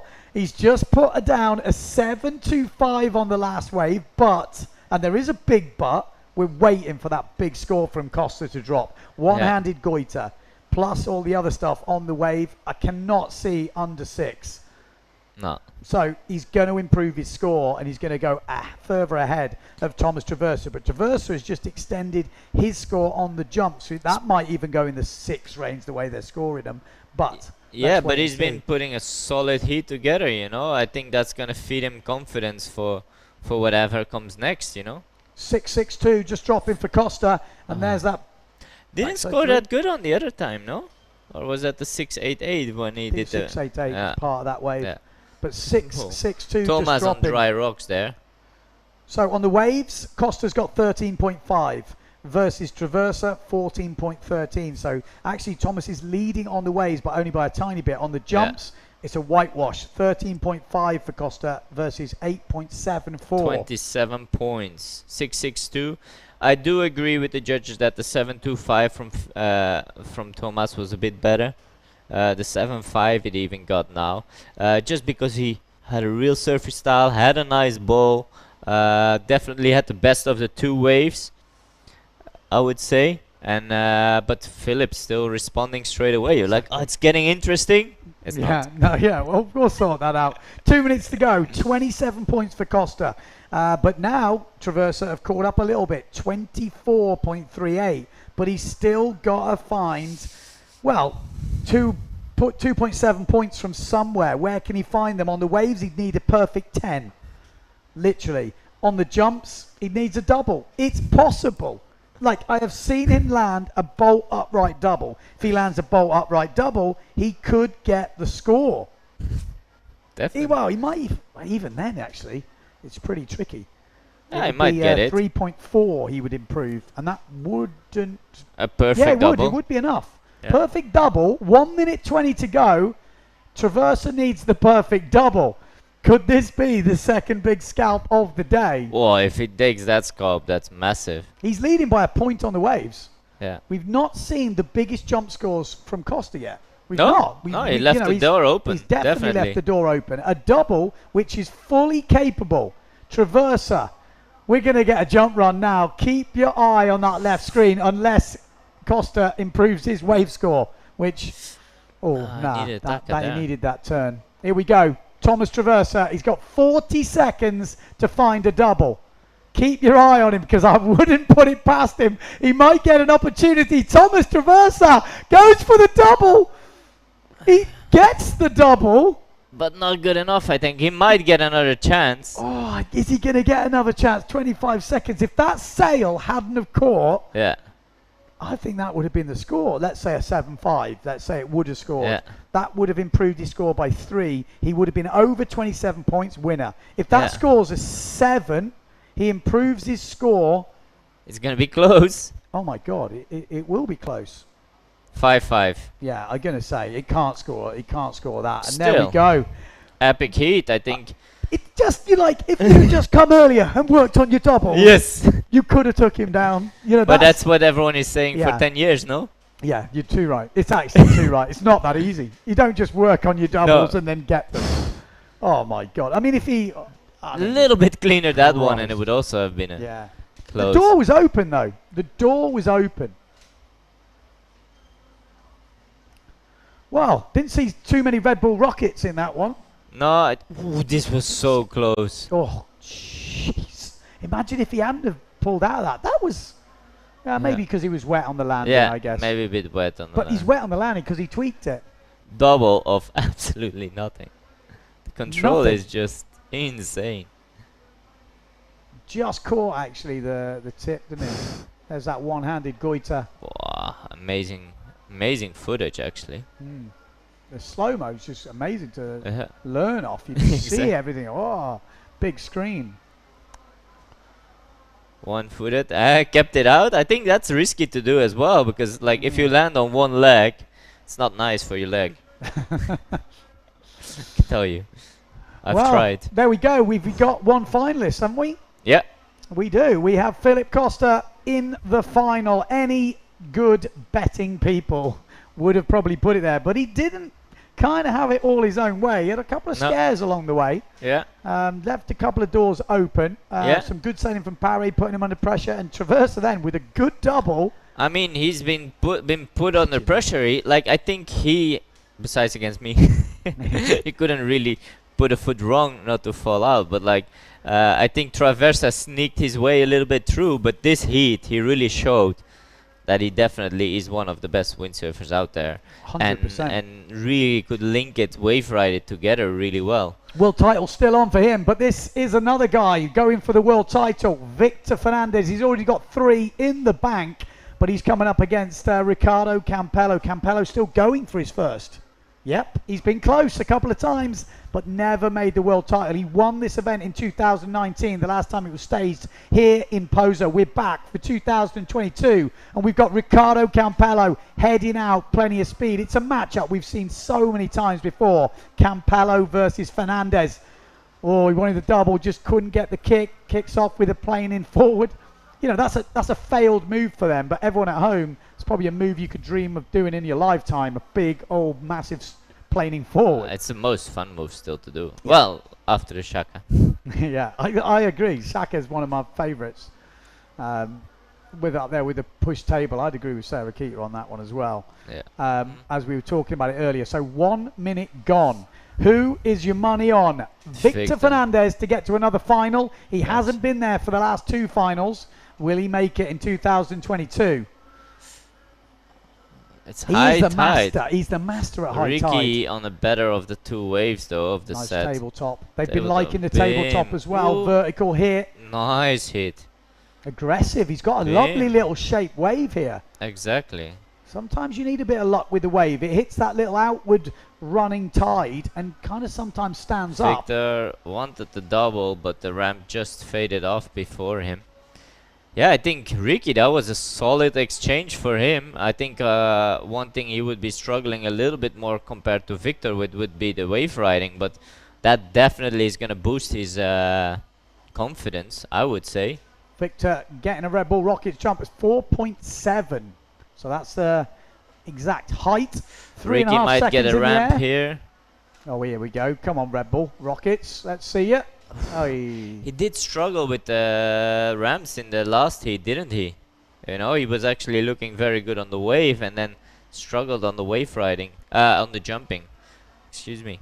let's wait for those scores to drop in. We've got a 6.12 forward. That was stalled. Fernandez. Stall forward. Yeah, it was a stalled forward. Pretty high points. Pretty high score for a forward.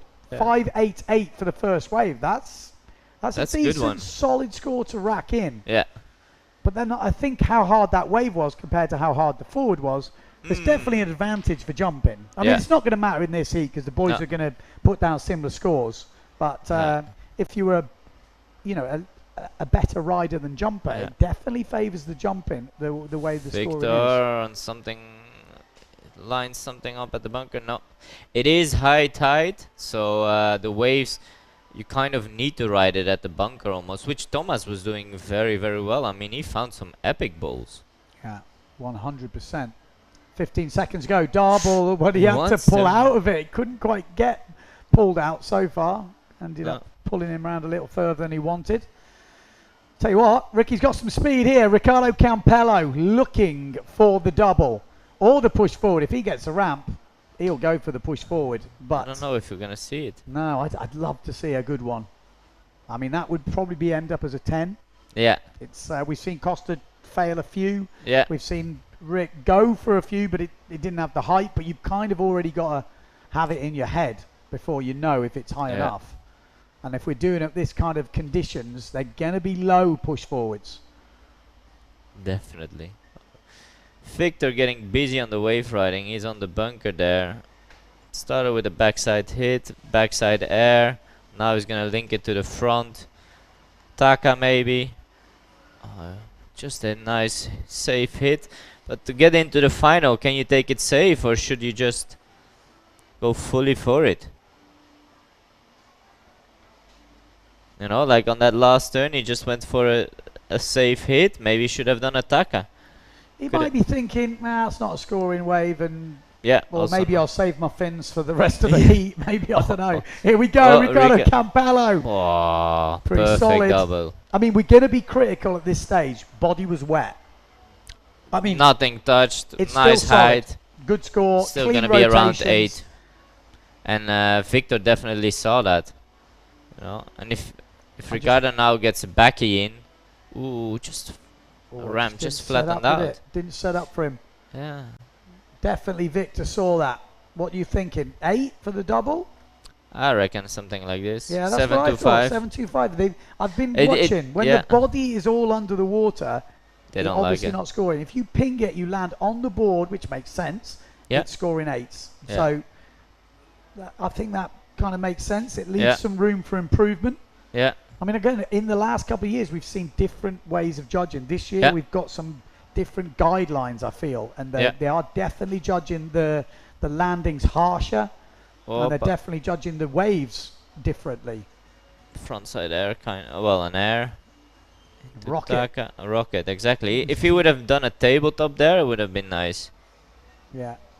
Quite a soft wave, but, better to have something in the bag if it's not costing you too much time.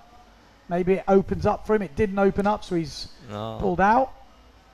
But I'm just comparing to Ricky. Like, Ricky would have done a tabletop instead of a straight air, and I think the judges would have liked that a bit more. I think that tabletop is a dangerous Tweak weapon. pushy. Oof. He wants it. He wants it clean. Well, I think he wants that And push flat. forward. I really think he's got that in his head. If he gets the lift on the takeoff, he's already in that position to go. Yeah. Just not quite getting it at the moment. But wouldn't put it past him. Victor Fernandez heading out. He's going to get an opportunity for a double now, I think. There we go. Whoa, that was a sick one. Classic Victor Fernandez. That's going to be a bit better, no? With that forward in the bag, he actually has pretty damn good scores. Yeah. There's Tabletop. Tabletop. Beauty. Yeah. It's a very functional move, that. Yeah, and it just looks nice, you know. Taka is kind of matching what Victor does and linking it nice together. Maybe Victor's wave was a touch bigger. That's something you could say, but I think Ricky is putting a solid heat and it's going quite even. Yeah, maybe that stalled forward is going to be a difference maker. I'm going to put it out there. Since he's had his new girlfriend, he's now married, he's been a different sailor in competition. I am just putting it out there. He looks more calm, he looks more calculated, he just looks on it. Yeah. I know, I'm just going to say that because that's when he won here in 2019. Yeah. You saw a different Ricardo Campello. Exactly. Victor, 360 ball. Oh, come on. Kind of needed making that. He started off that wave pretty well, found the ball, nice bottom turn straight into the 360, which is something the judges are really looking for, and just just dropped out, maybe touch underpowered. Yeah, hard. Well, 0.5 more for that double from Victor Fernandez. So 7-8-8 for Victor's double, 7-3-8 for Campello's double. The push table, 5-1-2 for Campello. Jumping scores, 12.5 for Ricardo, 14. So Victor leading on the jumps, but Campello is running away at the moment with the waves. Really nice landing on that one-footed backy from Stomped Victor it, Fernandez. didn't he? 6-1-2 and a 5-6-2 for Campello's waves. 3-7-5 and Victor, 4.5. table forward. Whoa. Just having a hell of a jump run now, no? Yeah. Maybe it's picking up a little bit. Buried that rail on that bottom turn then. He was just having that turn. Wanted to get right back up into the section, but doesn't quite pull it. Yeah. At the moment, advantage Ricardo Campello, 24.24 points versus 22.25. So 2 points ahead. Ricardo Campello. This is to make the final to go against Philip Costa. If Ricardo makes it, it'll be a resale of the 2019 final. Exactly. And otherwise, it will be a resale of which years? 2017, 2016, 2015 final. And the other 11 of them or whatever they are.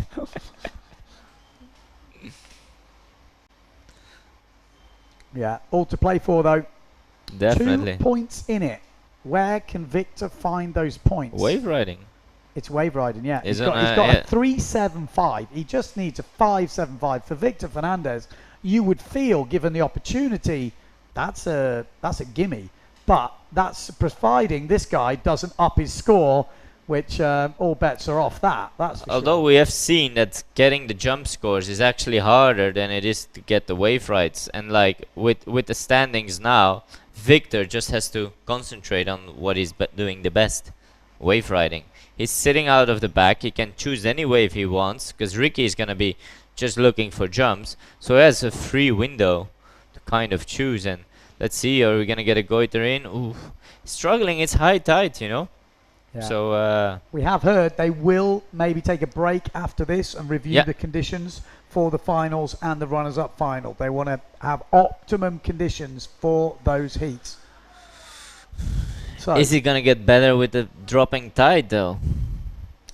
Your guess is as good as mine. Exactly. I know, it feels a bit risky to do it, you know. Yeah, because you never know what we're going to get in the next few days. The forecast does look good, but it's a forecast. And any windsurfer out there will know what forecasts mean. Here we go. Ricardo Campello looking on. Victor's on a nice looking wave here, but it's already not bad. Gets a little hack on the side, but just nothing on the end of it. No power to boost him back in. So Campello still leads. 7 minutes to go on the clock. It's the opposite of what I would have said. I would have said Ricky will lead on the jumps and be fighting for the wave rides, and Victor will be having better wave rides, and like he's now putting a big damage in on the jumps. You know, whoa, that was a sweet one. That's pretty sick. That is. I'm surprised no one's doing that, which means to me it's hard. You know, it's not like people have, because it's been doing it for a while. Yeah, exactly. And it's not like people have gone, oh, that's scoring loads, I'm going to copy it, here we go, like the table forward. Yeah. It's like, no, I'm not doing that, that's way hard. So I tried in freesailing. Yeah, but no, who else is doing it in competition? I haven't No seen one. anybody. And he's doing it every heat, so it's an interesting one. A long bottom turn. Arishtaka wanted. Should he just link a wave together?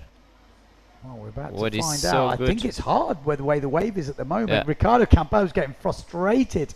For the jumps. Yeah. They're basically telling him from the beach, you need to improve your jumps. And he's getting frustrated. Maybe he thinks he's behind. Yeah. Because they don't always tell you if you're leading. No, exactly. They just tell you what you need. And Exactly. you're thinking, oh. So he is getting frustrated. He knows he can improve on the jump score. Time is ticking down though. Like we're saying, 18 minutes is a long heat. But actually, with the conditions at hand, it does tick down pretty quickly still. Just under 6 minutes to go. Ricardo Campello. Just trying to pull go out from of the that. inside. Interesting. He's going to go right down the bunker. Maybe that's the only place where the wave stands up, you know? Yeah, you sometimes get this really straight-handed wave, which can be really good for doubles. He's getting a ramp There push he is. forward. Swish! Oh, Just gets it's unstuck. Just stuck. That could have made a massive difference, just extending his lead and putting massive pressure on Victor Fernandez. But at the moment, Victor Fernandez is still in this. 5.4 meters that push forward attempt from Ricardo Campello on the Red Bull Rockets. Oh, if he would have had that, I would have closed the deal, you know? I tell you what, I mean, he still can improve the double. Victor's going to hate himself if he can't find a wave now, because that is what he does. Yeah, but there's the it's first coming. turn. It's coming. It doesn't need much. Wow. Big backhand slash as well. Something like this. If this wave opens up this Taka. way, Yeah. well, already it's more than a 3.88. It's gonna crawl closer by. Is that the same wave? Well, it's that bumpy, weird-looking wave. I think so. Yeah. Oh no. Interesting. This could change things. Sounds so stupid, but his scoring wave at the moment for Victor is a 3.88. If he improves that to a 5.88, he jumps up 2 points. He's in the lead if that happens. So Victor Fernandez.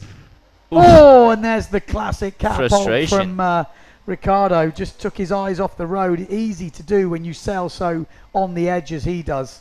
Always sailing with loads of power. Always loaded up. Oh, it's gonna get close, isn't it? Waiting for this wave to drop because I think it could shock people. You think it doesn't take much. Oh, and he's getting a good ramp. 1 footed backy. Goes down. Oh, he's leaving the door. He's not finishing this off, Victor. He's got a chance to do this because he is ahead on the jumps, which is not usual. No. Against Ricardo Campello, you'd expect these guys to be pretty equal. Yeah. But he's leading on the jumps by nearly 175. Yeah. He's losing on the waves by a hell of a lot. Like over 3 points, 3.5 points. 3 minutes still, though. It's plenty of time.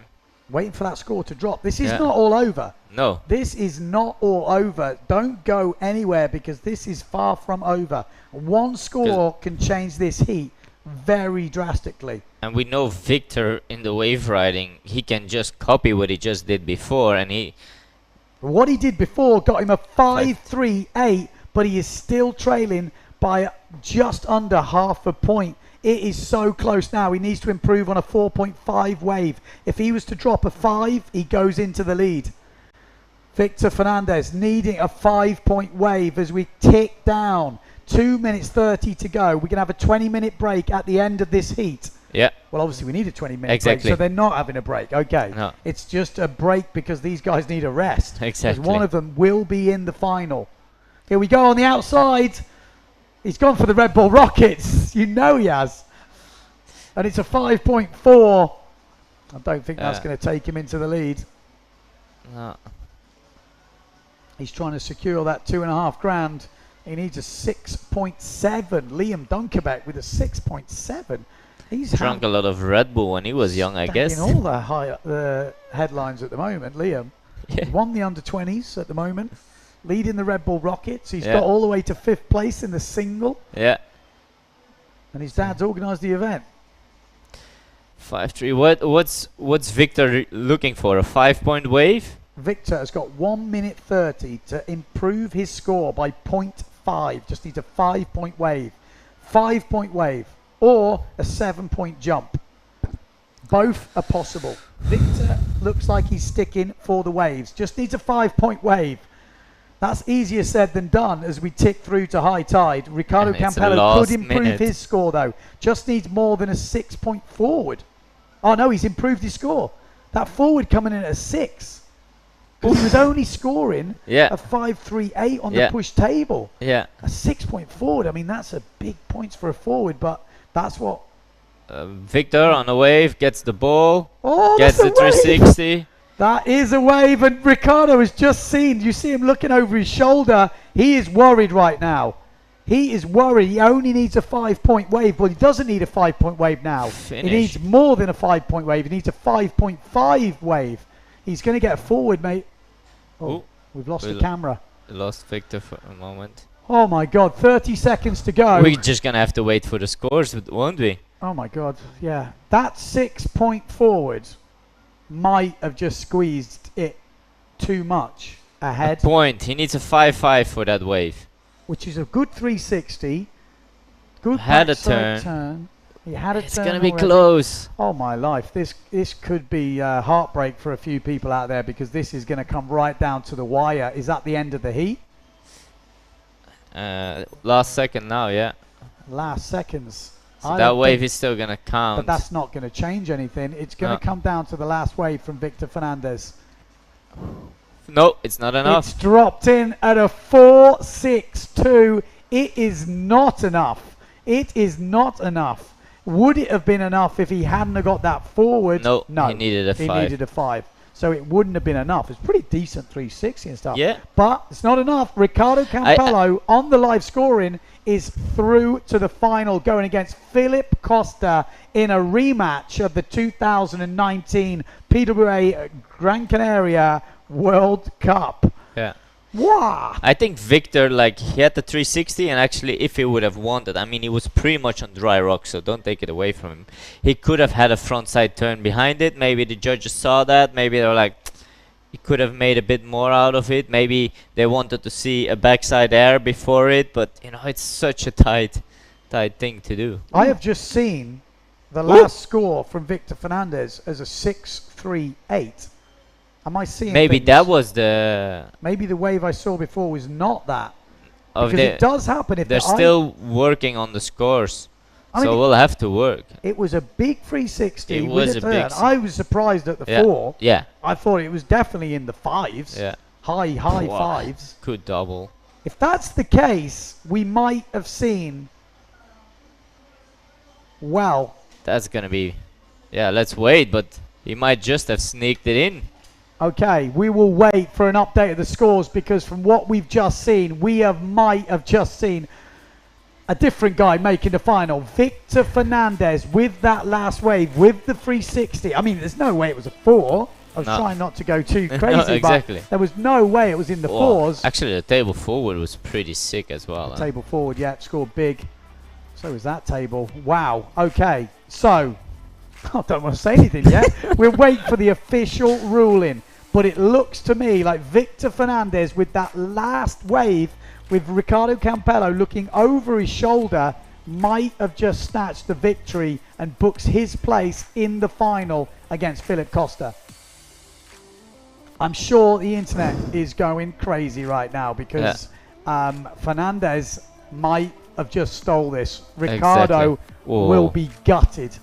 Devastated. Absolutely gutted. He knows. He just couldn't He find the saw jump. the 360 as well, you know?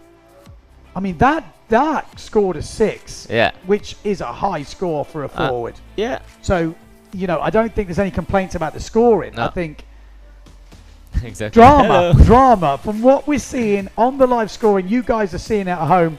Victor Fernandez with the last wave scoring 6.38 beats Campello by like 75. So he could have scored a 5.5 for that wave. And in my opinion, it was 100% a 5.5. Yeah. Definitely. So I don't think there's anything wrong with the scores. I think we're looking at Victor Fernandez, Philip Costa final for about it must be about the 9th or 10th time we've seen that. I mean, probably. Victor's been there before with Cowley, he's been there before with a few others. Amazing. But he's had so many finals with Philip Costa, and it looks like we're going to see another one in And that it's a bit runners-up lighter final. wins. Yeah, it is lighter wins. We might see something different going down. Costa scoring 27 points in his heat. Can't judge it like this, but Victor Fernandez scoring 26-1-4. It's different heats, but you can just see the level is so close. I'm looking forward to this one. We are going to have a little break as we get our breath back. Get ready for this final. Stay tuned. We are having a 20-minute break. We might come back in between, but let's just take some refreshments and get ready for this final.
¿Y la playa?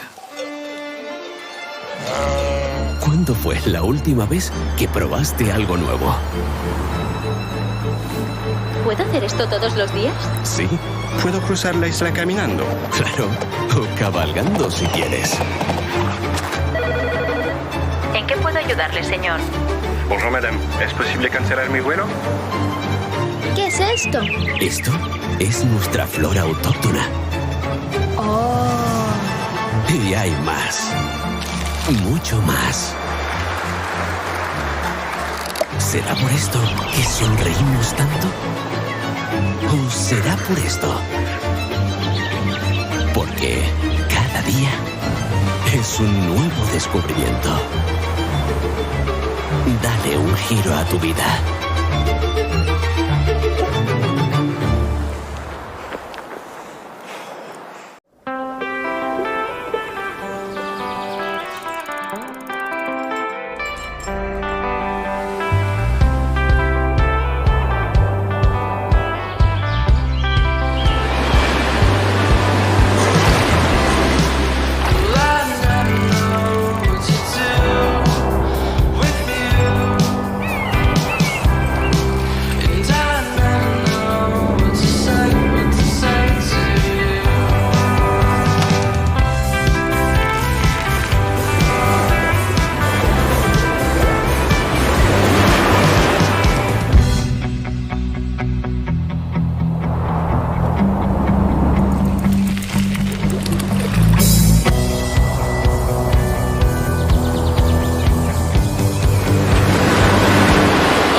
¿Y la playa?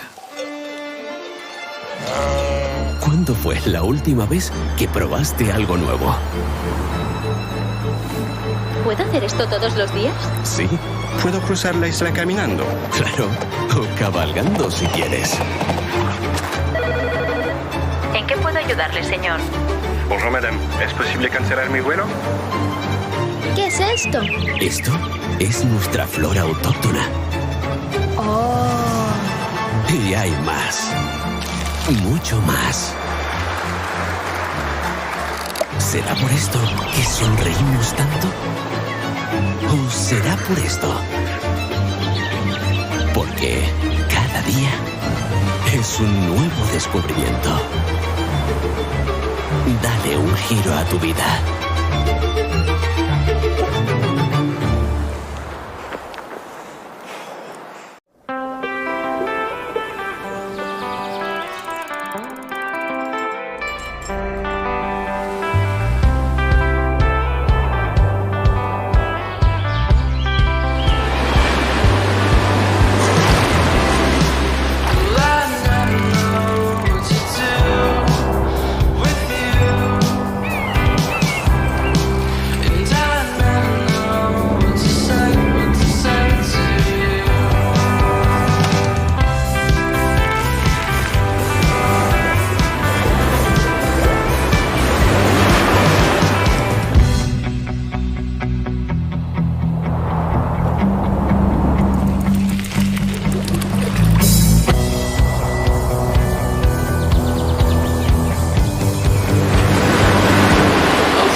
¿La playa?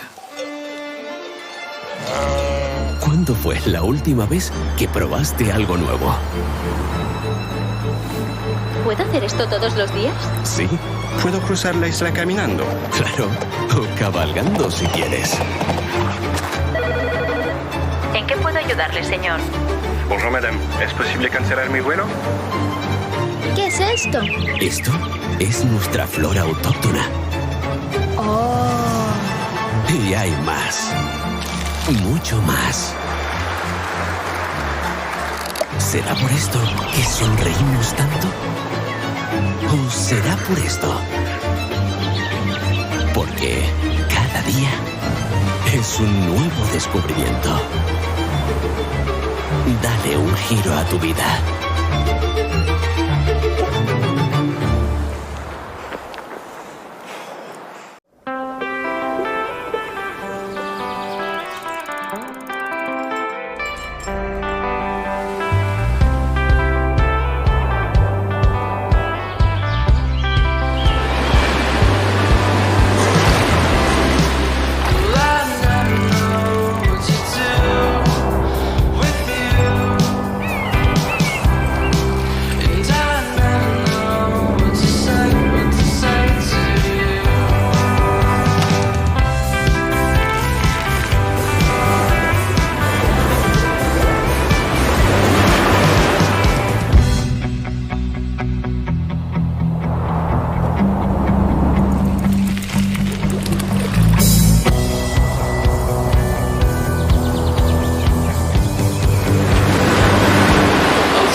We're actually on hold for the final. Who made it? Who officially is there? Philip Costa, Victor Fernandez, a familiar matchup in that final. Runners-up final, Traversa and Campello. Impressive performance from Thomas Traversa, you've got to say it. I mean, he spent the warm-up for this event in the Reunion Islands, and he's at the top of the track. That's just crazy. We're going to have a look, see who we can find, why we've got this break. So we're on standby. Soon as the head judge thinks it's completable again, we have 10 minutes before the start of the heat. So we're just going to have a little roam around, see who's about, maybe get some predictions. Maybe that's the way to go. So let's see. We've got Chris Yates here, press officer. If anyone's watched all the heats, it's this bloke. Who's going to win? Costa. Costa. We might be hearing that name quite a few times. Pretty impressive performance, Thomas Traversa in the runners-up final. Knocking out Browsey. Exactly. That's probably the biggest upset we've seen here. And it sounds stupid to say that because obviously Traversa is world class, no doubt about that. But Brazinho here, watching him in the training, getting taken out by a guy who's been training in the Reunion Islands, it's like, that's quite crazy. All right, let's have a look. Reno Gill. Yeah. Browsey gets knocked out. It wasn't you in the end that knocked him out. Who's going to win the final? Philip, for sure. Philip. Yeah. What makes him so good? Do you I don't know. He's just super constant and he doesn't, I don't know, he doesn't crash. So he just goes double, always perfect double, and then he starts surfing and he has everything. So I'm pretty sure he will take it. Do you know what size the guys were on in that? 4'2", 4'5", maybe Philip, I think it was on 4'5". But Ricardo at least and Robbie were on 4'2". So it's pretty good. I think 4'0" weather now a bit stronger. Let's see if the waves gets a little bit better, and it should be good. Yeah, good performance from Liam as well. Yeah, he was sailing good, huh? And he's leading the Red Bull Rockets, I hear. Really? Fuck. Nice. 6.9 meter forward. Nice. I thought it was Mark with the stall double. I thought so as well. We're going to get confirmation of that, but it looks like Mark's double was 6'3" or 6'4". Fuck. It looked pretty high. It looked huge, didn't it? Yeah. Look, I said to it on the stream. I was on the beach and I saw it and it looked pretty high, huh? Yeah. Well, we'll have to wait and see. We'll get confirmation of that. Cheers, dude. Have a good one. Who we got? Jules Donnell. Jules Donnell looks very serious. Who's going to win? I think I will say Costa. Huh? It's hard not to say for a minute. It's hard to go against the Costa. Exactly. Like in this condition, like he flying easy, have everything. I will say Costa. Ready for the double? Yeah, I want to stay in good condition, like to show what we can do, and I am focused on the double now. Okay, good luck, mate. Thank you, man. All right, Jules Donnell, top sailor. We're going to see him in the double elimination. Obviously, when we finish this elimination, we will go into that double elimination. Gives everyone a second chance. So these are not the final results. This is just the single. Let's see who else we can find. I think I do see Ricardo Campello down there, so we'll try and get down there in a minute. A couple more people. Let's have an ask. Arthur Arukin, who do you think is going to win? I have to say Victor, Fnatic team. Duotone, Fnatic team rider. I mean, he's done well to get to the final. Not easy. Yeah, and I mean, definitely, I knew he was going to lead up during the event. He's always a bit, like. Kind of bit on the shadow, but every time he gets into the heat, he reaches another level and pushes it. Okay, let's see if the conditions improve. Morgan Nero, pretty good result, top 10. Yeah, it is. It's pretty good. You know, maybe they won't run the double. No, no. You're not hoping for a big comeback then. You know, I'll take top 10. If you know what I mean, I'll take top 10. But no, if we do the double, I'm sure we'll probably do the double. So I'll try to have a better heat than what I had. Okay. Yeah. Well, pretty solid anyway. Who do you think is going to win? Costa. Yeah. It's a familiar name we're hearing here. Yeah. We'll see. We'll see. Antoine Albert, what are you thinking? Waiting for the double? Well, yeah. Waiting, chilling. How have you found the heat so far in the finals? Any surprises for you? No, I was. I knew in my head, and I was as well amazed by the Mark Paré performance. And how was that stall double? Wow, massive one. I wasn't outside because I was obviously in the live booth. Did the crowd go wild? The crowd gone absolutely wild. Like we burned the beach. The beach was on fire. I was going to say, even though he's going to finish 5th here, which is a solid result, I think that stall double goes down Well, it's the best move so far, the highest scoring move we've seen of the competition. Yeah, and even might be in the lead of the Red Bull Rocket. Well, I've actually heard Liam Dunkerbeck is leading that with a big stalled forward. Really? Yeah, apparently. I didn't see it on the screen, but it's Okay. a shame because that stalled double. But that just stall deserves double it. was the highest move I saw from the whole contest so far. 6.3 meters. The stall double. That's what it came in as. Okay. Well, we'll have to have a look. There's going to be a steward's inquiry. Any surprises today, Antoine? Obviously, you'd be a bit disappointed getting knocked out yesterday, but just watching today, surely Thomas Traversa needs a little bit of a credit here. Yeah, what a man, huh? What a man. I think, he had a really great hit, and I think it's like the hold-up of the day.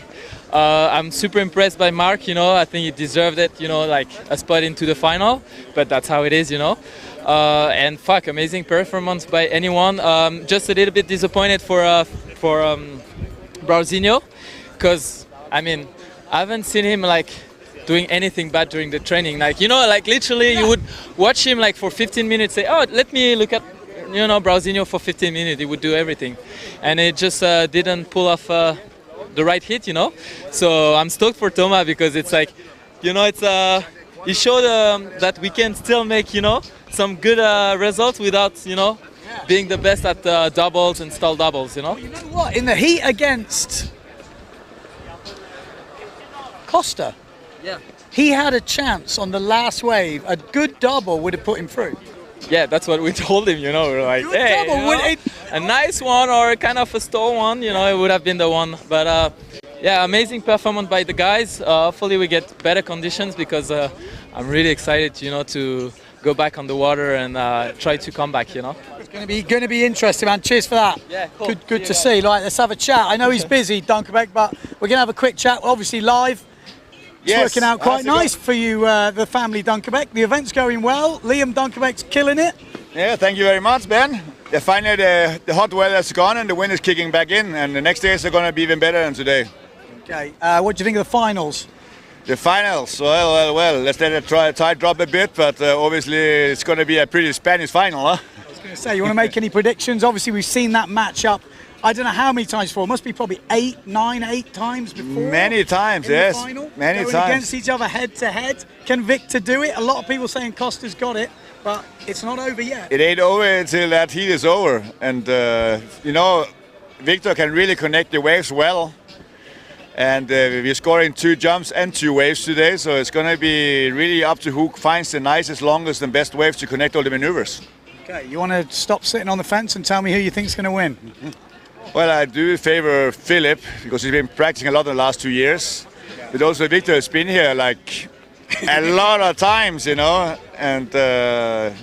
he is always ready for surprise. I wouldn't have bet on Victor to be in the finals here, to be honest, and now he's there. Exactly. That's been said quite a few times. He was quite quiet in the run-up, taking it easy. But I think, as I said in one of my videos, this guy doesn't really need the practice here. He knows how to sail it, and I think he's just proven that today. Absolutely. Okay. Well, we'll let you get on with it. We're going to go and find some other sailors. Let's have a look. I think Ricardo's down there. Let's see. This might be tricky for the cameraman, but we're going to give him a proper challenge. Which way are we going? We're going to go down here. It might be a bit windy as well, but let's see. See if he can stay with me. Oof. I'm going backwards because it's very windy down here. Look at this bloke. I tell you what, since he found this lady, his results have got pretty good here in Pozo. I thought for a minute you were in the final. It was close, dude. We thought that too. Oh, shit. But they changed the score, so I was a bit disappointed because the boys at the beach thumbs up. And then I tacked, and then I saw the camera people going the other way. I'm like, there's something wrong here. That's a horrible feeling. Yeah, that's one of the worst, actually, to get told and then take it away. It's like giving a kid a candy and taking it out after. Well, you're still in it for the podium.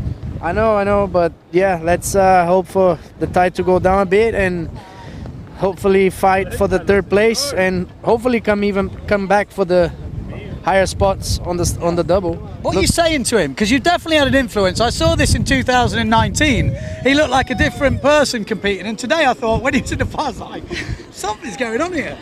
Yes, I keep my word.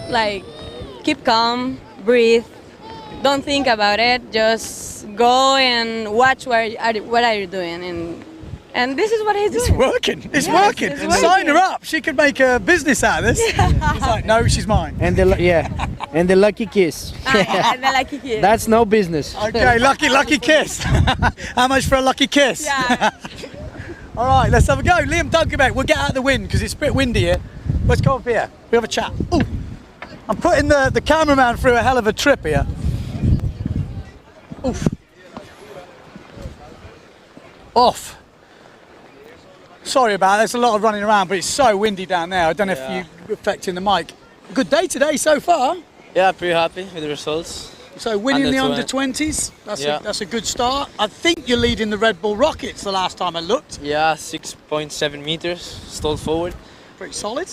And a 5th place, it's not that bad actually. Not that bad, yes, it's not that bad. You've been training pretty hard. I've been here for just 2 weeks before the competition, but I've been saying in my videos, every time I'd see you pushing super hard. You've been working really hard on the double. Yeah. It's paid off. Yeah, I mean, I managed to get some yesterday with the hit and one. If I didn't went for that double, I think I didn't make it through. Yeah. It was a 6-point double. It's not that big score, but still, it's one more jump. Then it's something you need to have in the pocket these days. Yeah. So what's your plan from now on? I mean, you've got the double elimination here, and it's too early to ask what you're going to do after here, but the training's going to carry on. I know you're a bit of a waterman. You do quite a lot of other sports. Yeah. Is windsurfing? Yeah, of course, it's still the favorite one. It's good to everything. He's doing a bit of winging, I've been hearing. Yeah, I have a competition next week of winging. Okay. In Vargas here. And also I need to train that for that. But now the main focus is double elimination. Yeah. Now it's time to at least relax today. I don't think I will go to the water. I'm pretty stoked with the result. Yeah, good job, mate. Good job. Thank you. All right, there we go. Liam Dunkerbeck. Like I said, a lot of pressure on him as well, you know. Obviously, Dad's pretty good. He's running the competition as well. A lot of favourites here, but he's delivered. He really has delivered. I'm just looking for Costa. We could go over to his van.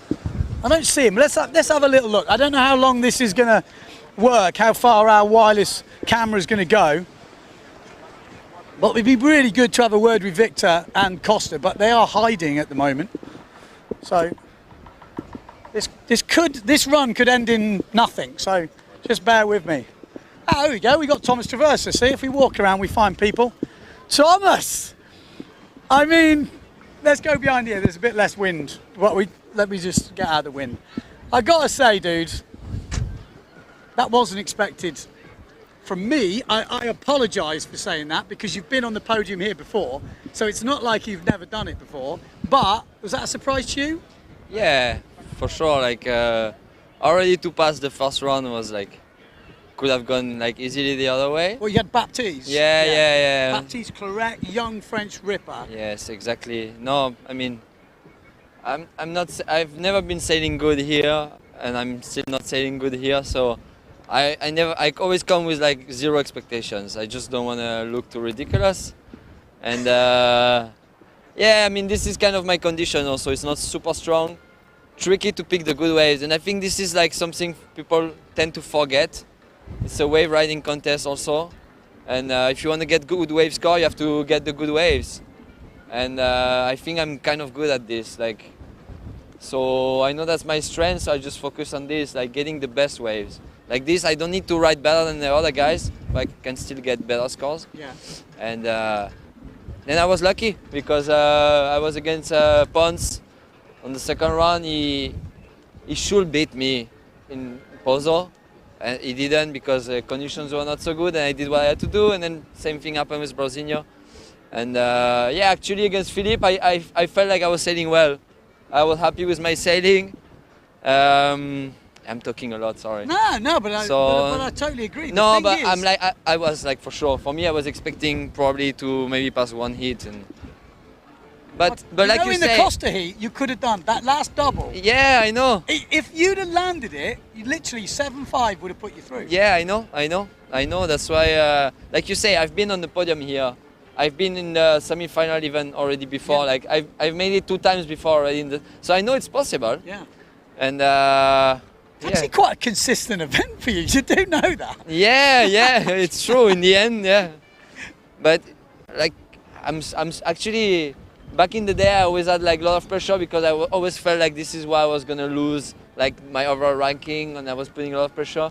But nowadays, with like what I'm doing in the big waves and all these things, I don't put so much importance in the competition. So I feel like this is helping a lot. You know, when you see Brosinho or Pons, they are really training for this, and they're fucking good, and people are expecting big things from them. So they have everything to lose. I have nothing to lose.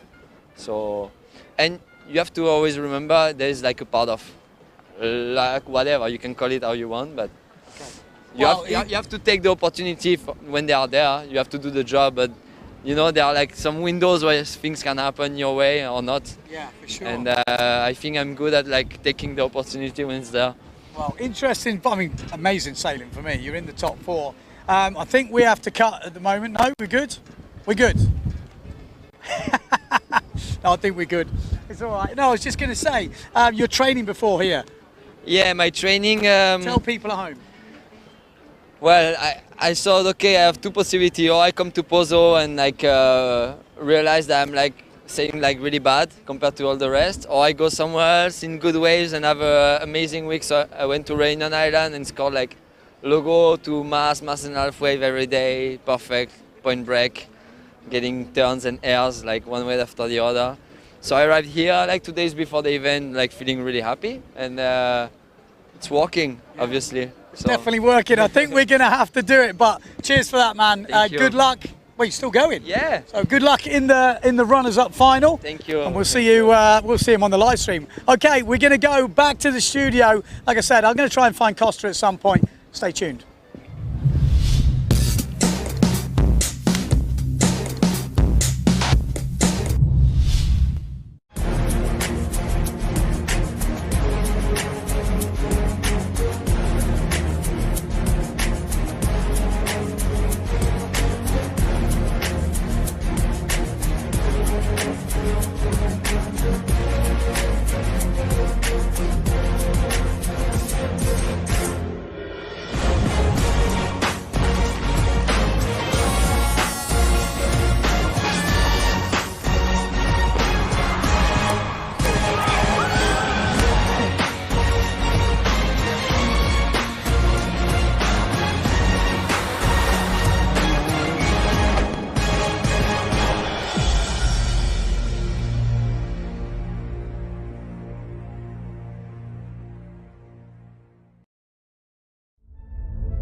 ¿Y la playa?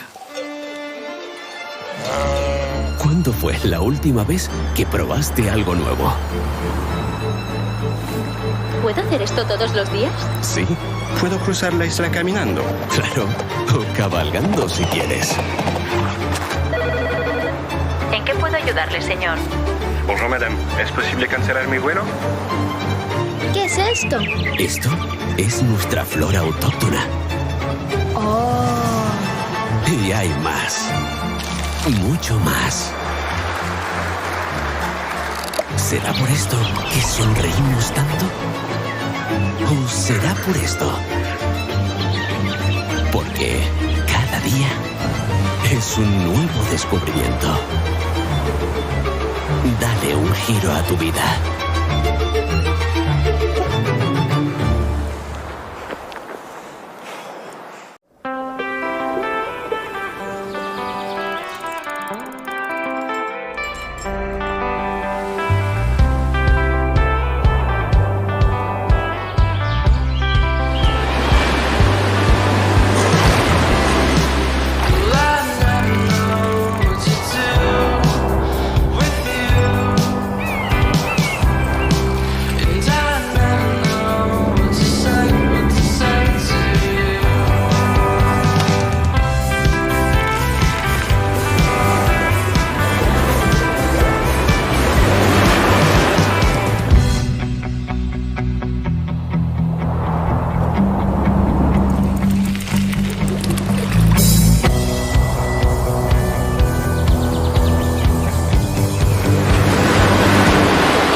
Have you ever wondered why you always want more?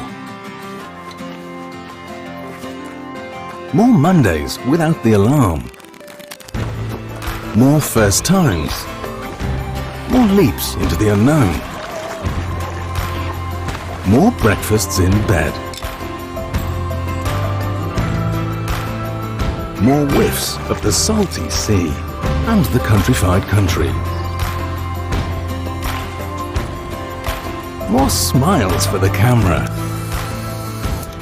More heartbeats per minute. More enjoying the journey. More dreams almost fulfilled. More unexpected friends. More races to anywhere. More flavors to discover. More being at a loss for words. More time. Time to lose yourself and find yourself again. In short, more moments like this. And this. And this. And what if the answer was never really what, but where? Gran Canaria.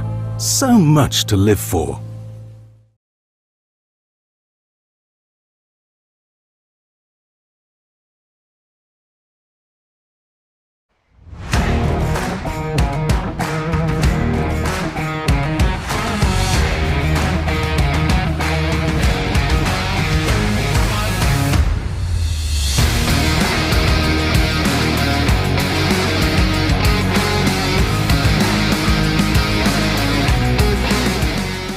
Very well, the heat is finally gone and the trade winds are kicking in strongly.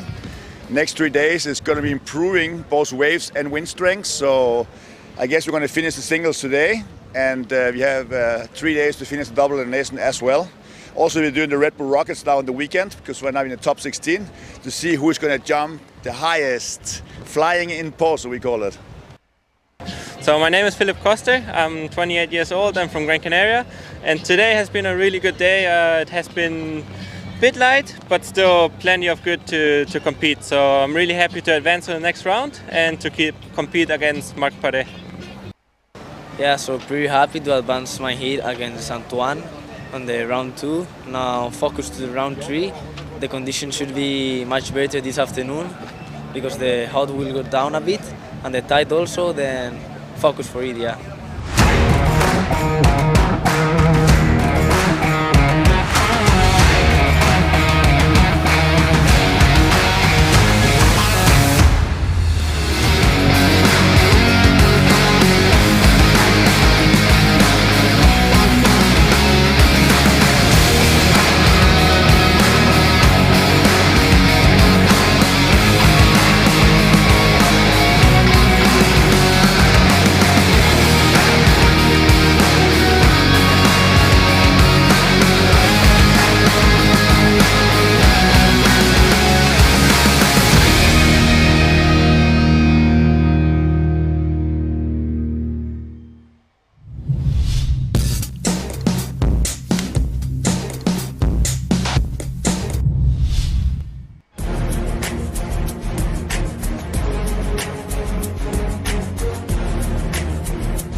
¿Y la playa?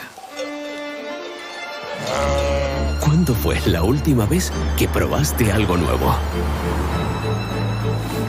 ¿Puedo hacer esto todos los días? Sí, ¿Puedo cruzar la isla caminando?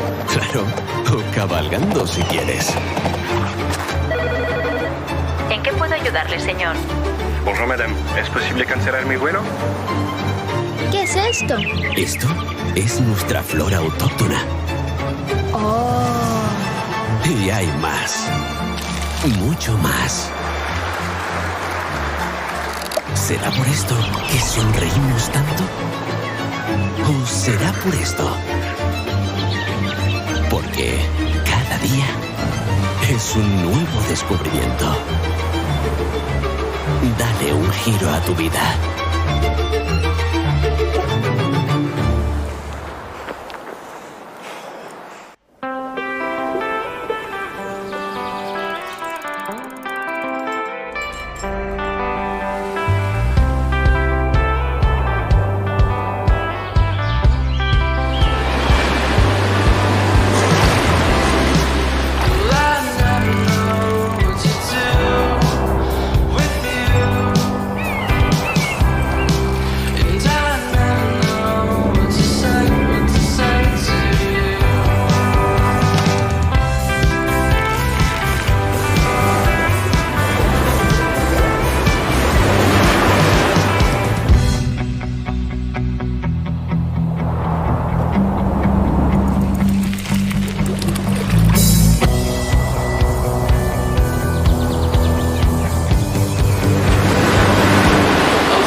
Have you ever wondered why you always want more?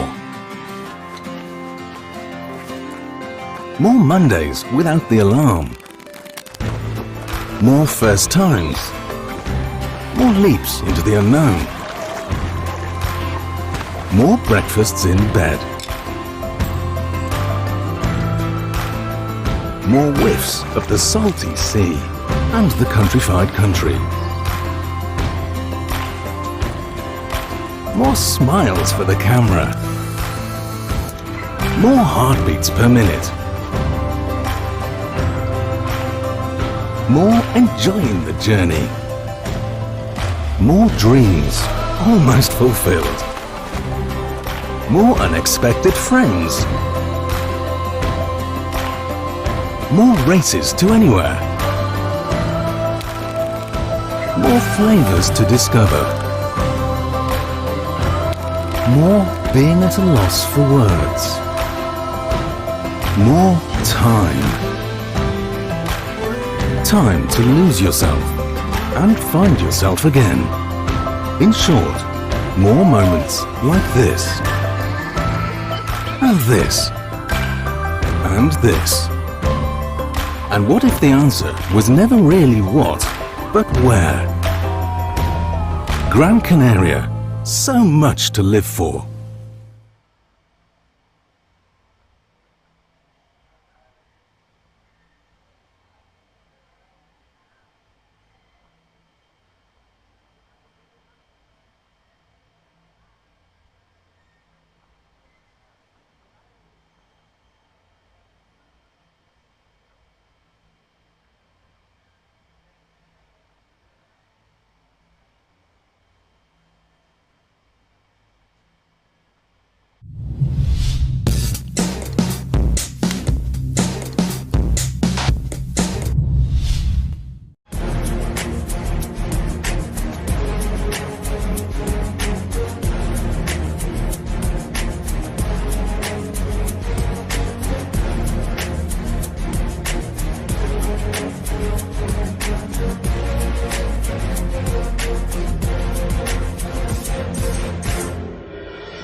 ¿La playa?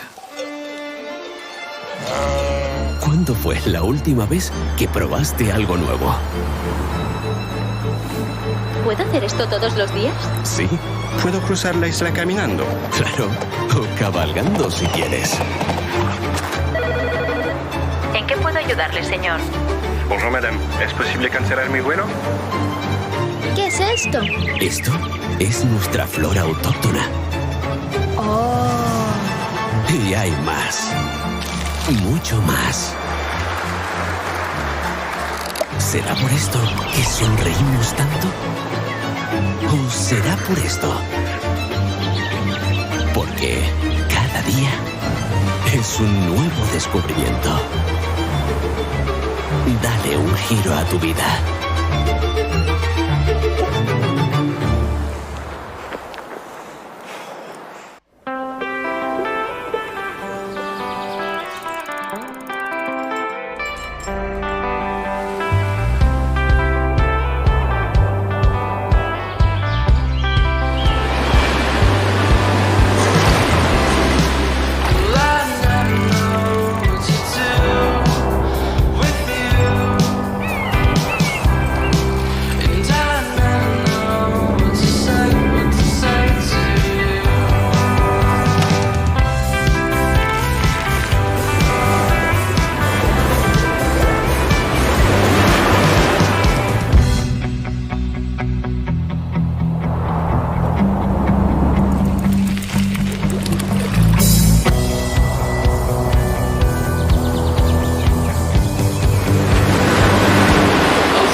Have you ever wondered why you always want more?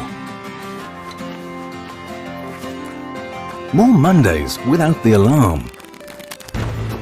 More first times. More leaps into the unknown. More breakfasts in bed.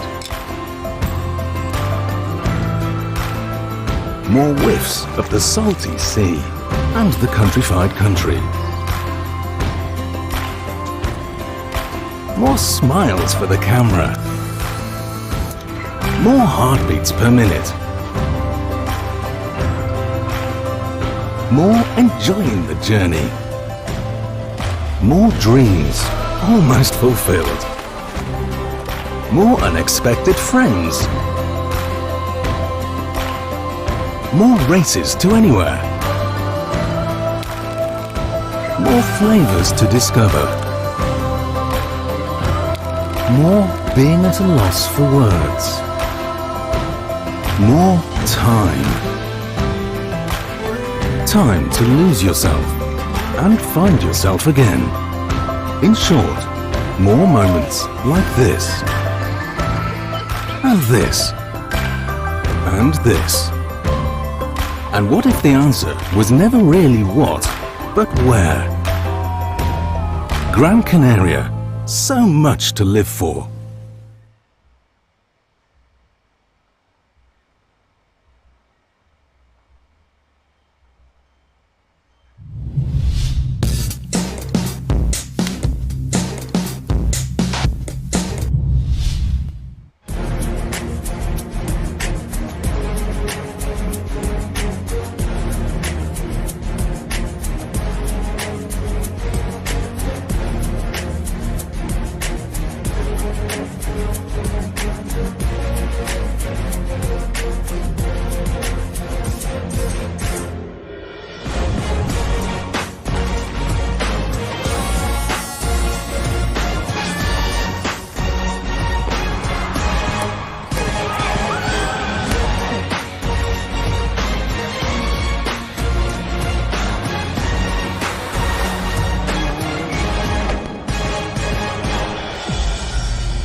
¿Y la playa? ¿Cuándo fue la última vez que probaste algo nuevo? ¿Puedo hacer esto todos los días? Sí. Puedo cruzar la isla caminando. Claro, o cabalgando si quieres. ¿En qué puedo ayudarle, señor? Bonjour, madame. ¿Es posible cancelar mi vuelo? ¿Qué es esto? Esto es nuestra flora autóctona. Oh. Y hay más. Mucho más. ¿Será por esto que sonreímos tanto? ¿O será por esto? Porque cada día es un nuevo descubrimiento. Dale un giro a tu vida.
Have you ever wondered why you always want more? More Mondays without the alarm. More first times. More leaps into the unknown. More breakfasts in bed. More whiffs of the salty sea and the countrified country. More smiles for the camera. More heartbeats per minute. More enjoying the journey. More dreams almost fulfilled. More unexpected friends. More races to anywhere. More flavors to discover. More being at a loss for words. More time. Time to lose yourself and find yourself again. In short, more moments like this. And this. And this. And what if the answer was never really what, but where? Gran Canaria. So much to live for.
la playa? ¿Cuándo fue la última vez que probaste algo nuevo? ¿Puedo hacer esto todos los días? Sí, puedo cruzar la isla caminando. Claro, o cabalgando si quieres. ¿En qué puedo ayudarle, señor? Bonjour, madame. ¿Es posible cancelar mi vuelo? ¿Qué es esto? Esto es nuestra flora autóctona. Oh. Y hay más. Mucho más. ¿Será por esto que sonreímos tanto? ¿O será por esto? Porque cada día es un nuevo descubrimiento. Dale un giro a tu vida.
Have you ever wondered why you always want more?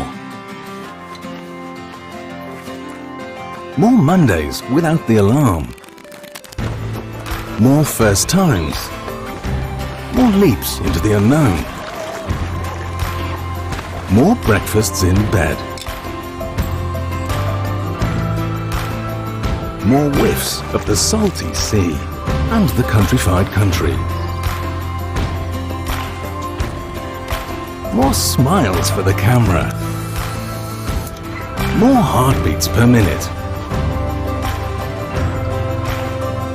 More enjoying the journey.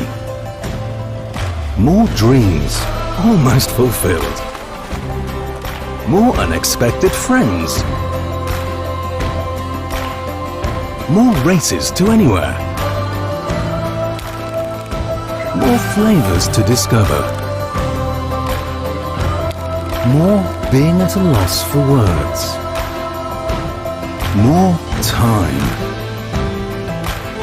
Time to lose yourself and find yourself again. In short, more moments like this. And this. And this. And what if the answer was never really what, but where? Gran Canaria. So much to live for.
¿Y la playa?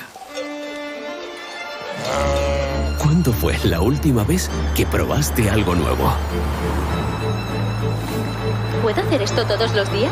Sí, puedo cruzar la isla caminando. Claro, o cabalgando si quieres. ¿En qué puedo ayudarle, señor? Bonjour, madame. ¿Es posible cancelar mi vuelo? ¿Qué es esto? Esto es nuestra flora autóctona. Oh. Y hay más. Mucho más. ¿Será por esto que sonreímos tanto? ¿O será por esto? Porque cada día es un nuevo descubrimiento. Dale un giro a tu vida.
Have you ever wondered why you always want more?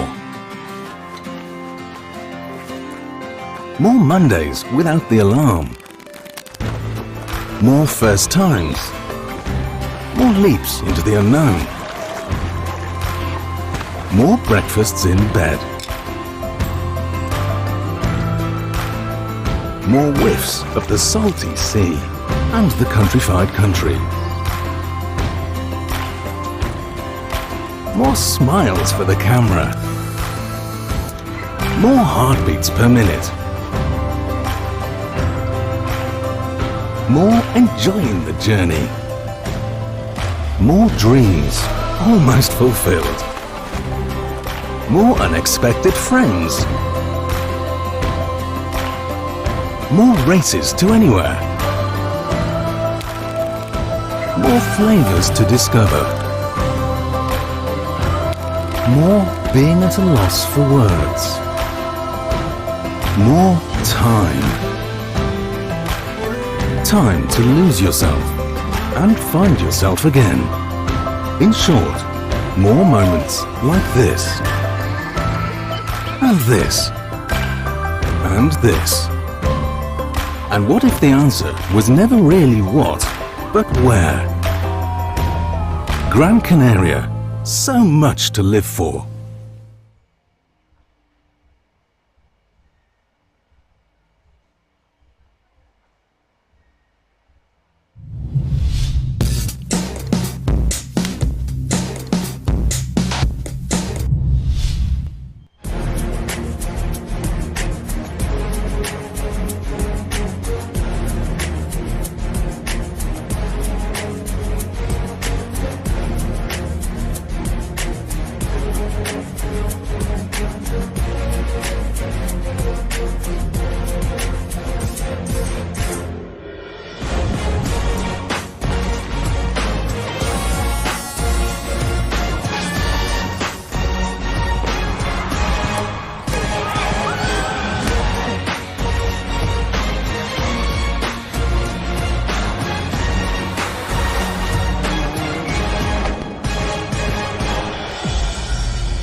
¿Y la playa?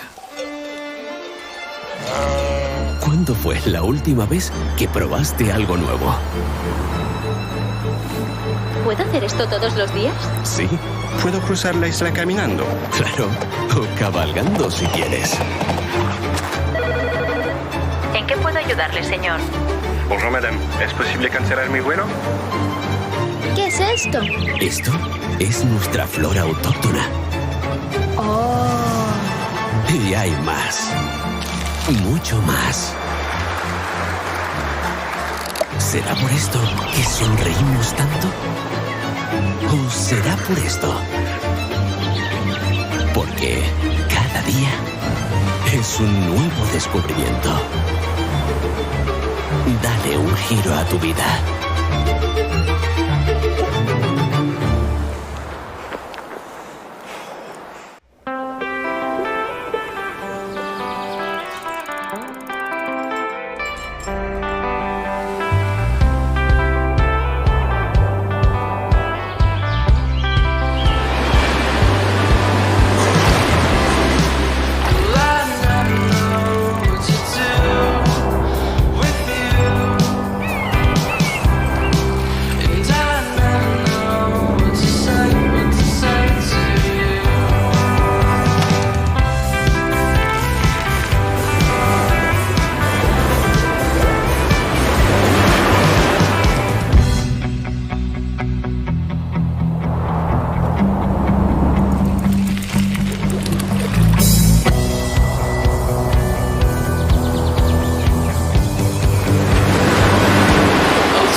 Have you ever wondered why you always want more? More Mondays without the alarm. More first times. More leaps into the unknown. More breakfasts in bed. More whiffs of the salty sea and the countrified country.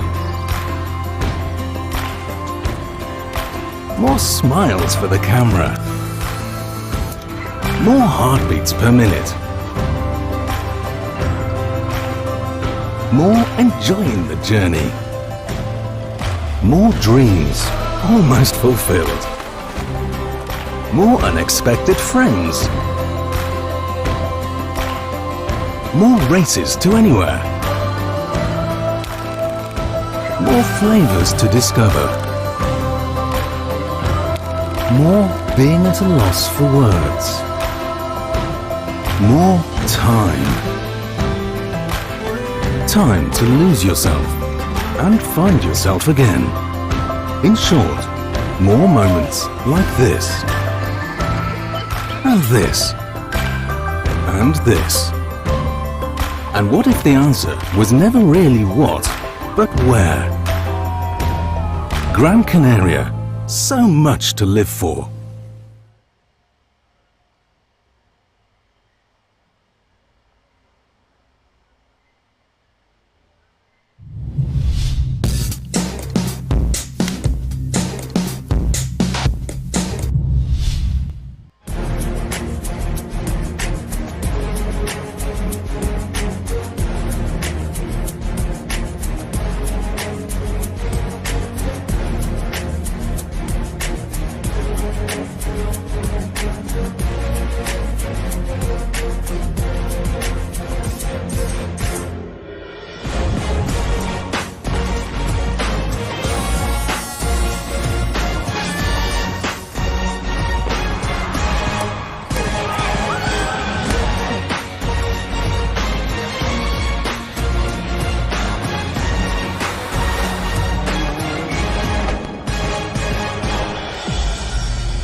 ¿Y la playa?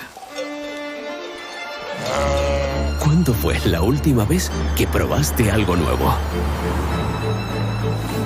¿Puedo hacer esto todos los días? Sí, puedo cruzar la isla caminando. Claro, o cabalgando si quieres. ¿En qué puedo ayudarle, señor? Bonjour, madame. ¿Es posible cancelar mi vuelo? ¿Qué es esto? Esto es nuestra flora autóctona. Oh. Y hay más. Mucho más. ¿Será por esto que sonreímos tanto? ¿O será por esto? Porque cada día es un nuevo descubrimiento. Dale un giro a tu vida.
Have you ever wondered why you always want more? More Mondays without the alarm. More first times. More leaps into the unknown. More breakfasts in bed. More whiffs of the salty sea and the countrified country. More smiles for the camera. More heartbeats per minute. More enjoying the journey. More dreams almost fulfilled. More unexpected friends. More races to anywhere. More flavors to discover. More being at a loss for words. More time. Time to lose yourself and find yourself again. In short, more moments like this. And this. And this. And what if the answer was never really what, but where? Gran Canaria, so much to live for.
Estamos en el Perché el Big Cla, en Arguineguín, municipio de Mogán, en la isla de Gran Canaria. Una vez más, Gran Canaria tiene el honor, el placer de recibir a windsurfistas de todo el mundo, de más de 15 países, que van a partir de mañana sábado día 9 a competir en las aguas de Pozo Izquierdo, y de la mano del legado de las hermanas Ruano hemos pasado ahora a Dion Dukenberg, que estamos convencidos y seguros de que va a llevar esta prueba todavía aún más arriba en los estándares de calidad a nivel mundial.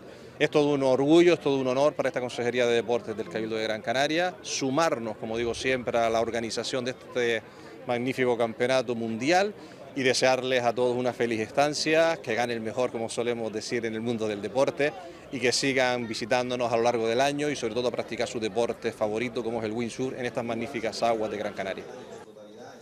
Para nosotros en el grupo Bicor del Hotel San Resorts es un privilegio poder ser uno de los principales patrocinadores de esta prueba del Campeonato Mundial de Windsurf que se celebra en Pozo Izquierdo, en Gran Canaria.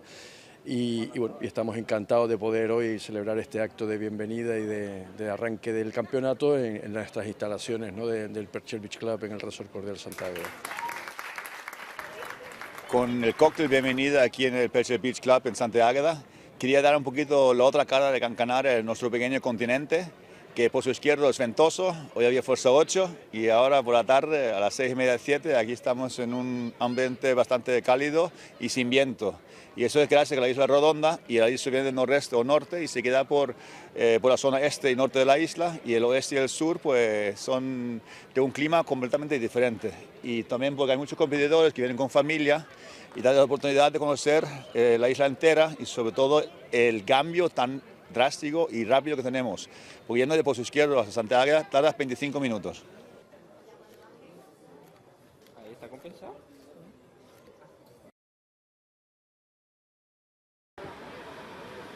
Estoy muy feliz por haber ganado la categoría sub-17 de las chicas. Las condiciones han sido un poco regulares, pero bueno, dentro de lo malo ha estado bien. He ido en una manga con 4.2 y en otra manga con 4.0 y he hecho lo he hecho lo mejor que he podido y pues no sé, muy feliz y enhorabuena a las otras chicas porque lo han hecho muy bien y también se merecen un aplauso. The conditions today were not so good, but okay. Not so many waves. In my first heat I had very much wind, maybe a bit too much, but it was okay. In the second it was not so much wind. Yeah, I do some tricks, but not so much because waves are not so big and yeah. But Hoy pues el viento ha estado bastante flojo, la ola no ha sido la que se esperaba y por las temperaturas y las nubes que han estado pasando durante la jornada de por la mañana y en mi competición, pues no se ha podido disfrutar al máximo. Tampoco ha sido un día espléndido, pero se ha podido competir al menos, que esa era nuestra intención desde el principio.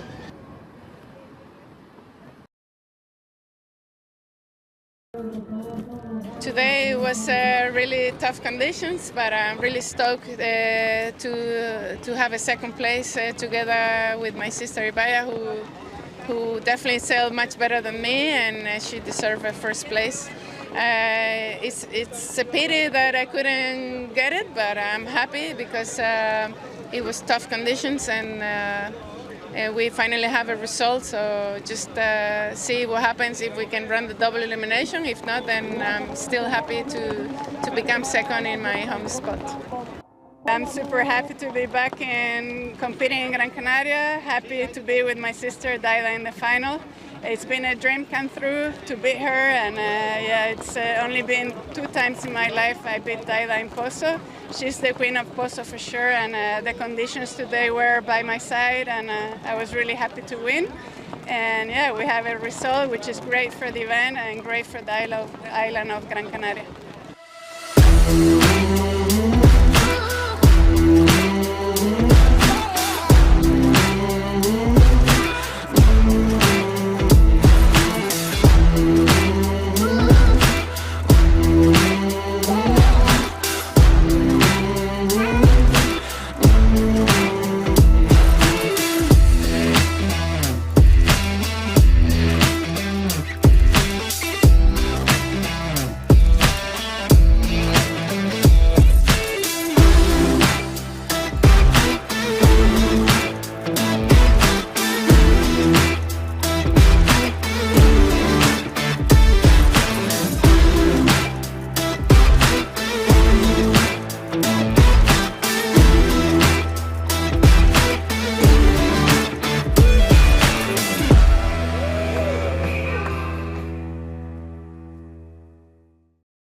Era la primera vez que competía yo con los mayores aquí en Pozo Izquierdo y logré pasar de ronda bastante bien, la verdad, y contento y concentrado para la segunda ronda ahora.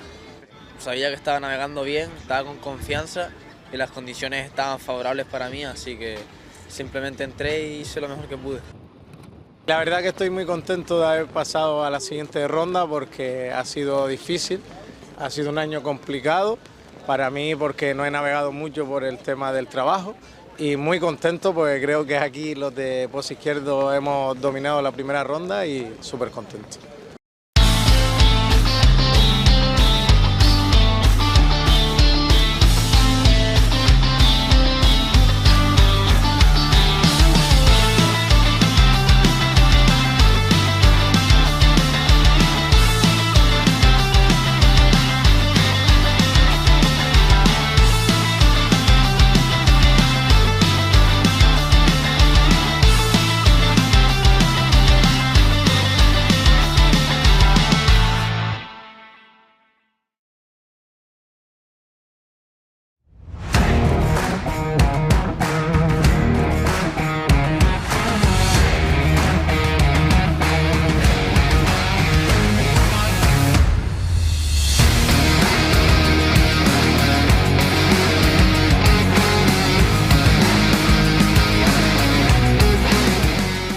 Very well. The heat is finally gone and the trade winds are kicking in strongly. Next 3 days is going to be improving both waves and wind strength, so I guess we're going to finish the singles today and we have 3 days to finish the double elimination as well. Also we're doing the Red Bull Rockets now on the weekend because we're now in the top 16 to see who's going to jump the highest, flying in pole, so we call it. So my name is Philip Koster, I'm 28 years old, I'm from Gran Canaria, and today has been a really good day. It has been a bit light, but still plenty of good to compete. So I'm really happy to advance to the next round and to compete against Marc Paré. Yeah, so pretty happy to advance my heat against Antoine on the round 2. Now focus to the round 3. The conditions should be much better this afternoon because the hot will go down a bit and the tide also, then focus for it, yeah.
¿Y la playa?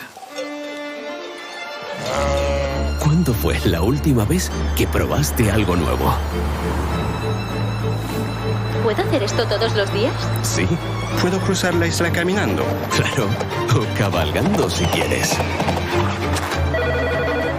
¿En qué puedo ayudarle, señor? Bonjour, madame. ¿Es posible cancelar mi vuelo? ¿Qué es esto? Esto es nuestra flora autóctona. Oh. Y hay más.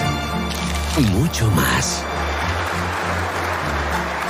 ¿Será por esto que sonreímos tanto? ¿O será por esto? Porque cada día es un nuevo descubrimiento. Dale un giro a tu vida.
Have you ever wondered why you always want more?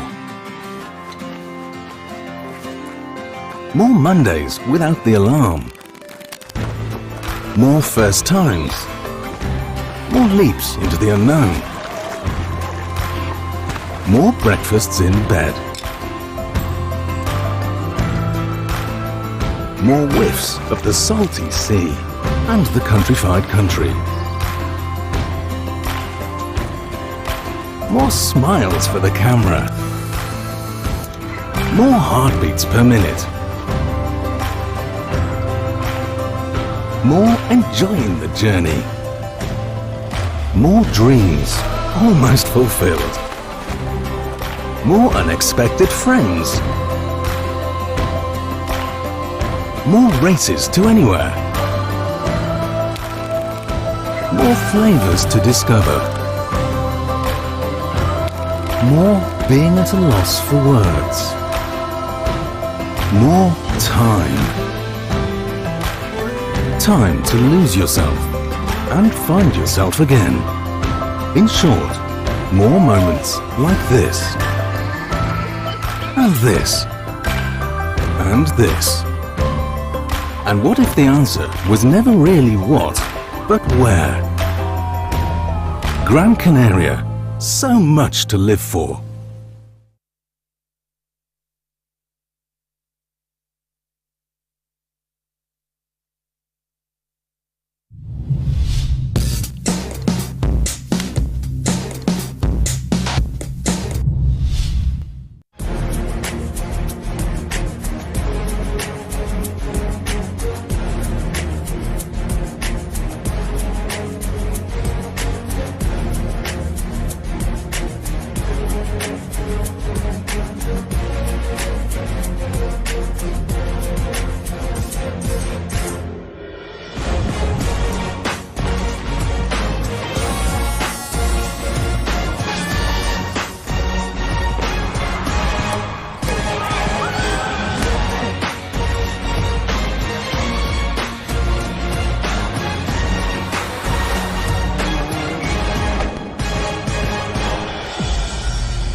la playa? ¿Cuándo fue la última vez que probaste algo nuevo? ¿Puedo hacer esto todos los días? Sí, puedo cruzar la isla caminando. Claro, o cabalgando si quieres. ¿En qué puedo ayudarle, señor? Bonjour, madame. ¿Es posible cancelar mi vuelo? ¿Qué es esto? Esto es nuestra flora autóctona. Oh. Y hay más. Mucho más. ¿Será por esto que sonreímos tanto? ¿O será por esto? Porque cada día es un nuevo descubrimiento. Dale un giro a tu vida.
Have you ever wondered why you always want more? More Mondays without the alarm. More first times. More leaps into the unknown. More breakfasts in bed. More whiffs of the salty sea and the countrified country. More smiles for the camera. More heartbeats per minute. More enjoying the journey. More dreams almost fulfilled. More unexpected friends. More races to anywhere. More flavors to discover. More being at a loss for words. More time. Time to lose yourself and find yourself again. In short, more moments like this. And this. And this. And what if the answer was never really what, but where? Gran Canaria. So much to live for.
¿Y la playa?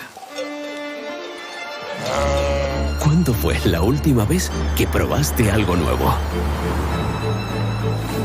¿Puedo hacer esto todos los días? Sí, ¿Puedo cruzar la isla caminando? claro. O cabalgando si quieres. ¿En qué puedo ayudarle, señor? Bonjour madame, ¿es posible cancelar mi vuelo? ¿Qué es esto? Esto es nuestra flora autóctona. Oh. Y hay más. Mucho más. ¿Será por esto que sonreímos tanto? ¿O será por esto? Porque cada día es un nuevo descubrimiento. Dale un giro a tu vida.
Have you ever wondered why you always want more?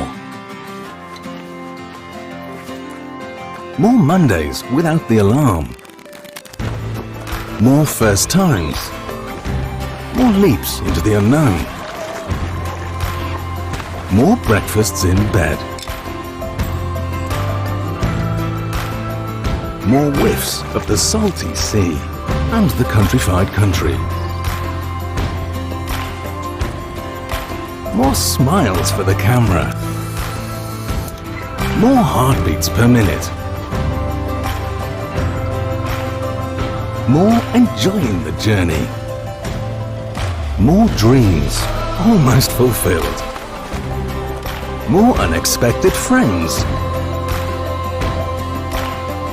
More races to anywhere. More flavors to discover. More being at a loss for words. More time. Time to lose yourself and find yourself again. In short, more moments like this. And this. And this. And what if the answer was never really what, but where? Gran Canaria. So much to live for.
¿Y la playa?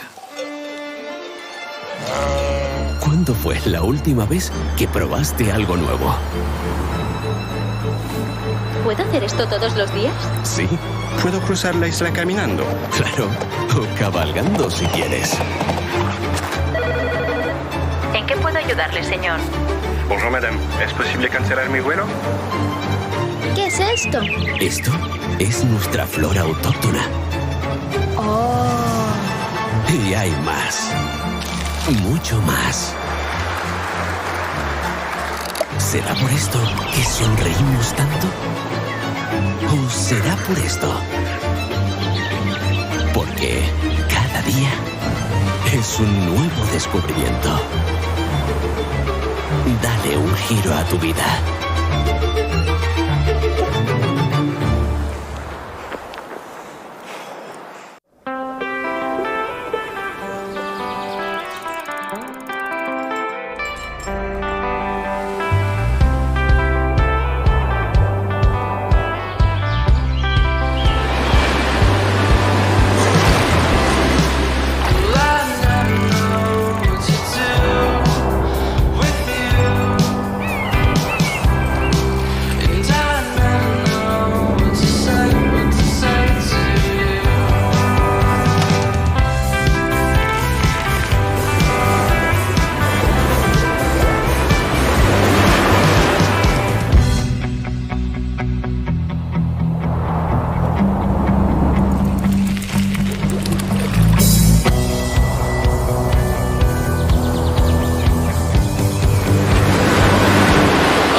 Have you ever wondered why you always want more?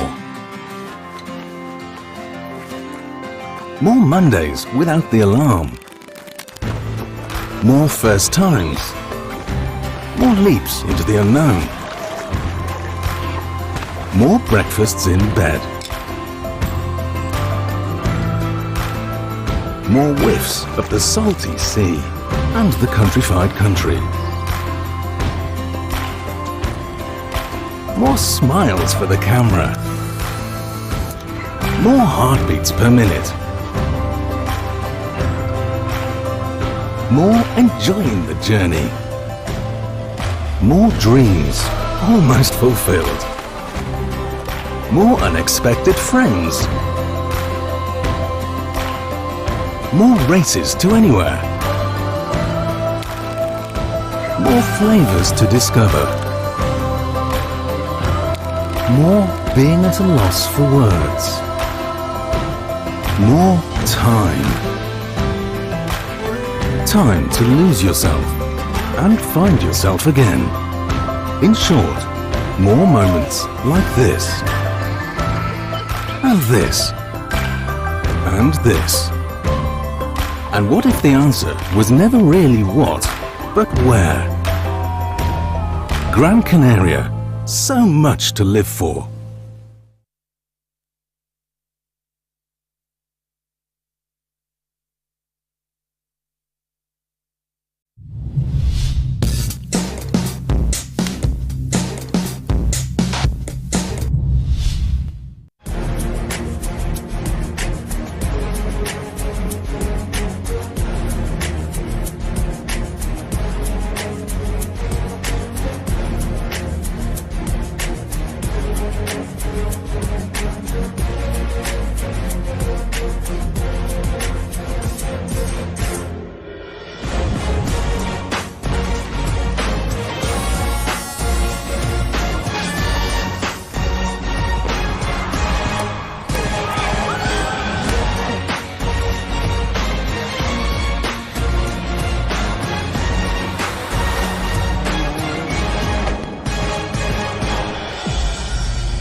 la playa?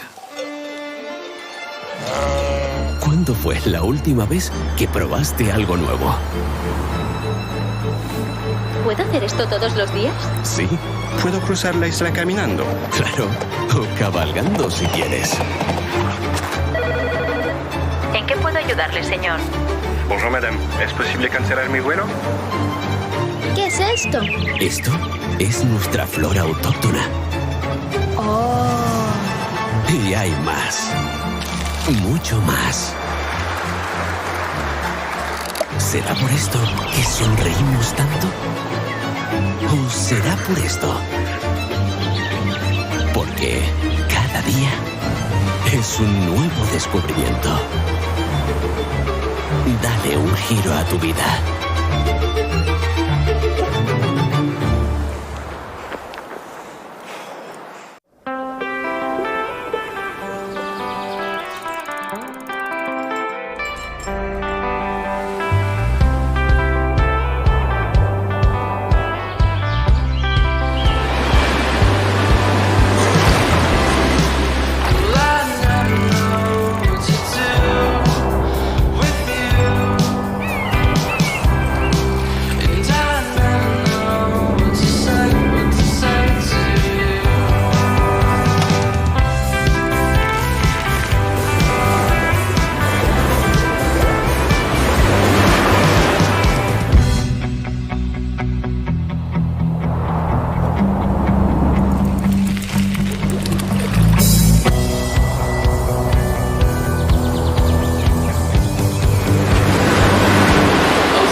Have you ever wondered why you always want more? More Mondays without the alarm. More first times. More leaps into the unknown. More breakfasts in bed. More whiffs of the salty sea and the countrified country. More smiles for the camera. More heartbeats per minute. More enjoying the journey. More dreams almost fulfilled. More unexpected friends. More races to anywhere. More flavors to discover. More being at a loss for words. More time. Time to lose yourself and find yourself again. In short, more moments like this. And this. And this. And what if the answer was never really what, but where? Gran Canaria. So much to live for.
¿Y la playa?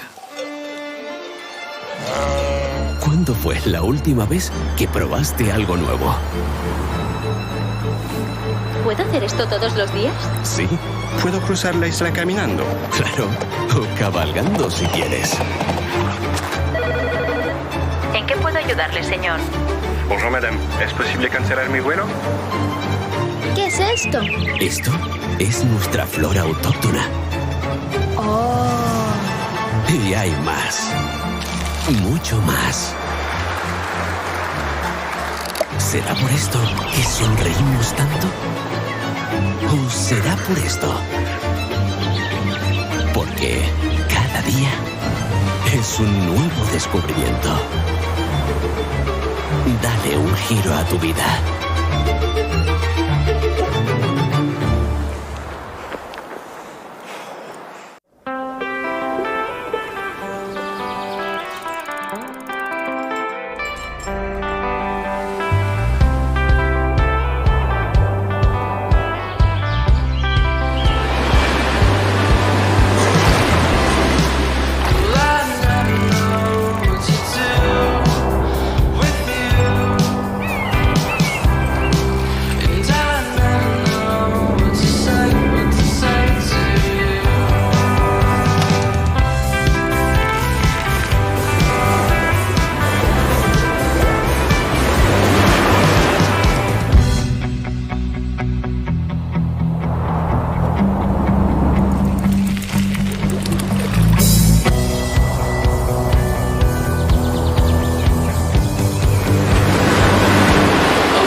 Have you ever wondered why you always want more?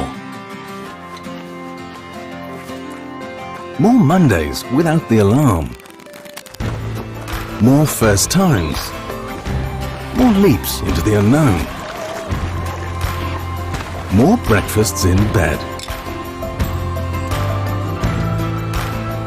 More whiffs of the salty sea and the countrified country. More smiles for the camera. More heartbeats per minute. More enjoying the journey. More dreams almost fulfilled. More unexpected friends. More races to anywhere. More flavors to discover. More being at a loss for words. More time. Time to lose yourself and find yourself again. In short, more moments like this. And this. And this. And what if the answer was never really what, but where? Gran Canaria. So much to live for.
Estamos en el Perchel Big Club, en Arguineguín, municipio de Mogán, en la isla de Gran Canaria. Una vez más, Gran Canaria tiene el honor, el placer de recibir a windsurfistas de todo el mundo, de más de 15 países, que van a partir de mañana sábado día 9 a competir en las aguas de Pozo Izquierdo, y de la mano del legado de las hermanas Ruano hemos pasado ahora a Dion Dukenberg, que estamos convencidos y seguros de que va a llevar esta prueba todavía aún más arriba en los estándares de calidad a nivel mundial.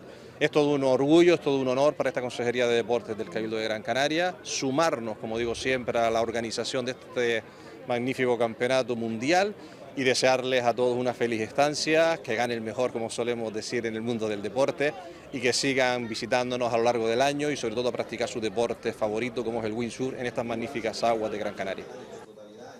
Para nosotros en el grupo Vicor del Hotel San Resorts es un privilegio poder ser uno de los principales patrocinadores de esta prueba del Campeonato Mundial de Windsurf que se celebra en Pozo Izquierdo, en Gran Canaria.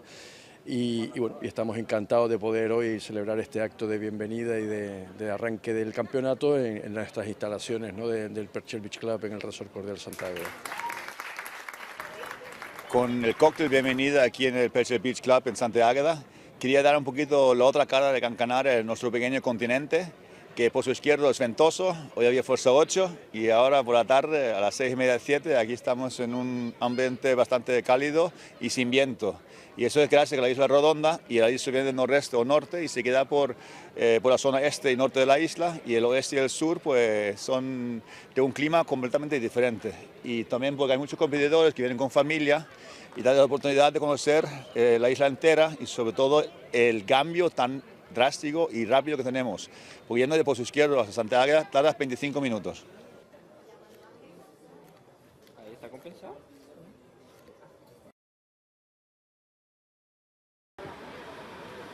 Estoy muy feliz por haber ganado la categoría sub-17 de las chicas. Las condiciones han sido un poco regulares, pero bueno, dentro de lo malo ha estado bien. He ido en una manga con 4.2 y en otra manga con 4.0 y he hecho lo he hecho lo mejor que he podido y pues no sé, muy feliz y enhorabuena a las otras chicas porque lo han hecho muy bien y también se merecen un aplauso. The conditions today were not so good, but okay. Not so many waves. In my first heat I had very much wind, maybe a bit too much, but it was okay. In the second it was not so much wind. Yeah, I do some tricks, but not so much because waves are not so big and yeah. But Y hoy pues el viento ha estado bastante flojo, la ola no ha sido la que se esperaba y por las temperaturas y las nubes que han estado pasando durante la jornada de por la mañana y en mi competición, pues no se ha podido disfrutar al máximo. Tampoco ha sido un día espléndido, pero se ha podido competir al menos, que esa era nuestra intención desde el principio.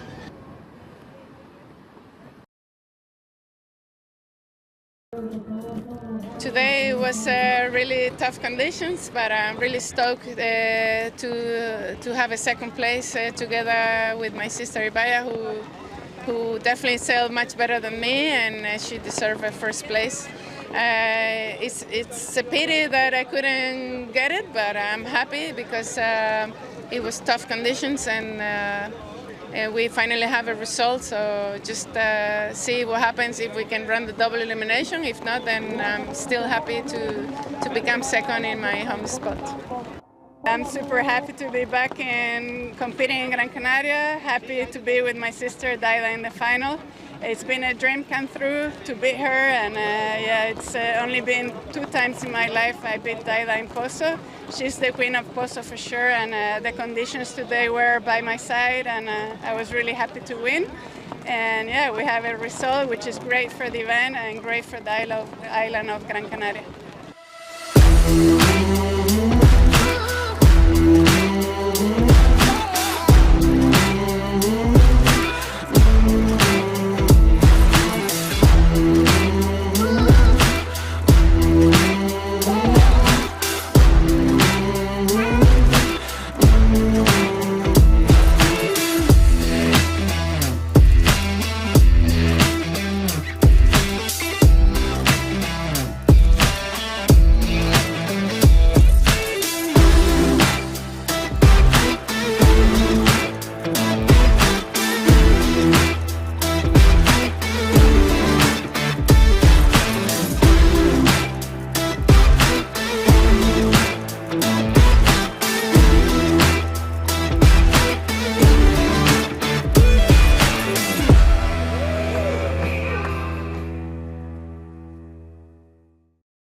Era la primera vez que competía yo con los mayores aquí en pozo izquierdo y logré pasar de ronda bastante bien, la verdad, y contento y concentrado para la segunda ronda ahora. Sabía que estaba navegando bien, estaba con confianza y las condiciones estaban favorables para mí, así que simplemente entré y hice lo mejor que pude. La verdad que estoy muy contento de haber pasado a la siguiente ronda porque ha sido difícil, ha sido un año complicado para mí porque no he navegado mucho por el tema del trabajo y muy contento porque creo que aquí los de pozo izquierdo hemos dominado la primera ronda y súper contento.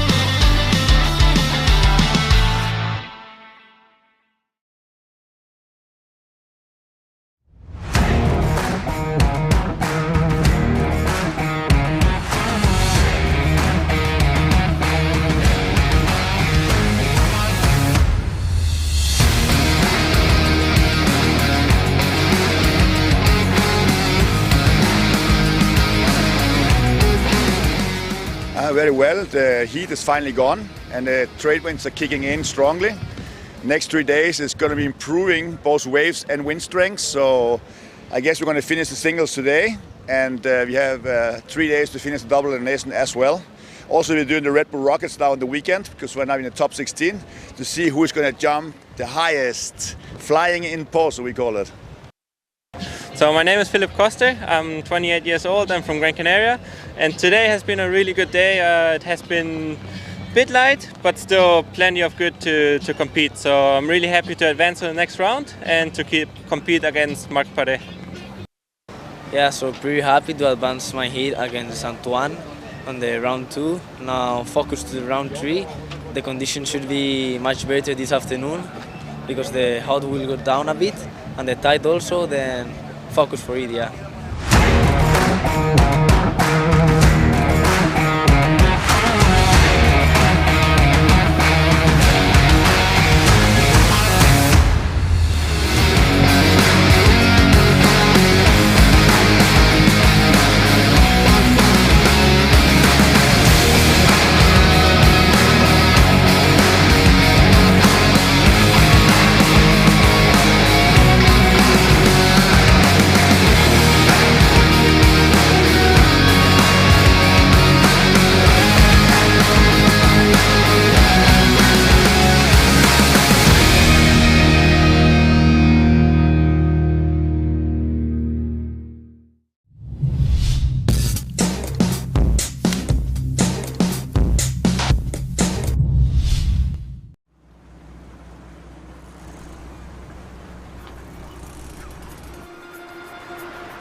la playa?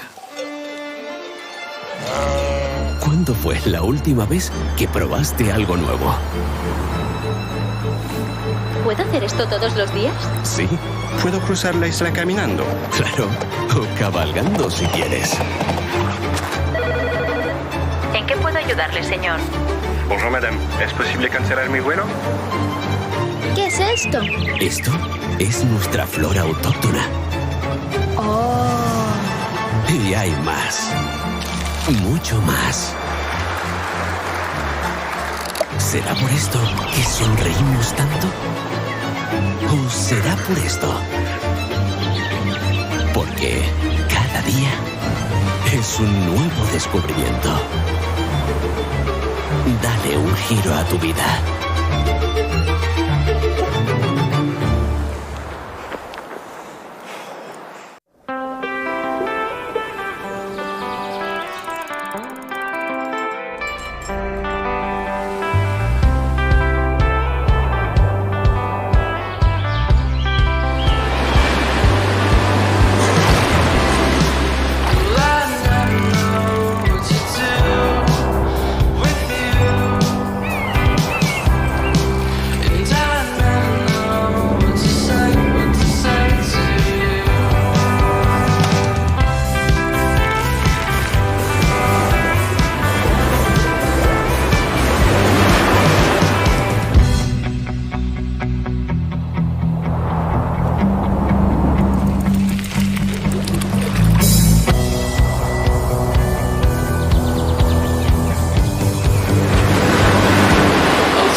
Have you ever wondered why you always want more? More Mondays without the alarm. More first times. More leaps into the unknown. More breakfasts in bed. More whiffs of the salty sea and the countrified country. More smiles for the camera. More heartbeats per minute. More enjoying the journey. More dreams almost fulfilled. More unexpected friends. More races to anywhere. More flavors to discover. More being at a loss for words. More time. Time to lose yourself and find yourself again. In short, more moments like this. And this. And this. And what if the answer was never really what, but where? Gran Canaria. So much to live for.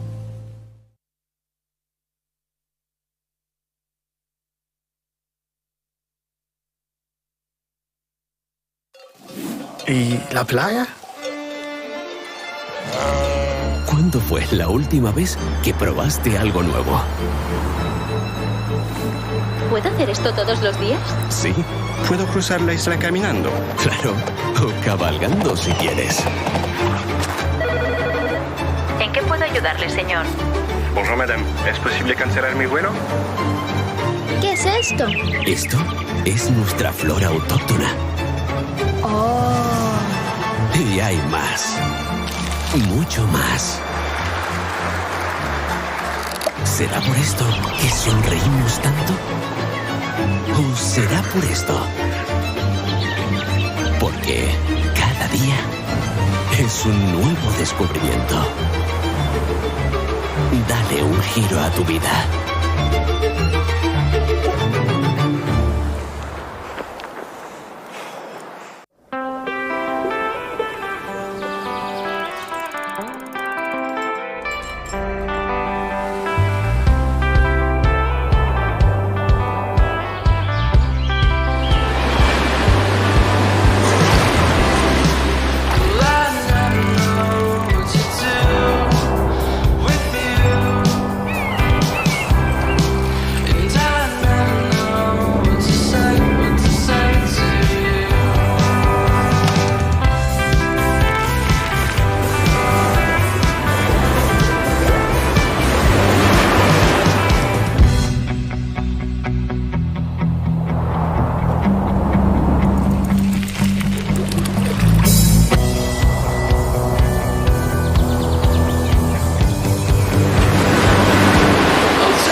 Have you ever wondered why you always want more? More Mondays without the alarm. More first times. More leaps into the unknown. More breakfasts in bed. More whiffs of the salty sea and the countrified country. More smiles for the camera. More heartbeats per minute. More enjoying the journey. More dreams almost fulfilled. More unexpected friends. More races to anywhere. More flavors to discover. More being at a loss for words. More time. Time to lose yourself and find yourself again. In short, more moments like this. And this. And this. And what if the answer was never really what, but where? Gran Canaria. So much to live for.